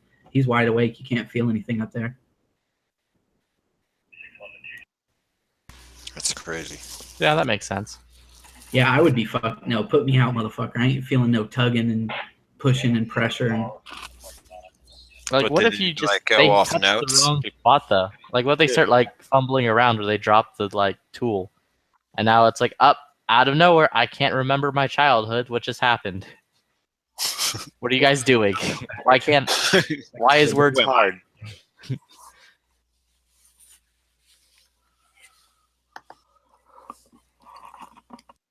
yeah, or the dude just stops playing the ukulele and it just drops it. Oh It shit! just like starts drooling and like eyes glaze over. It's like, oh god. Wait, why did the music stop? Oh god. Gun Owners of America just tweeted a drugged up criminal attacks a dentist's office. The dentist had a gun and shot the motherfucker. Oh no, that poor criminal though. Who's gonna tell his Yeah, like that- criminal widow? That poor SOB. Suspect on PCP terrorizes Houston dentist office and gets shot. Well, I mean that's Houston. If you live there, you expect that to happen. I mean, come on. Oh yeah, this is your neck of the woods, ain't it? baby. That'd be like living in Baghdad and expecting not to get jihaded.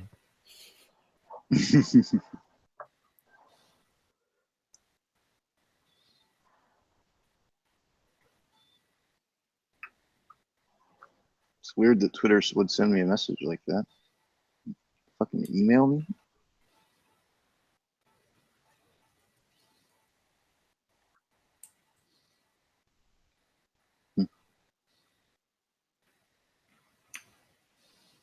Is the price still up on the Combat Master?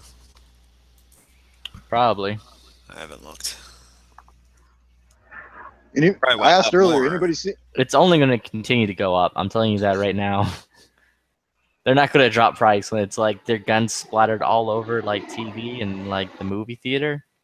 Yeah, they're not going to drop in price. They're not like, wow, our gun's so like recognizable and popular now. You know what we need to do, guys? Everyone can have it easily. Out of all the websites, I'm sure you all frequent on a daily basis. Anybody seen screaming deals on bulk ammo? 223, 556, 9mm, anything? Something with Palmetto State. They're probably doing some shenanigans. Yeah, I've looked at an email from them today. They wasn't too impressive, but it was a decent deal. All right, looks like it's still $200 more. 500 rounds American Eagle and 10 PMags for $250. It's not. It's okay. So the guy that destroyed Trump's star on the Walk of Fame, his reasoning was that he had multiple family members sexually assaulted by him, and he couldn't believe it that a presidential nominee was a rapist or something like that. And he set up like cones around the whole thing and like made it look legit. And he said he's going to sell the emblem to raise money for the sexual assault victims of Trump. So he doesn't think he's going to get arrested or anything like that? Well, I think he thinks that he's just the fucking court now and can convict somebody based off hearsay, I guess. He doesn't know who Bill Clinton is? I was about to say that. Yeah, I mean, it's stupid, and if the guy doesn't get in trouble, it's fucking. I mean, it's impossible. But Hey, guys, CNN's like, I'll go ahead, Gavin. I apologize. oh well, CNN's covering it, and they interviewed the guy and all this shit. Like, you should arrest him somehow. Citizens arrest. What do you guys think of this deal from PSA? 10 AR-15 M4 Gen 2 30-round PMags, 1 Magpul D60 drum, and 10 of them ETS 31-round 9mm Glock 18 mags for 279.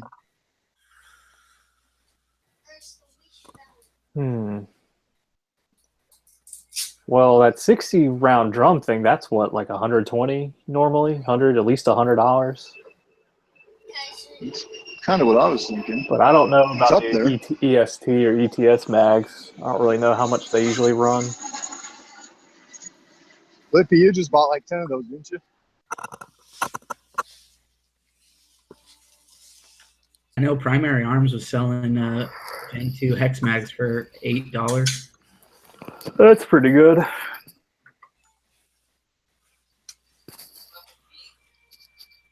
Yeah, any of that shit, but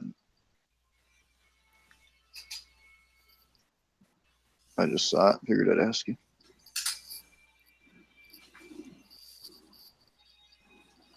Buy 'em now. That's all I'm gonna say.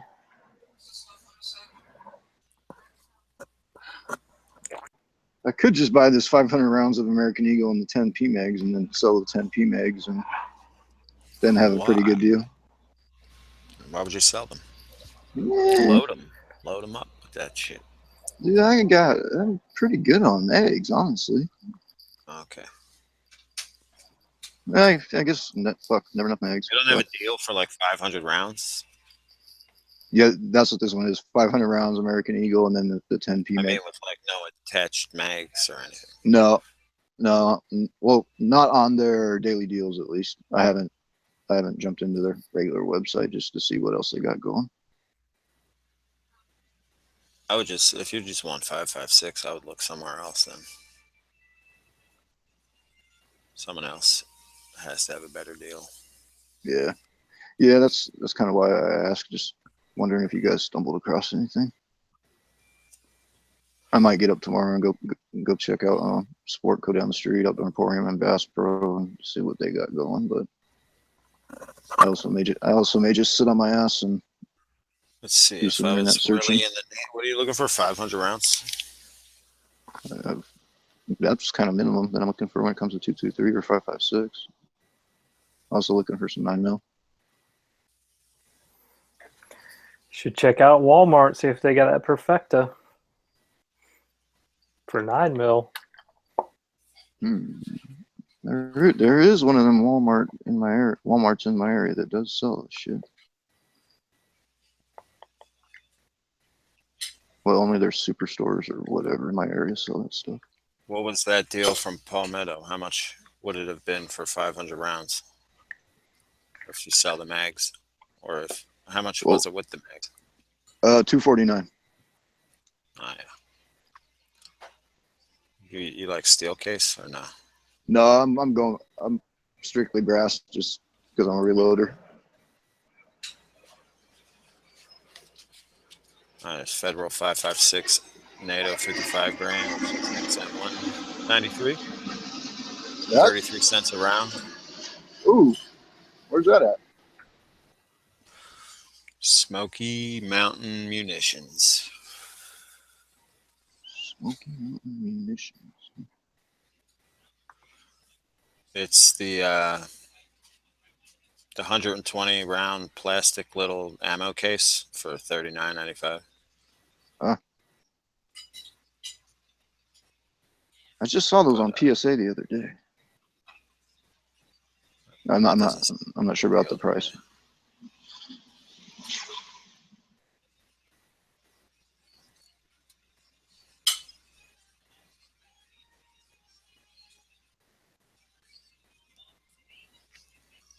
Yeah, Matt's little video last night sent me into a panic, I have to say. I'm going crazy here. No, you should have never made that video. Dude, all he did in that video is he kind of broke down what he's been saying for the last year. You know? No, he sent everybody into a swirling panic. There was nothing on the shelves today. Yep. It was all because of him. Yeah. No one's panicking. Yeah, not yet, anyways. Yeah. I panic bought a 34, but I needed a Glocktober gun for Glocktober. That's not a panic buy then. That's just a buy.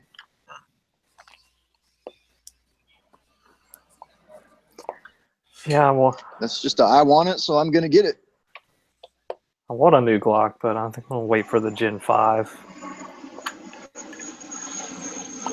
If it ever comes out with one. I'll get a Gen 519 when they come out. Is that See, the I one was- with the cutout and plate for the MLS or whatever they call it?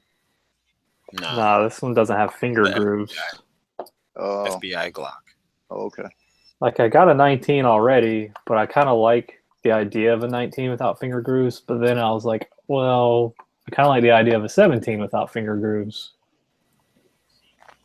And then if I really want a 19, I can just get another one later down the road.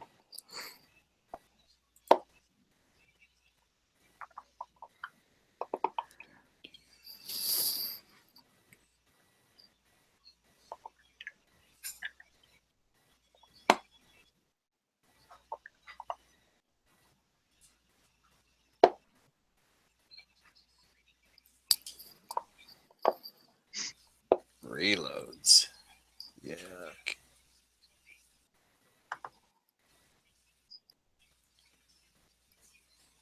I don't trust reload at 223. Is that weird or is that just me? What's up? Are you talking remanufactured? Yeah.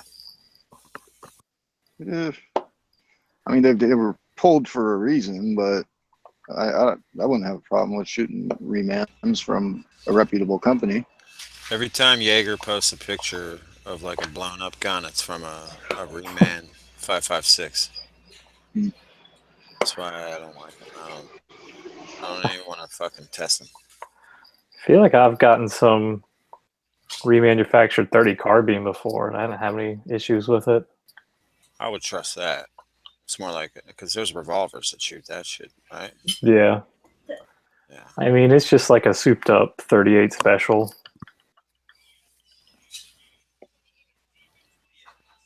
Oh man, I just bought 650 rounds. I wish I had the money to buy 650 rounds or something. It was only 150 bucks. I have 650 400 rounds of what? tomorrow of that new Tula 75 grain shit. What'd you just do, Gavin? I bought that steel casing shit that you didn't want. I gotcha. Dude, I may still pull the trigger on that just to fucking throw it in the ammo can and hold on to it. I've been stocking up on it. Steel case. Because Yeah, man. my gun shoot it. I've never had trouble with Wolf Performance. I've had good luck with it too. I'm just at the point where if I'm spending money on ammo, I want to be able to use the brass. Just where I'm at personally.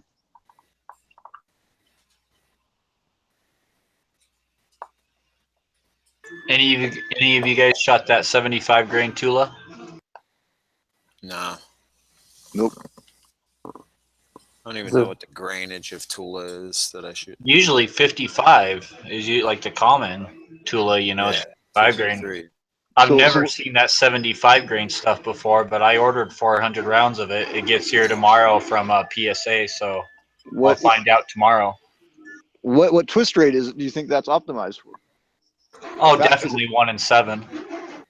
So a faster twist rate.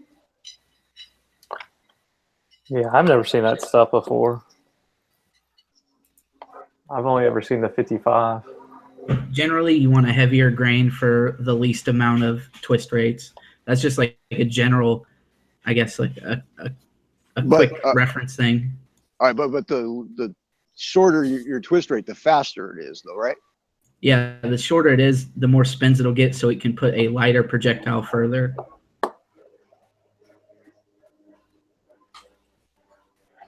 Or isn't it so it can stabilize the heavier projectile? Or is it? That's backwards from what Dead Horse just said. Yeah, that's what I'm trying to figure out. It has a lot more to do than just with grain weight. It has to do a lot with how long the projectile is too. But generally, the heavier the bullet, the faster the twist rate you need. That's the general rule of thumb. Yeah, that's what I meant. Sorry, I mixed myself up. All right. That settles that. It's awesome when we can just sit down and work shit out, huh? Hey man, I don't. Dude, that could have turned into an hour-long fight in this place. No, man, I ain't like that, dude. If I'm wrong, I'm wrong, man. I ain't got no pride about it. And fucking Totally, man. no, but it's what I meant. I just mixed create a myself up. fake website to prove I'm right, and then give everyone the link to it. Sounds like something you might just do. Sounds like something you might have already done at some point in time. We got all these Glock T-shirts in this box. Oh shit! Glock license plate.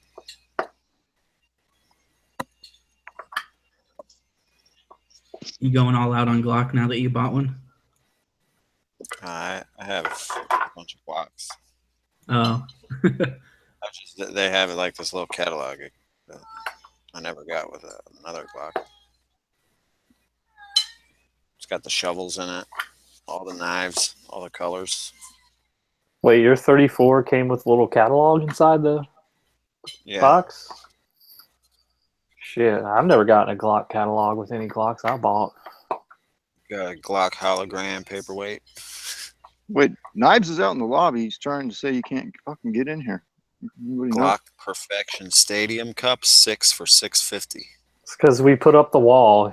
He's not allowed back in anymore. No, Knives is cool, man. We'll I open the door know. for him. Glock Apron. Is that a That's for glade when print? That's for when you're cutting up the body after you shoot them. Then you're cutting them up with the Glock Safe Action aluminum sign and license plate after you sharpen them. You could just use one of them Glock bayonets, couldn't you? That's right. Yeah, but they're more expensive. You could save money and just get the Glock Apron and the $10 sign. And just put a little bit of an edge on the sign, and it'll be good. Yeah, you save $10. The bayonet might save you time, though. That's true. I figure you could just keep throwing the sign at him since it's like a disc. Like pin him up against a wall and just keep throwing it at him until he's in the pieces. Dice him up. Like Get a little boomerang action going. Yeah, some frisbee action.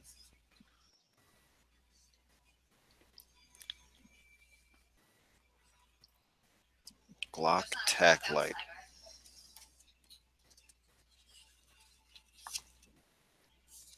AKA T-shirts and hats. Piece of shit made in China with Glock stamped on it, or is it actually a good light? You know, it's made in Austria, but it's old school fucking bulb or something. Oh, what the hell are they called? It's $95, and the one with the laser is $284. Those are incandescent instead of LED. I guess. It doesn't have a lumen count. It's probably like 4 lumens, 4.5 lumens. No, it's probably bright. It's probably just like battery killing mag light bright.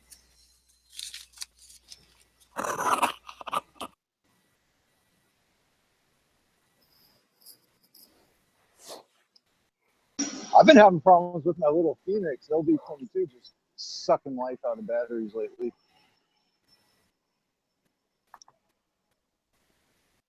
Could just be shitty batteries. I don't know.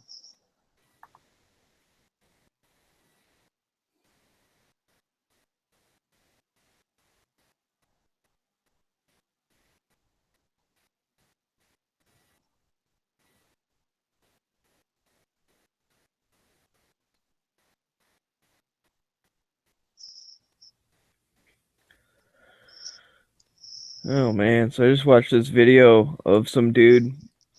He was trying to buy a gun at a gun show. I'm not quite sure what state he's in, but I'm thinking it might be like Illinois or something. Because they were talking about how you have to like wait and like get a card after you pass a test or whatever. So I'm thinking that's like what the FOID card or whatever. Yeah. So he does that and he ends up, obviously he ends up not buying a gun. And he's like, okay, now I'm going to see how easy it is to buy a gun illegally. So he goes on Craigslist and he looks for people selling like gun case or gun rack or whatever. And he calls them up. He's like, yeah, I'm not really interested in the gun case, but do you have guns for sale? And I don't know, after he called like, I think it was like 3 or 4 people, the guy's like, oh yeah, I got a couple I'm willing to sell. So he like goes to this dude's apartment and he goes in, he had some pistol and an AR, and he asked him about the AR. The guy's like, yeah, that's like $2,000. And he's like, okay, cool, yeah, I want to get that. That's awesome.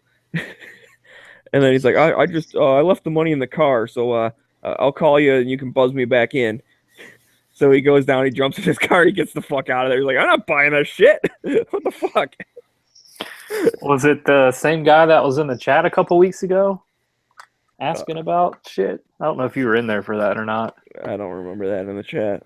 Like, he's not 18 yet, but he wants to get an AR before, like, the election. Oh, yeah, that, no, it wasn't him. That was like a couple months ago, wasn't it? No, it Yeah. was like 3 weeks ago. You're both right. It was a couple of months ago, and it was recently. Oh. He's asked that same Yeah, kind 'cause- of question like 3 or 4 times, trying to figure out like how to. Because when he turns 18, he wants a rifle or something, and all. It's like whatever. Dude, yeah, I remember telling him you're walking a pretty fucking fine line here, dude. You better be careful. Yeah, like everything he was describing, we were like, no, that's a straw purchase. No, that's a straw purchase. Yep. Yeah, no, this was just I don't know some dumb YouTube guy. And I couldn't tell really. I mean, it's. I don't know. I mean, was the dude anti-gun or was he pro-gun? I'm not even really sure. He seemed like he just didn't care either way. He obviously didn't know shit about guns. Oh, the guy in the chat, he was pro-gun. No, not this. I meant the Oh. video. Because he was like, yeah, my mom hates guns. But then he had like a poster of like a SOCOM, like a M1 or whatever. And we were like, oh, does your mom let you have that poster in her house? Since it has a gun on it? Yeah. No, that guy's walking a thin line for sure. Sounds like a cop. Don't trust him. I want to say he was in Narc. Wisconsin. No, I was actually sitting back listening to that, and people were actually trying to help him out. And I'm just like, dude, is this something y'all want to get yourselves into? Telling this kid how to do this, or I mean, yeah, Hey, we told him all the legal ways to do it. yeah. Which I mean, it's all you can do, I guess. I mean, Yeah. we were like, And G-Webs points out, just kind of going back to that thing, that you don't get the FOID card at the gun show. You got to take classes and apply for it and all that stuff. And you're right. And that's I'm guessing the YouTube guy didn't know that. And so the people at the gun show were explaining it to him on how to, like, what you need to do first before you could actually even get a gun. What is this FOID card? It's like a firearms owner, probably ID. That's what Yeah. it stands for. What state do you have to have this in? That's Illinois. yeah. I want to say there's a couple other states that you have to have like a pistol license or something in order to own one. Shit, California. I think California is getting ready to make it so you have to have a license to fucking buy ammo. No, they're doing background checks on ammo. You don't need a license. Oh, okay. They're doing background checks and a registry of the ammo you buy, how much you buy, and how frequently you buy it. That sounds like a waste of money to me. Another thing that they're not going to be able to. Well, what's going to suck is they can't get stuff online anymore. And that's where you That save does money, suck. you know? Yeah. Yeah, and Yeah. I don't think California has a restriction on, like 100 rounds a month or whatever. I don't think they do, but it certainly would be easier now for them to do that. Because now that you get like a background check, they'd be like, oh, you just bought ammo 5 minutes ago. You can't buy another box yet. Which totally screws over anyone who's competitive shooting or just Totally. shoots as a hobby. I mean, come on. Everyone Totally. thinks like, holy shit, you have 1,000 rounds of ammo? Dude, that's a very fun weekend. You know what I mean? Like, it's Well, easy to shoot that much. They were interviewing that lady that was You in the like- Olympics, and she was like, I shoot like 1,000 rounds of trap when I go shoot trap. This is like a huge inconvenience for me.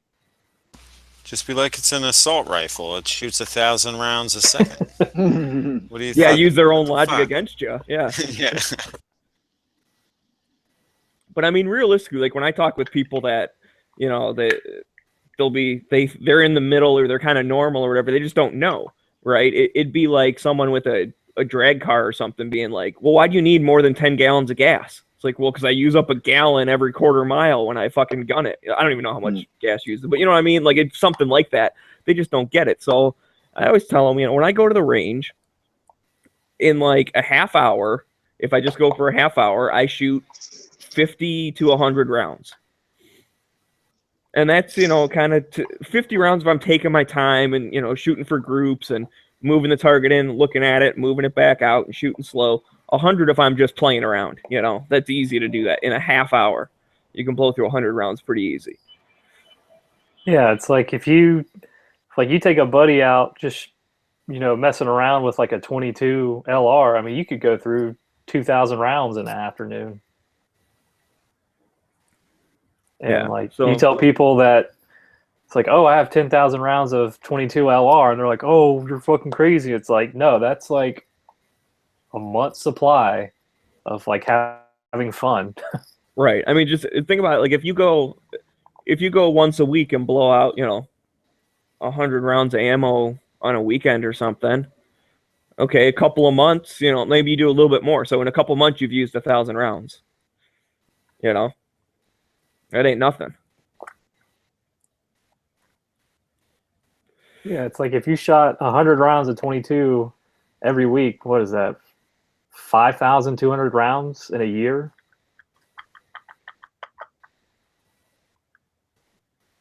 No. Or is That it- would be like 50. No, that's right. 5,200. 52, add 2 zeros at the end of it. 5,200. I was Okay. gonna say, I know I'm not that great at math, but I feel like that's got to be right. Yeah, math ain't my strong suit. Yeah, that's actually a good one too. Yeah, so if you go to the range once a week and you shoot 100 rounds, it's over 5,000 rounds a year. If I buy a case of 9mm, it only lasts like 5 range trips. If that. And that's like a case of 1,000. Yeah, Yeah, so you're shooting about 200 or so each range trip. pretty much. Yeah, like when I go up north, shit, man, I brought so much ammo. Now, I didn't end up shooting all of it, but when I was counting it all up, I had almost 1,000 rounds of 7.62 by 39, 9mm, and 5.56. I had a little bit more of some than others, but I had like 800 of one and something else or whatever. So it's like, I guess I did have less than 3,000 rounds because they were all less than 1,000, but they were in the upper hundreds, like 800s or so. Totally off topic. Have y'all seen any of the Hillary Clinton ads with Morgan Freeman narrating them? No. No. Pro Hillary or anti Hillary? Oh, it's pro Hillary. Oh, Morgan Freeman, yeah, he would be pro Hillary, huh? It's like I'm still waiting to see. I don't know if like it didn't air or my thing got screwed up or whatever, but I remember seeing commercials for that through the wormhole this season. They were doing all sorts of crazy shit, and one of them was like, "Is guns are guns a disease?"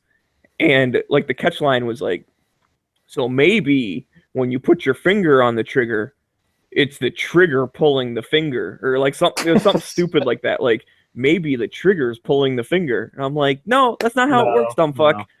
And I really wanted to watch that episode, but it like never recorded. So I don't know if it just didn't air or if my thing got messed up. I was a little disappointed.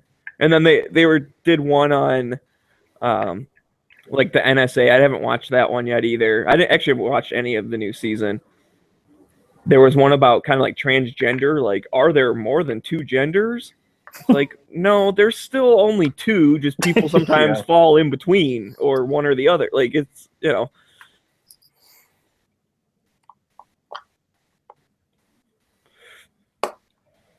Which is too bad, because I liked Through the Wormhole. I mean, or when they first did it, it was all about, like, you know, space and physics and all sorts. Like, they did a thing on quantum mechanics. They actually did a thing on string theory, which is, not so good, but people are still trying to make the math work on it. They still haven't figured it out yet. And he started losing it near the end of the first season where they started talking about God and stuff. I'm like, you know, I don't care what you think or what you believe, but don't pretend to be science saying that you've proven one thing or another. Like, that's, science doesn't have an answer for that. It just, you know, just doesn't exist. It's like asking a calculator to spell check for you. It's not in its function. It doesn't know how to test it. You didn't build that. Somebody else built that. Yep. Yeah, Dead Horse, you didn't build all those ARs. The government's the people. So we did build that. Fucking Obama.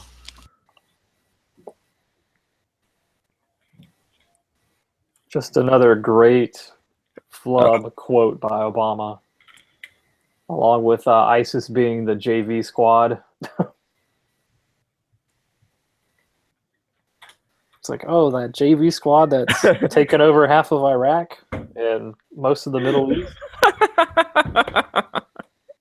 Yes, G-Web, you can use a calculator to spell boobs. That is true.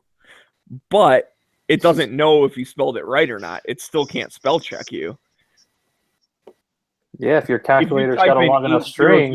If you type in 80084, it doesn't go, did you mean 80085? It will in the future. Science! You can also use one to spell hell. Yeah, So you can spell boobless if the screen's long enough. Dude, I swear, for the longest time, I'd look at the clock like every fucking night, and I'd want a fucking digital clock, and it would fucking say hell. It's just like, God, I'm doomed. Gotta lay off the peyote before you go to bed. Yeah.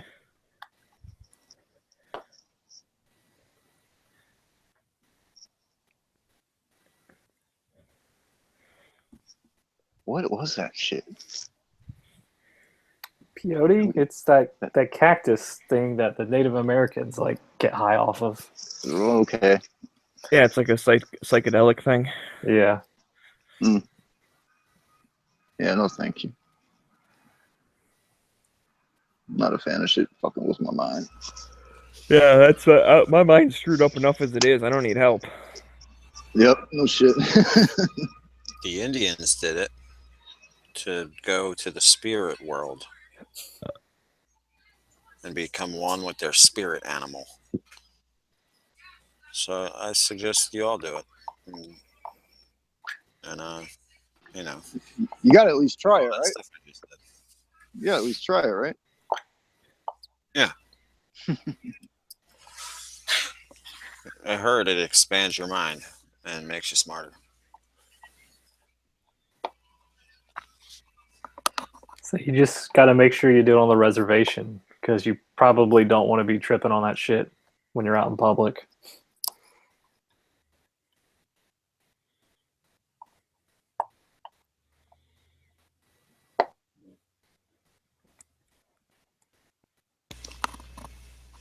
I'm joking. That would be a bad idea. You want to go into the forest and become one with a tree or something. You actually see a bear and you think Yeah. it's like Smokey, come give me a hug, and it rips your face off. Yep. Wasn't there 1,000 Ways to Die? There was an episode where Yeah. some guy like He thought he ran into a he furry party, yeah. and then the bear killed him. It was a real bear. Yeah, I remember watching that one. You know, so many of those are so fucking like fake. Yeah. I don't think that ever happened.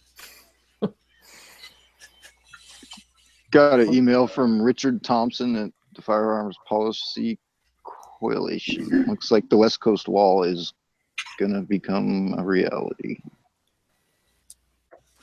Gotta move off the West Coast. Why don't we just fucking wall in California and keep all that shit there? What the hell is... Oh, printing. Dead horses printing.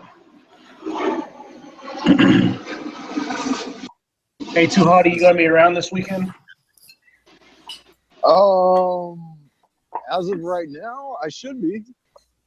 Okay, good. Do you have your press set up? Where I was at last time. Okay. If you want, I can pull my dies out and we can do what I talked about, or what we had talked about. Sounds good.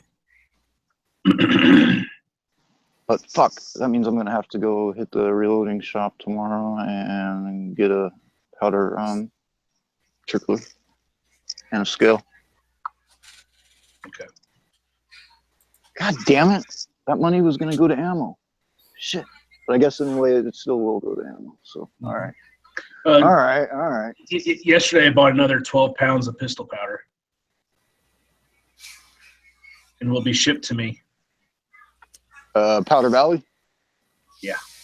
Right on. Maybe that's what I'll do instead of. Did you buy a stroller for that 12-pound baby? Are you gonna like wheel it around and like introduce people like this is my bouncing baby, keg of powder? That would be awesome, but I would need a twins stroller because I still have 10 pounds at the house. Hey, so Foos, what did you buy? The Pro Shot Tac rifle stuff? No, Ram Shot Zip pistol. Ram Shot Zip pistol. Okay. Yeah, I was pretty close today to going back down to that reloading shop and getting another pound of that tack. Yeah, rifle powder goes fast. But I'm glad you jumped in. Maybe I'll just say screw it and go look up Powder Valley and put in an order and kind of call it good for a while. The thing is, don't just do like 1 or 2 pounds. You got to put in a pretty good amount.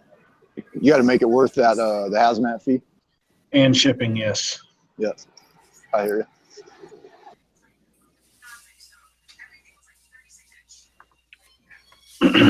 So I guess Johns Hopkins University came out with a study saying more guns on college campuses won't make people safer.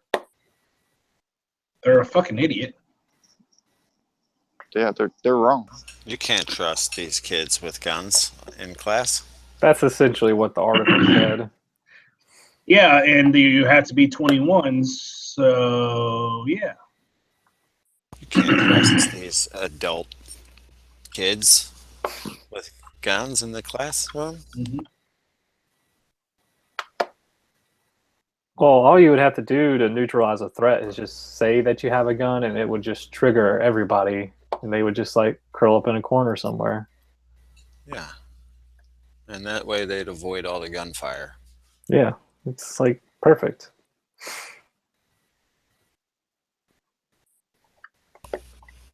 I remember when Bob Costas said, you can't trust anybody under 25 or 30 with a gun. Was that during his NFL? He was on a fucking HBO or something. Dude, I hate when that motherfucker opens his mouth. Him and that Chris guy open their mouth about guns. I mean, you're a sports commentator. Shut your fucking trap. Nobody wants your opinion on this shit. They think that they're somebody. Yeah, well, he's a nobody. Maybe that's why their ratings are tanking. It's because like he watches nobody- football, nobody wants- and the football players do nothing but like shoot each other with illegal And guns. bitch. Nope. See, I was thinking it was more of like the 6-6 overtime game. Like, Fuck that shit. how man. fucking lame was that shit? That was ridiculous. I mean, it was better. It's better than the Hawks losing, but I mean, Wait. fuck. What for? What sport? Football. Football. Last weekend, fucking my Seahawks game ended in a tie. I mean, God, Wait. So it's football season now. Yeah. It's been football season, man. So like week Well, 7. damn. Oh, someone smashed Donald Trump's Hollywood Walk of Fame star. Yeah, and then he Hey, Foo, somebody. then he went on the news and bragged about it and acting like he's not going to get arrested for it. Someone in the lobby is impressed with your 12 pounds of powder, Foos. Oh shit. I've never heard of Mr. No Problem. Is he new? That's Marvin. Okay. So 12 pounds of powder. Let's see. Let's calculate how many rounds this is. I know it's less than 20. It says I don't know, hold on. 25,000. That's pretty high for 12 pounds. Well, depending on what you're loading, I guess. I don't know. Is Marvin the Jamaican guy? Yeah. Yes. Yeah, I always like listening to chats when he's in there. It's entertaining to hear Jamaicans talking about guns that aren't like in a drug cartel. He ain't you faking. He's Jamaican. So that 12 pounds of powder comes out to be 19,535.88 grams. Well, fuck, Dead Horse was just about right on when he said 20K. Yeah. There he goes again, 20K.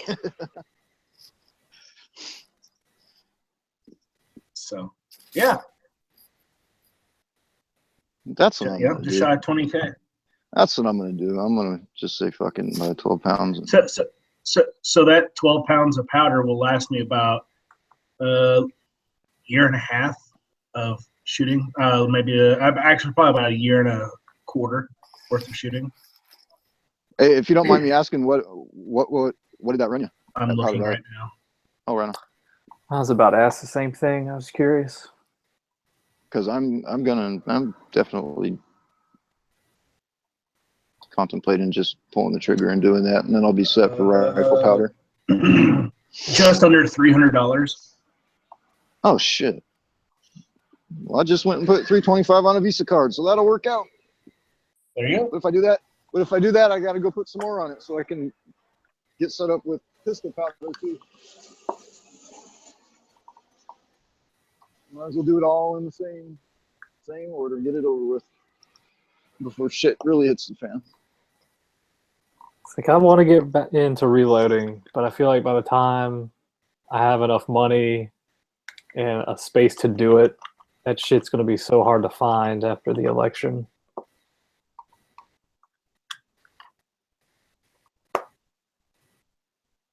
Marvin saying, "Don't." Marvin has a lot of. He's interested in reloading. It looks like.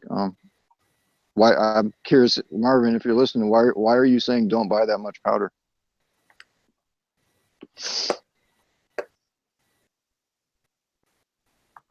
You think it's going to go bad before you use it all? No, there's no fucking way.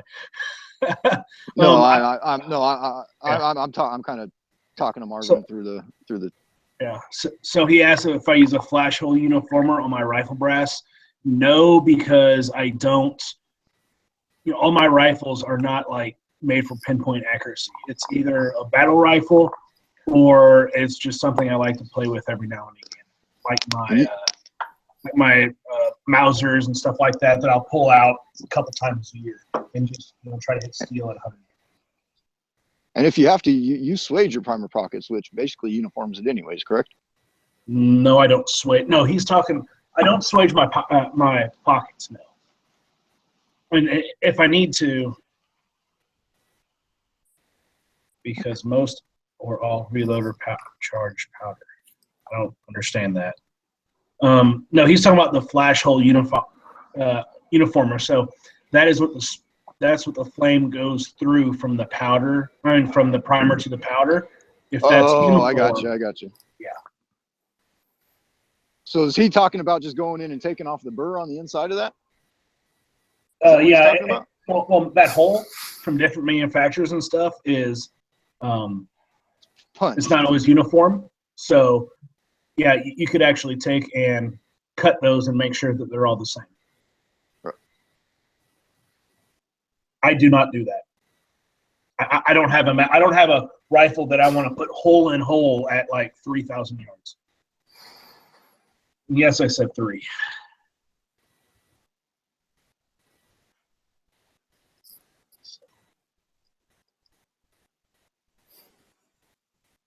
Because most or all reloader change powder. Well, everyone, yeah, you change recipes, and once you find something that you like, but why keep switching? Why fix it if it ain't broke?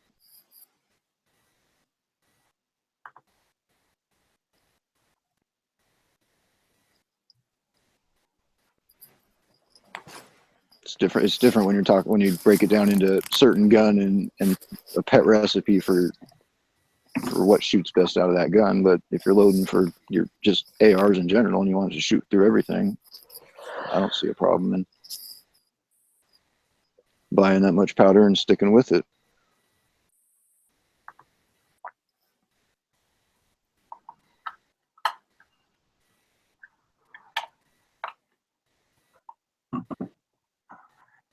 Yeah, and the whole reason I bought it is I have Ramshot Zip and Ramshot Silhouette.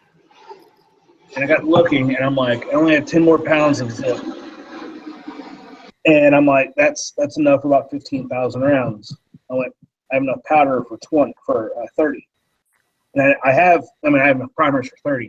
And I have their Silhouette, which is dirtier. So I'm like, well, I'll just go ahead and go and buy some more Zip because I had money burning a hole in my pocket, and I decided I'm not going to be buying a Luger at the gun show in Tulsa, so I'm going to have a little bit more money burning in my pocket. Was Tulsa last weekend? No, it's coming up in November. Oh, 12th and 13th. Oh, you had something going on last weekend, then I thought it might have been Tulsa. No, I had a shoot and then a flight. So I'm even further away from you now. Where are you at right now? Middle of Florida. Oh, shit. The Sunshine State, huh? Yeah. Even though whenever I got to work, it was dark, and whenever I left work, it was dark. So I got pulled into a production issue about 4:30, and I left at 8.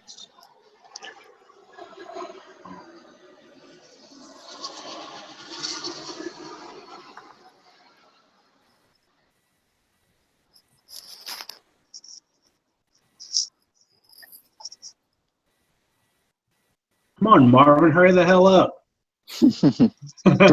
3 minutes, my ass. Actually, he can't get in here because we have 10. Oh, shit. You got a full house, huh?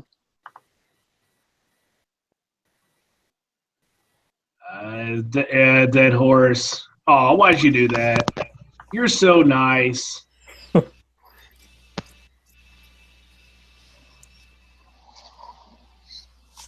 No, Dead Horse is still in here. He must have just been in here twice. Yeah, he stopped his printer. To chat with his printer. My Skynet printer.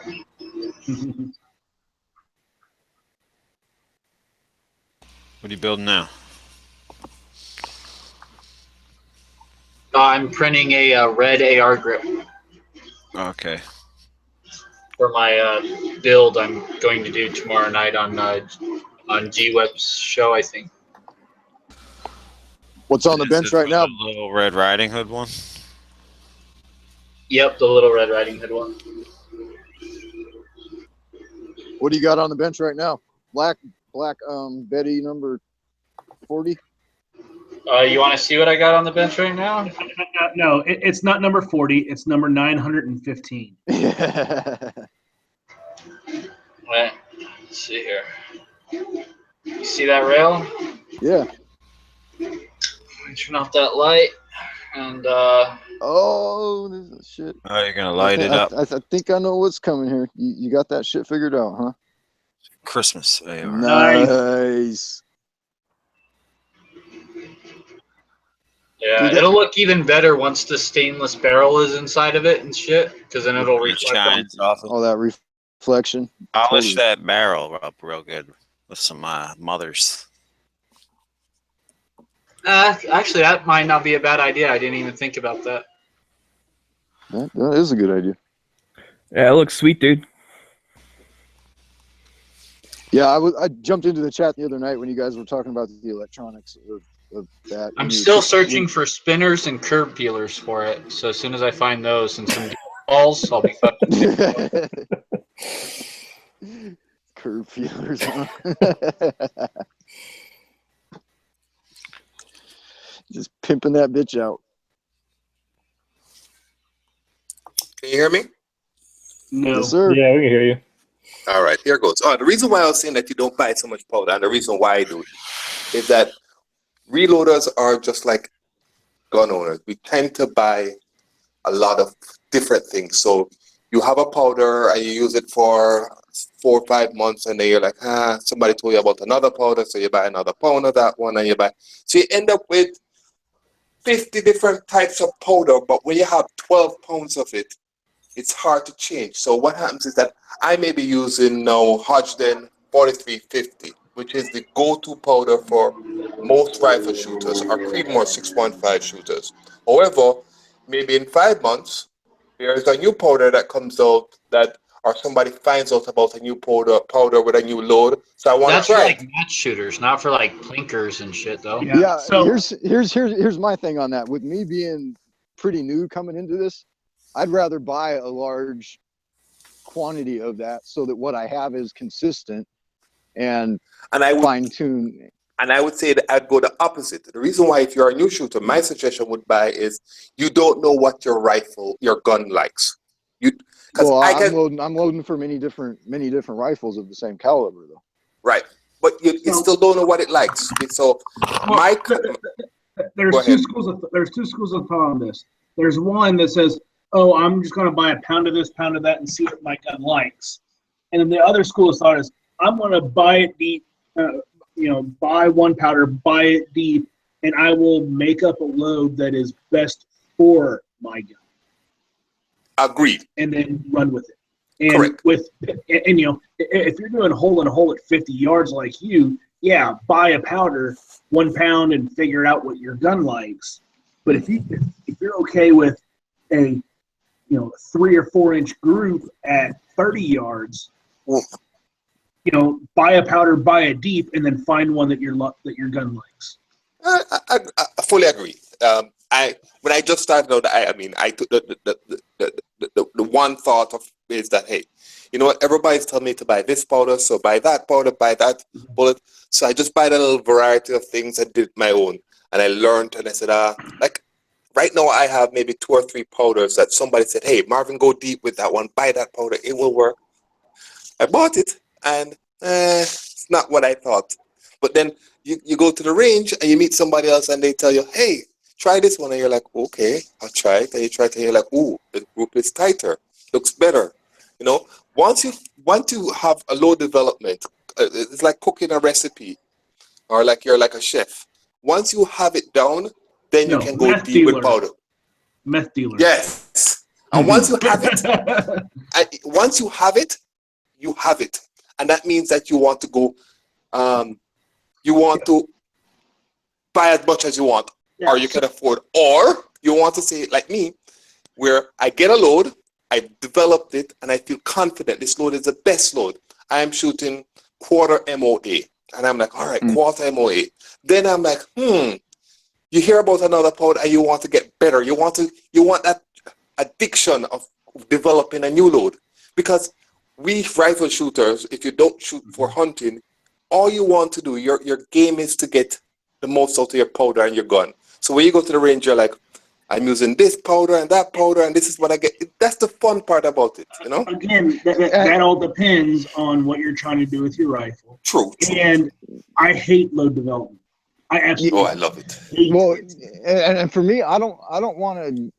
Being new in this, I don't want to get into that step right now where hey, Johnny says you need this, Bob says you need this, so I go out and get it, and then I'm constantly chasing my ass trying to develop a load.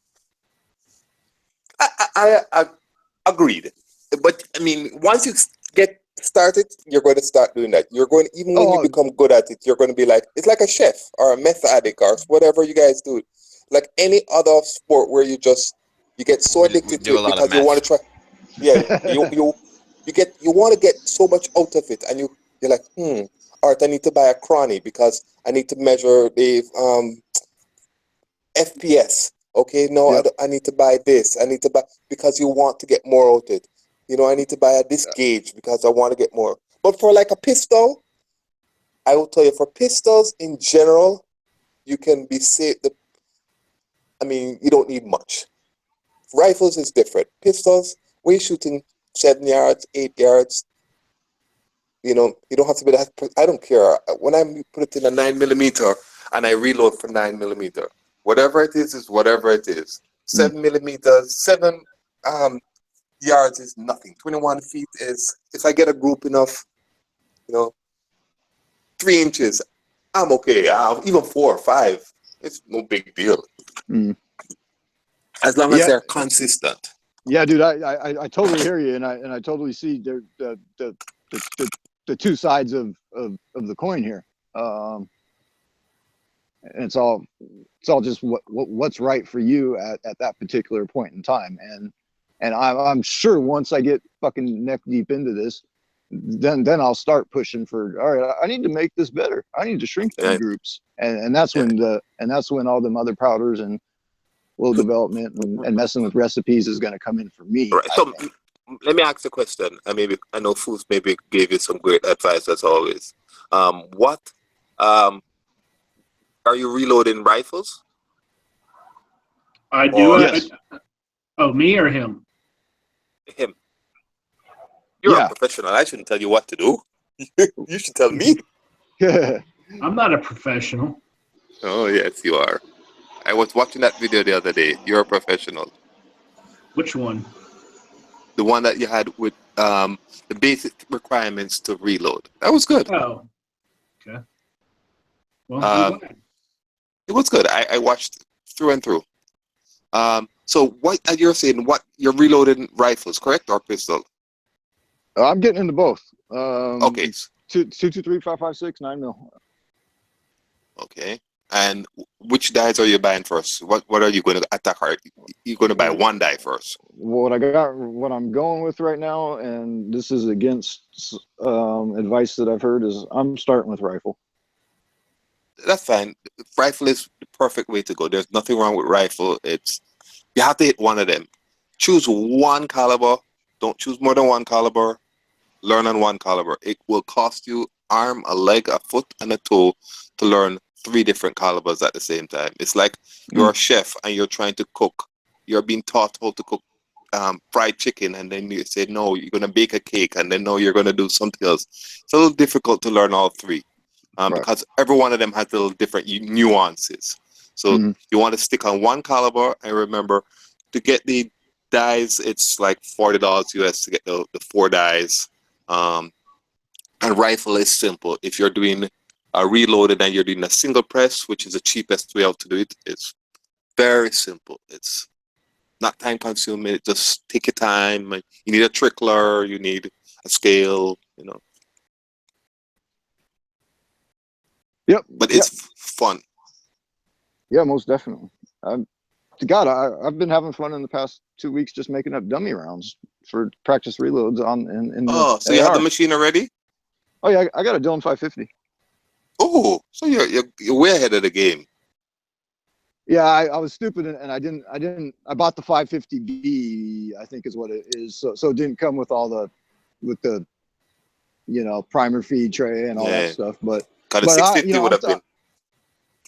But I'm totally okay with it. I have no problem taking a little extra time and making sure I'm doing each step. And I'm in no rush here. The only thing that I will tell you with a rifle, because I do precision rifle, slow it down, don't rush it. There is no race to shoot a bullet.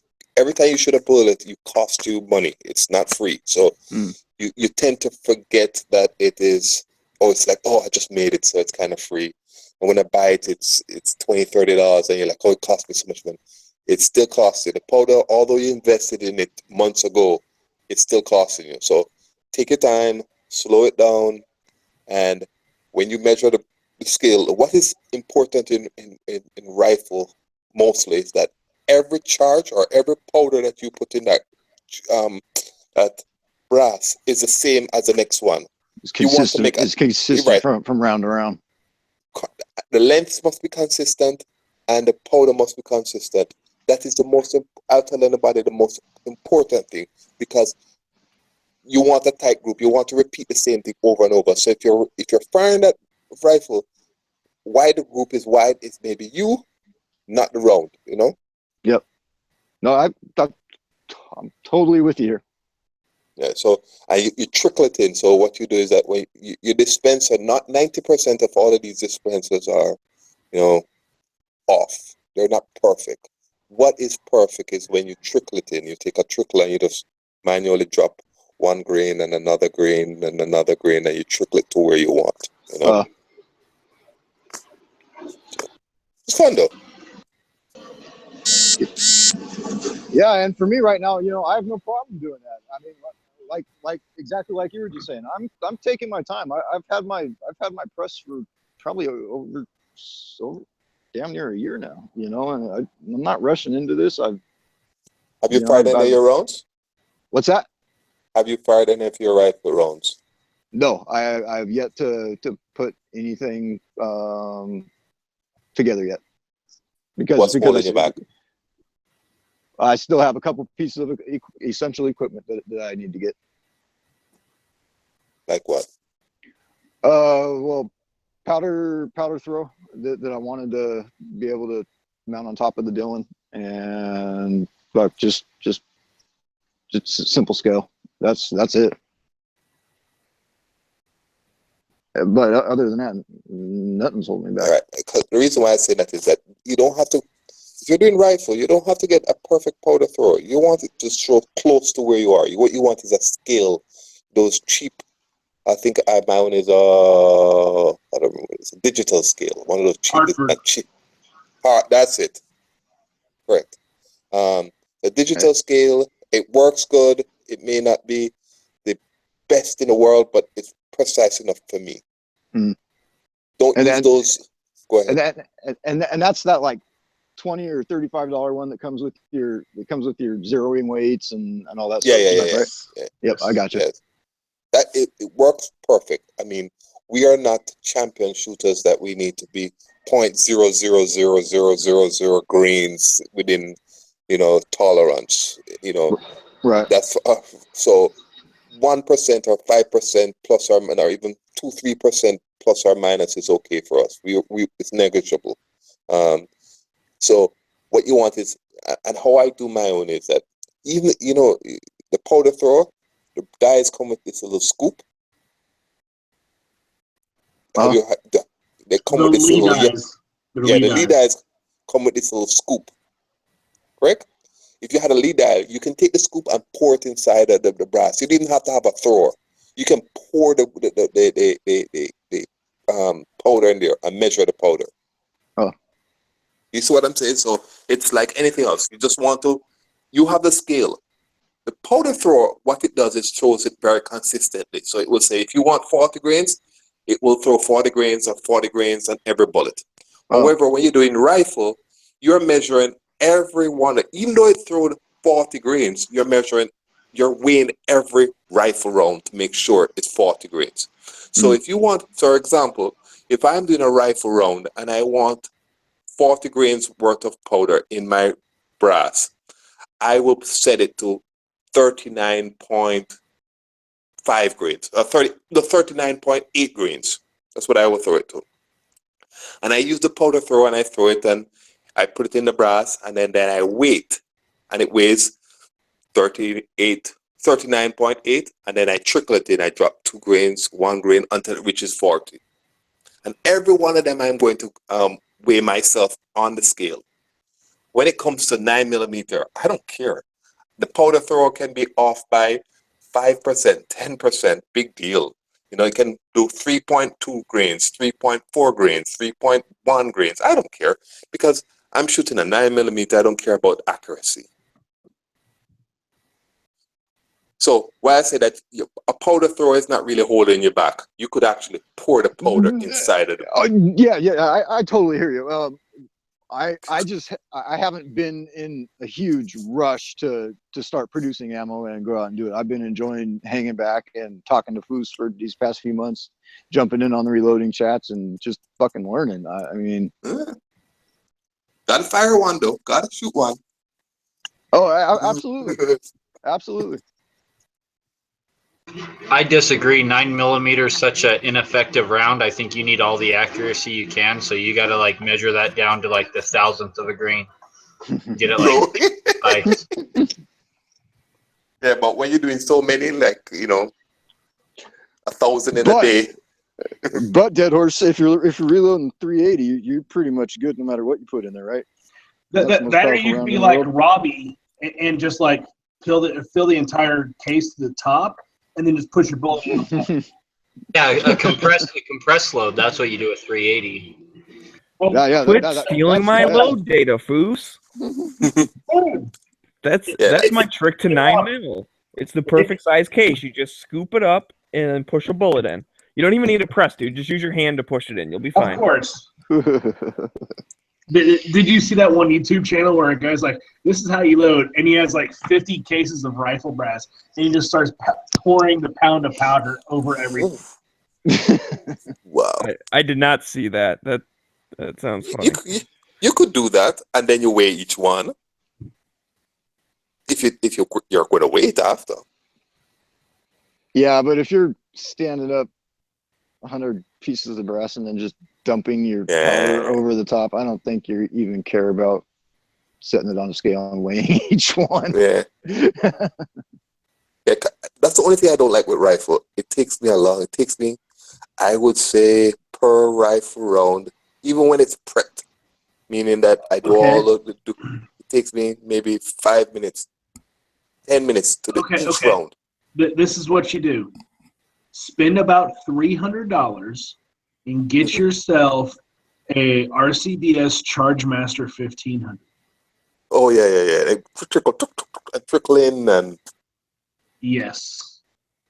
I don't have the problem. I have no problem in taking 10 minutes. I drink a beer, I watch a little TV, I relax, and I've not loaded more than 20 rounds at any given time.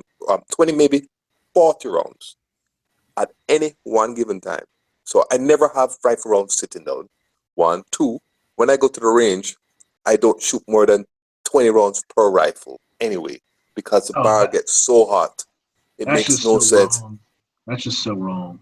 And the reason why I don't do that is that I'm always in a development mode. So even when I have a low development for one of my rifles, I said, this is the best.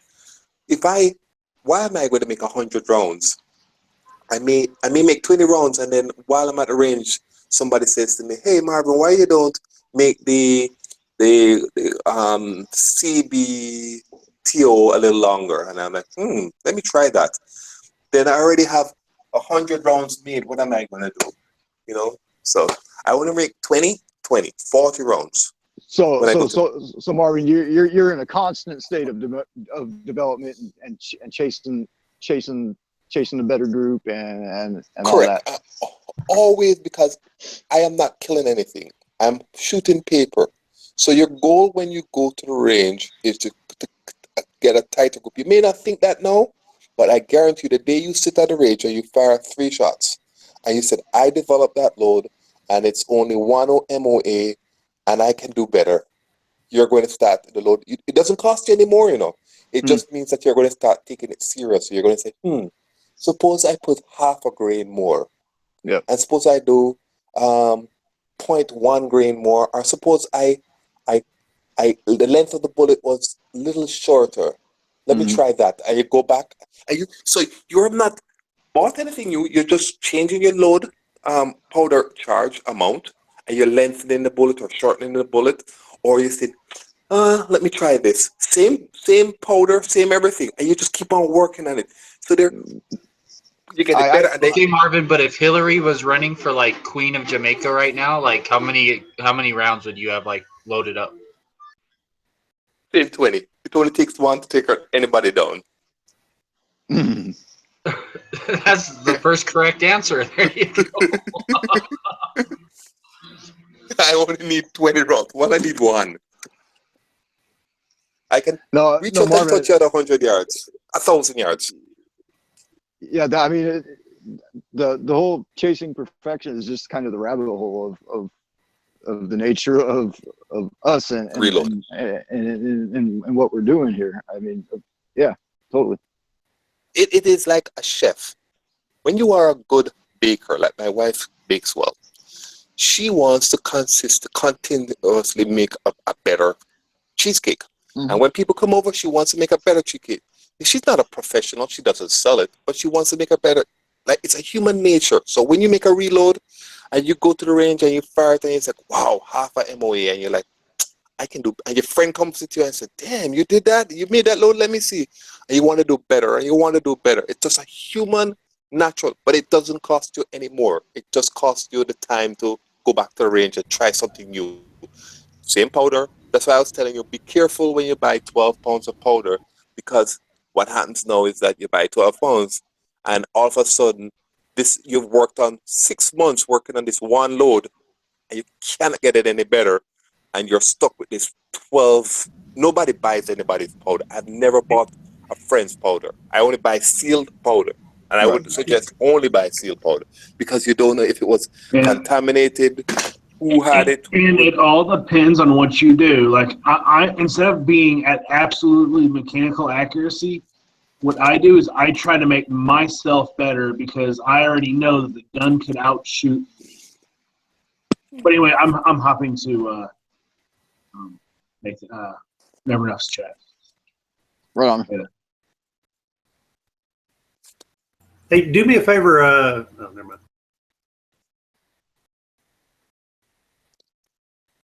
Yeah, so Nathan is a reloader too. He knows. Yeah, I got to go over to Never Enough's chat. But yeah, you're right. You're right. You don't want to buy too much of one powder because it may not be the end-all be-all powder for you. So buy the pound until you know, there are sometimes like me where I get, down to, half MOA, and I'm like, okay, that's good enough for that rifle. So I might consider buying more powder because I have a load built for it. But yeah, don't buy too much powder. You buy the same powder, but do you buy the same lot number of powder? No. No. Well, see, if you're going for accuracy and you're like, oh, this powder shoots 1 MO, like half MOA, I'm going to go buy more of the same powder. You should be like searching for the same lot number of that powder. They're all Because it can change from just consistent. variables Yeah. change from lot to lot. So, and I'll give a good example. Say if you go to, you guys call it, you have Dick's, Cabela's, or your local. No, gun any store. precision match shooter that it's pretty consistent from lot to lot, and watch them laugh in your face. Yeah, but hey guys, I'm gonna jump over to Never Enough Ammo's chat too. Marvin, great, no problem. Marvin, great talking with you. I truly appreciate your point of view on this. Okay. Fuck, it's always great talking with all of y'all. I'm not gonna leave anybody out. Yeah, sure, you won't. But yeah, I'm dropping this too, so hopefully Pink will come along and put up another lobby. I'll see you guys. Thanks, Mickey. Yep, no problem.